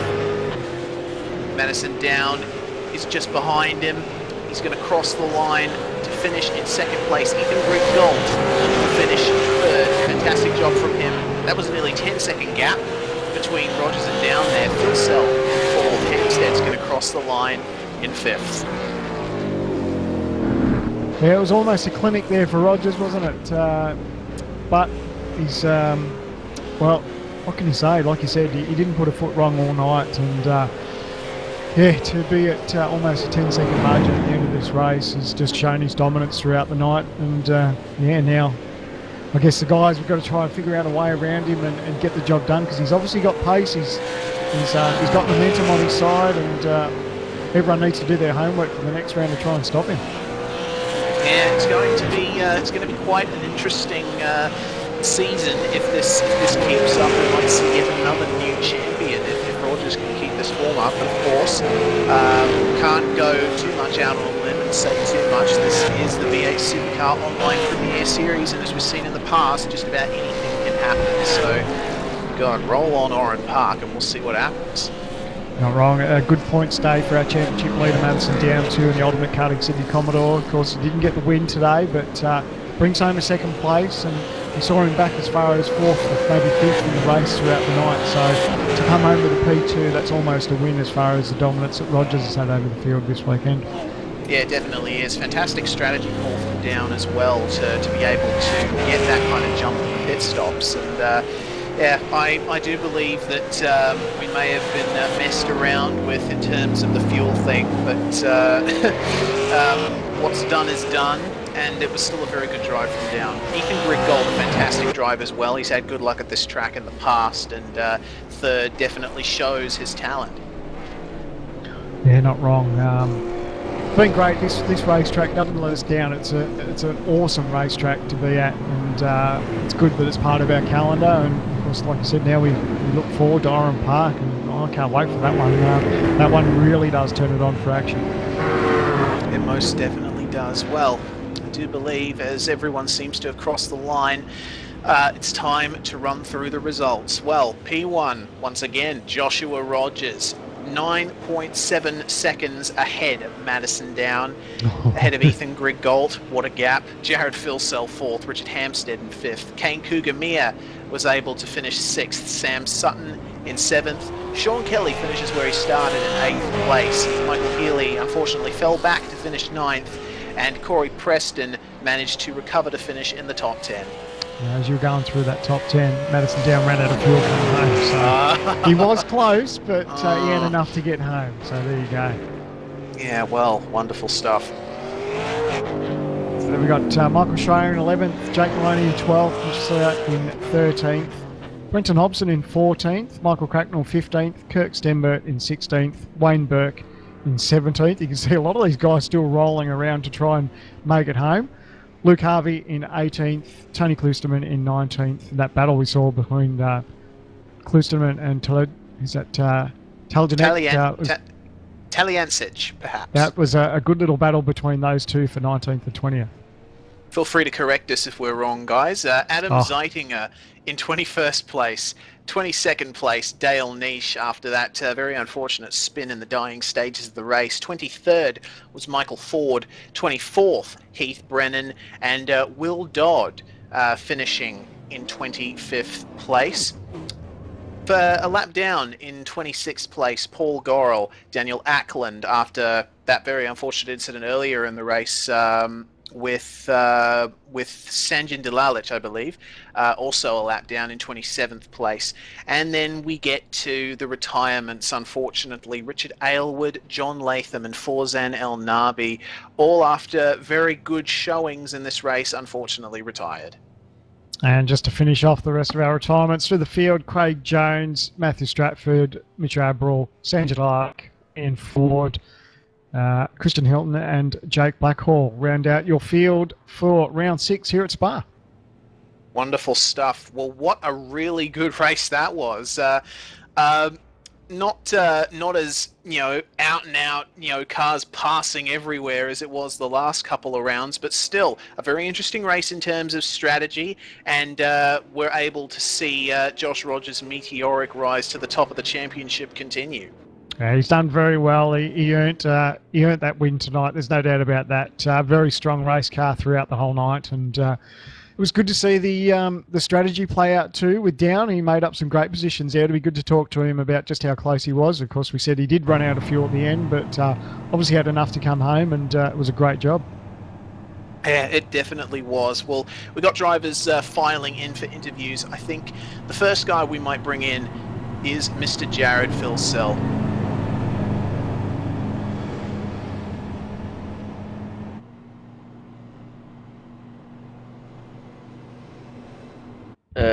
Well, there we go. Sorry about that. My Teamspeak froze completely.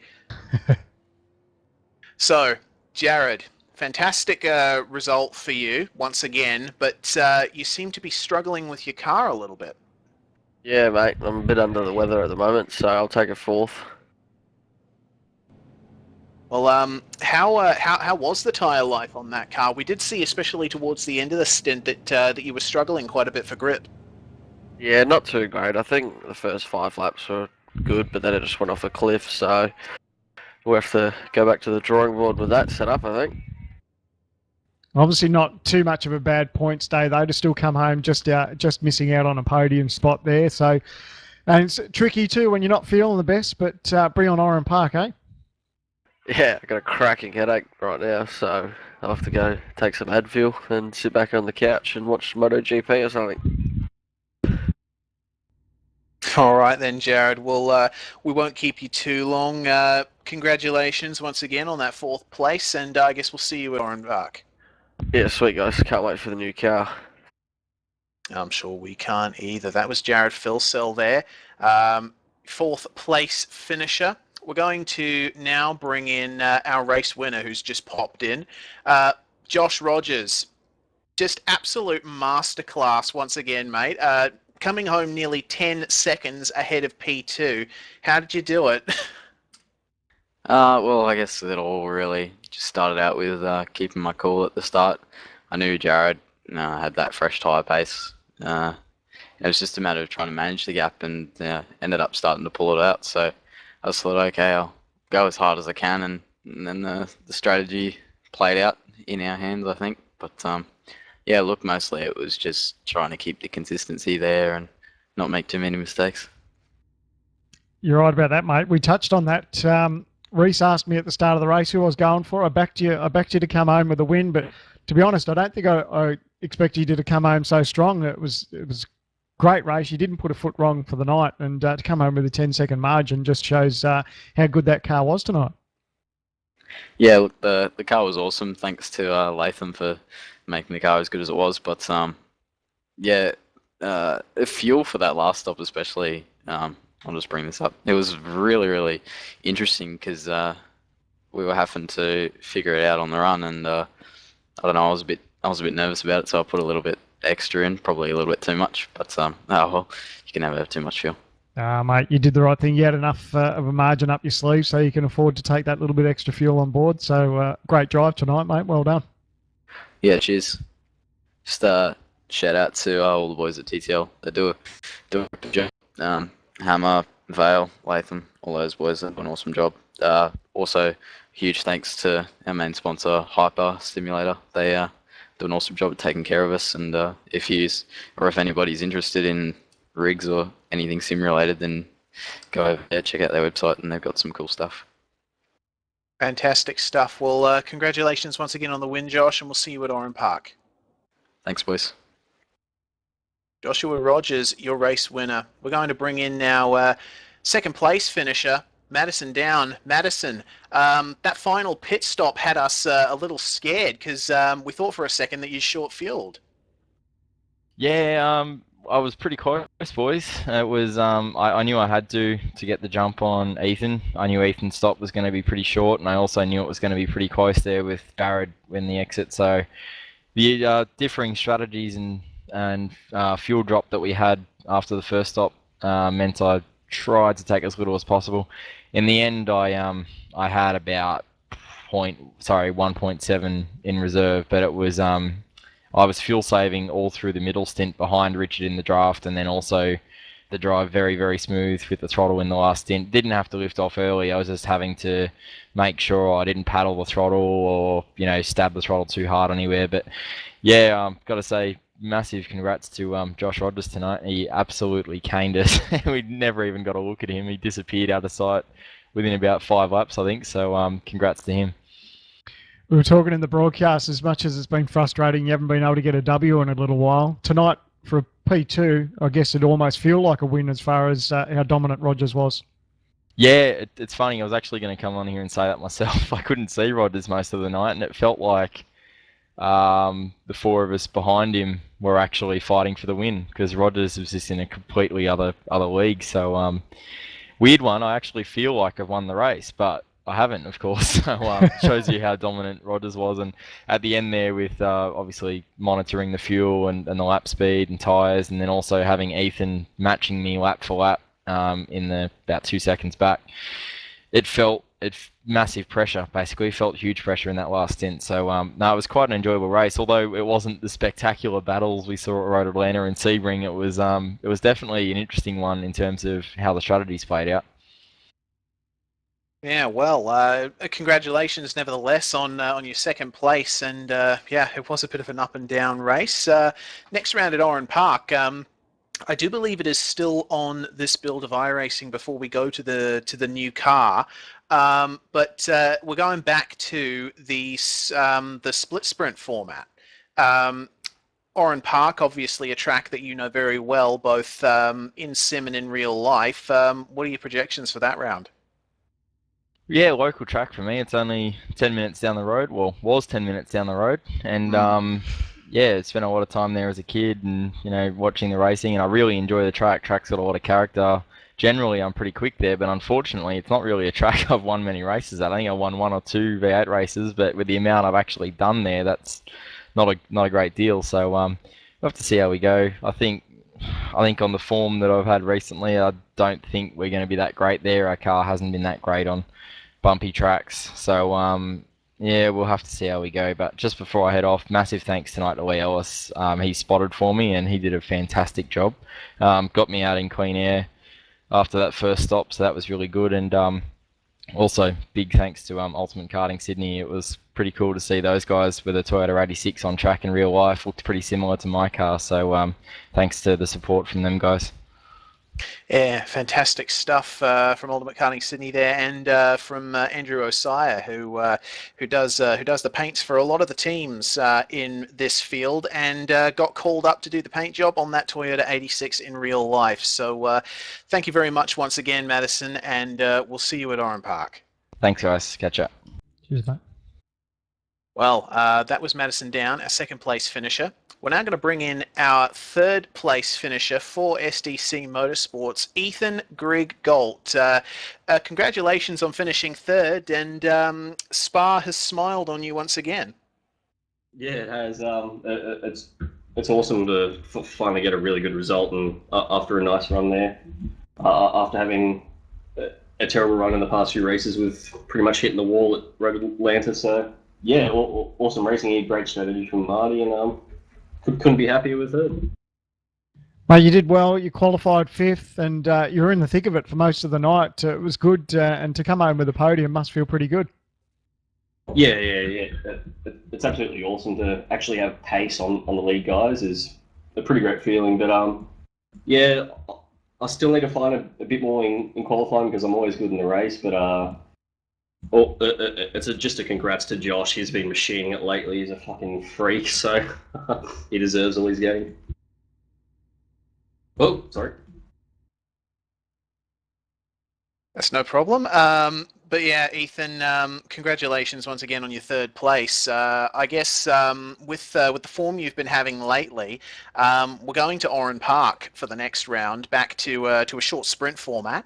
And yeah, I mean, you seem to have been very good at Spa, this long, flowing, very fast track. But Oran Park's almost the complete antithesis of it. So, what are your thoughts on going to Oran Park for the next round?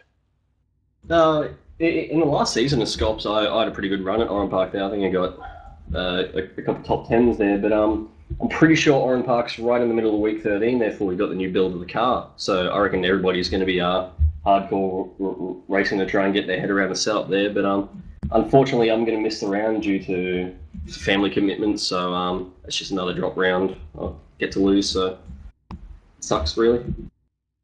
Oh, well, nevertheless, you'll be back and fighting for the Brickyard 250 at Indianapolis. That's another 250-kilometre race around there. Well, Ethan, congratulations once again, and I guess we'll see you at Oran Park. Yep, thanks for that, boys. Cheers, mate. Ethan Grigg Galt for SDC Motorsports. Next person we should bring in, I think, will be Mr. Sean Kelly. sorry to drag you in all of a sudden there, Sean. Very good result for you once again. Another top 10.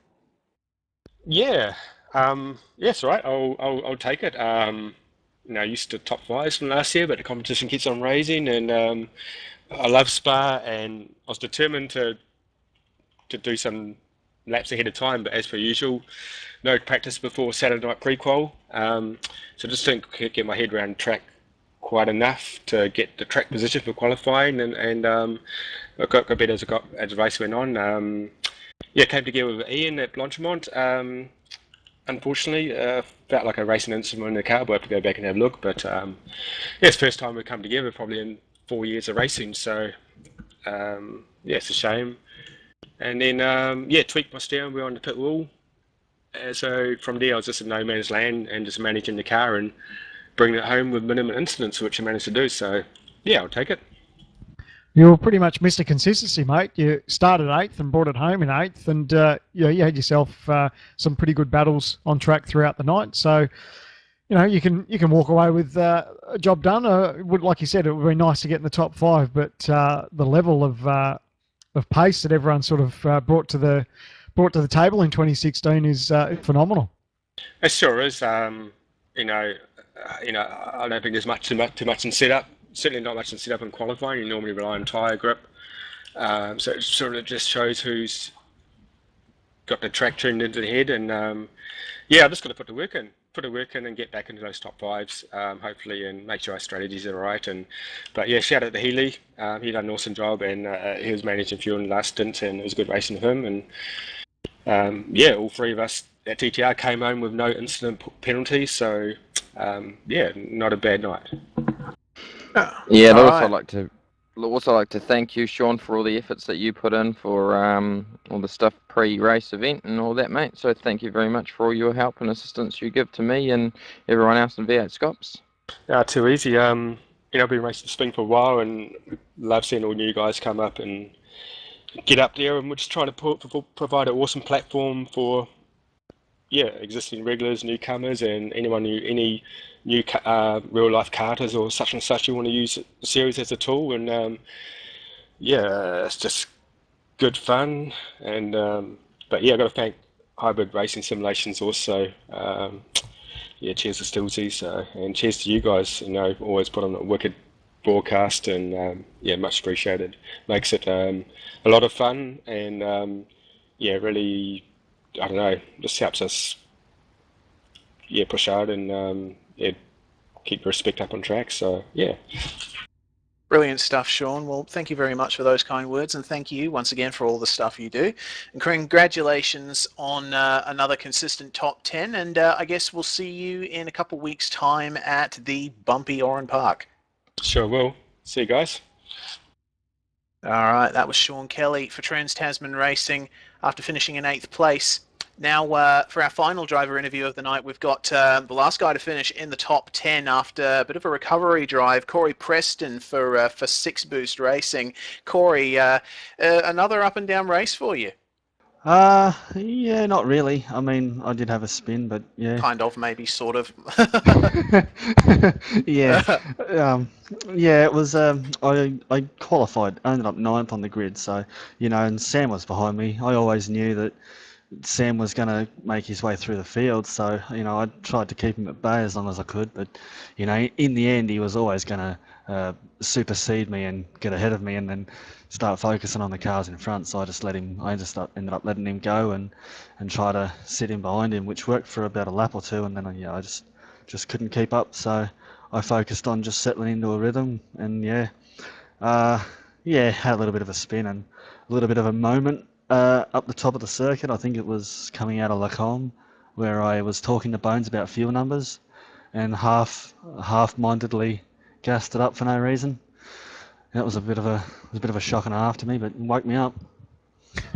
But I mean, to lose 1 place and finish in the top 10 with this kind of field, I've been working for this for a long time, and it's really good to show that you're competitive and show that you can drive at the level that you need to, and it's good. I really enjoyed tonight's race. So now it's eyes forward, mate. The next round we head for V8SCOPS is Oran Park. Your thoughts on that one? You looking forward to it? In some ways, yes. I love Oran Park, and I've always been good round there. But there's a lot of question marks over the car. You know, will the build fall on the week after Oran Park, or will the build come out like midweek, like Thursday? It might come out first night of prequal, I think. Depending on how iRacing releases the build, and if I think week 13 is actually Oran Park week for Scops, so yeah, it could be either really good or it could be either really ugly, depending on how well I know the car, or how well I know this car. As I say, it could be either. Who knows? We might have a new car, we might not. Yeah, definitely big question marks in the air, Corey, and literally everyone involved with this series is waiting with bated breath to see what happens. Yeah, I mean, the new car with Tyre 6 supposedly, or Tyre 6 is coming with the next build, so, and from the other cars I've driven with Tyre 6, you know, the cars are a lot more stable. You can power slide them sort of a lot more than you can now, and they're a lot less temperature sensitive for the most part. So, you know, hopefully on a 40-degree track, you light the wheels up once and they won't turn to liquid. So it should be good in some ways, but there's always that slim possibility that it might go, you know, extraordinarily the other way, and we've just got to wait to find out. And yeah, it should be interesting times ahead. The future holds. Yeah, can't disagree there. Well, congratulations on your top 10 once again, Corey, and we'll see you at Oran Park with or without the new car. Thanks, Ress, and yeah, I'll be looking forward to watch this broadcast back. You know, you guys do an awesome job, and yeah, thanks again, guys. Thanks, mate. Thank you very much, Corey. Well, that's our driver interviews completed, and now it's time to close off the broadcast, and for that we're going to bring in our representatives from Oceanic Sim Racing up in the stewards booth in the organisers group, Mr. Michael Korolev and Mr. Simon Black. Hey guys, how we going? Hey boys, how are you? How are you all? Good boys. Can't complain. A little bit interesting to get today's round over and done with. That are commitments at in real life V8 supercars to go and make the trek to Winton Raceway, but job well done. Yeah, big thank you to Sean and Mike and Daz and Henry and Brooksy and everyone that helped fill in for me while I went to go on for a bit of a jaunt at the supercars. So thanks to the boys for that. Lollygagging about all the bloody time. We're going to pick up the slack all the time for him, don't we? Oh my! No, he certainly deserves it. We were talking in the broadcast. It probably wasn't one of the most exciting races we've had, but Spa is just an awesome racetrack, and I don't think anyone expected Rogers to be as dominant as he was. Oh, I think that's the case. I think everyone was considering that maybe Josh's driving style would use a little bit more fuel than what he did, and he's still just come out and just had the pace on everybody, including his teammate, which is the man that you want to beat, basically, you know, within the same team, isn't it? That's your benchmark. And Richard Hampstead's no slouch, I can tell you that, but I'm sure you all realise that. So to be able to just simply gently ease away from everybody, I'm wondering who's going to stop him. Yeah, that is the question. Josh Rogers seems to be on quite the roll here at the moment. How was the race from the steward's point of view? It didn't seem that there was much that required that attention. No, there wasn't too much. There were just, if I can answer that for you, there were a couple of ones that we had to have a good look at, and unfortunately there were a few little lag contacts in there that were probably a bit unfortunate. You know, Matty Stratford and Johnny Latham was one of them. That was pretty unfortunate, because really, if you looked at it from several different angles, the contact wasn't that great, and it was pretty close to side on, and Johnny Latham just got launched off the side of Matty Stratford's car, and it really ruined his day, which was a real shame. And I'm not sure whether that was just, you know, West Australian ping as opposed to East Coast ping. There was another one there for Simon, was it Sanjan? Yeah, that's right. For Sanjan, and Jan Acklam. Yeah, and that was definitely a lag contact. It was probably always going to be a contact, as it were, but it certainly came off a little bit worse. And so, they were a little bit hard to judge. There was one in the no-name corner, which the forums are already starting to melt down over for comparing it to a split 2 race incident, and then another one back to Sebring, which I've now got to go and put on my flame suit and answer as best I can. And I'm sure I don't know why. I just should walk around with my underpants on fire the whole time because my ass is burning. Douse yourself in water. Oh, look, and it is one of those things. It's a really tough call. It's hard to make, but really, what you can't do is turn into a corner and stick the nose in and just wait for another car to turn in across the nose of you. But and for another car to get turned around. So there's a few little incidents there. They weren't too bad overall. The racing was very good. There was some very good racing. The Michael Ford, Sean Kelly incident, another difficult one to call. You can see Fordy's trying to get the car in, but you can also see Sean Kelly's trying to not get involved in it. And eventually Simon and I and we used actually 3 other people to have a good look at it, and we came out with a racing incident at the end of the day, simply because you just can't roll out the throttle suddenly when another car starts coming across at you, and it's a bit of a misjudgment on both drivers' part, and really a racing incident. So it's a shame for Ian Ford, with Ian Ford. That was a real shame for him, because I'm sure he could have raced on quite well, but just where he was. And if you go back even further to the corner beforehand, if you watch it, there are both of the guys are giving each other room, and then when they both turn in for the same sort of corner, it leads to that small amount of contact at such a fast corner, and poor Ian ended up in the fence, and that was the end of his day. So that's a bit of a shame. So if you guys can you can see it, that the racing quality is getting better, which is a wonderful thing. Yes. It's making the calls when they do come into contact much harder, which doesn't make our day a whole lot better. No. Well, makes it very hard.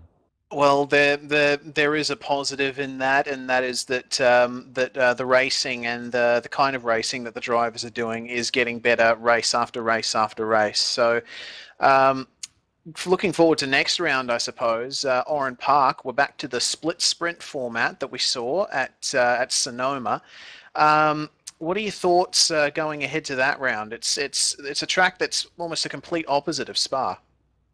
It is completely the opposite to Spa almost, but one thing that both of the tracks sort of demand is that you get a nice rhythm going and you be smooth at either of the places. If you get aggressive with the car, you start to pay for it. So, yeah, I think the sprint race format there should be pretty interesting, and I would think, make some pretty close fields as well, considering the short lap time. Yeah, I've got to agree with Simon there. It is one of those flow. Especially Oran Park is really a flow from corner to corner to corner to produce a good lap time. And overdriving the car penalises you very harshly, doesn't it? So that should be interesting. It'll be interesting for the guys that can get that flow happening.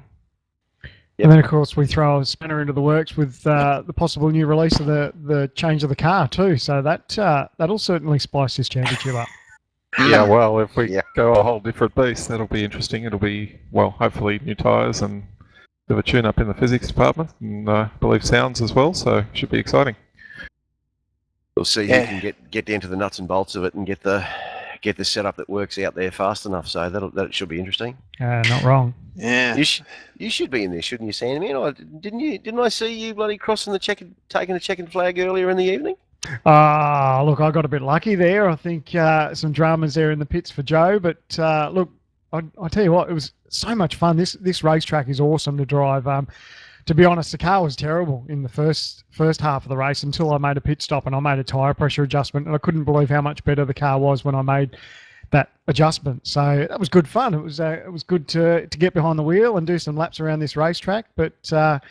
Mate, I think we're on something good though. This V8SCOPS racing, regardless whether you're in top split or bottom split, it's good fun all the way around, and I think we're on something pretty special.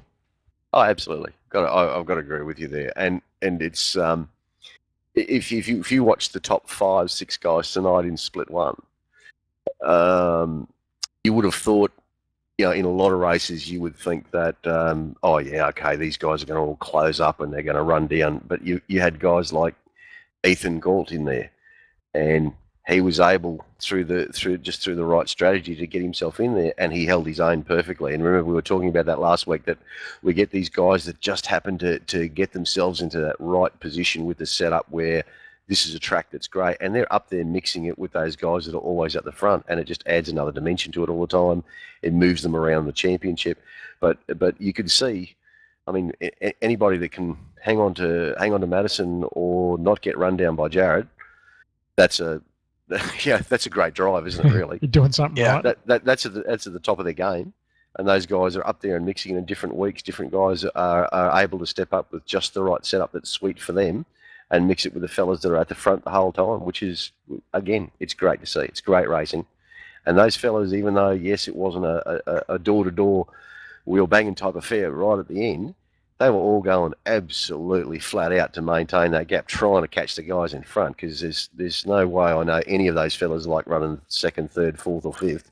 That's right. There's only one spot they want to be in. Yeah, exactly. No, it was good. It was a good race, a different type of race, but certainly another good race.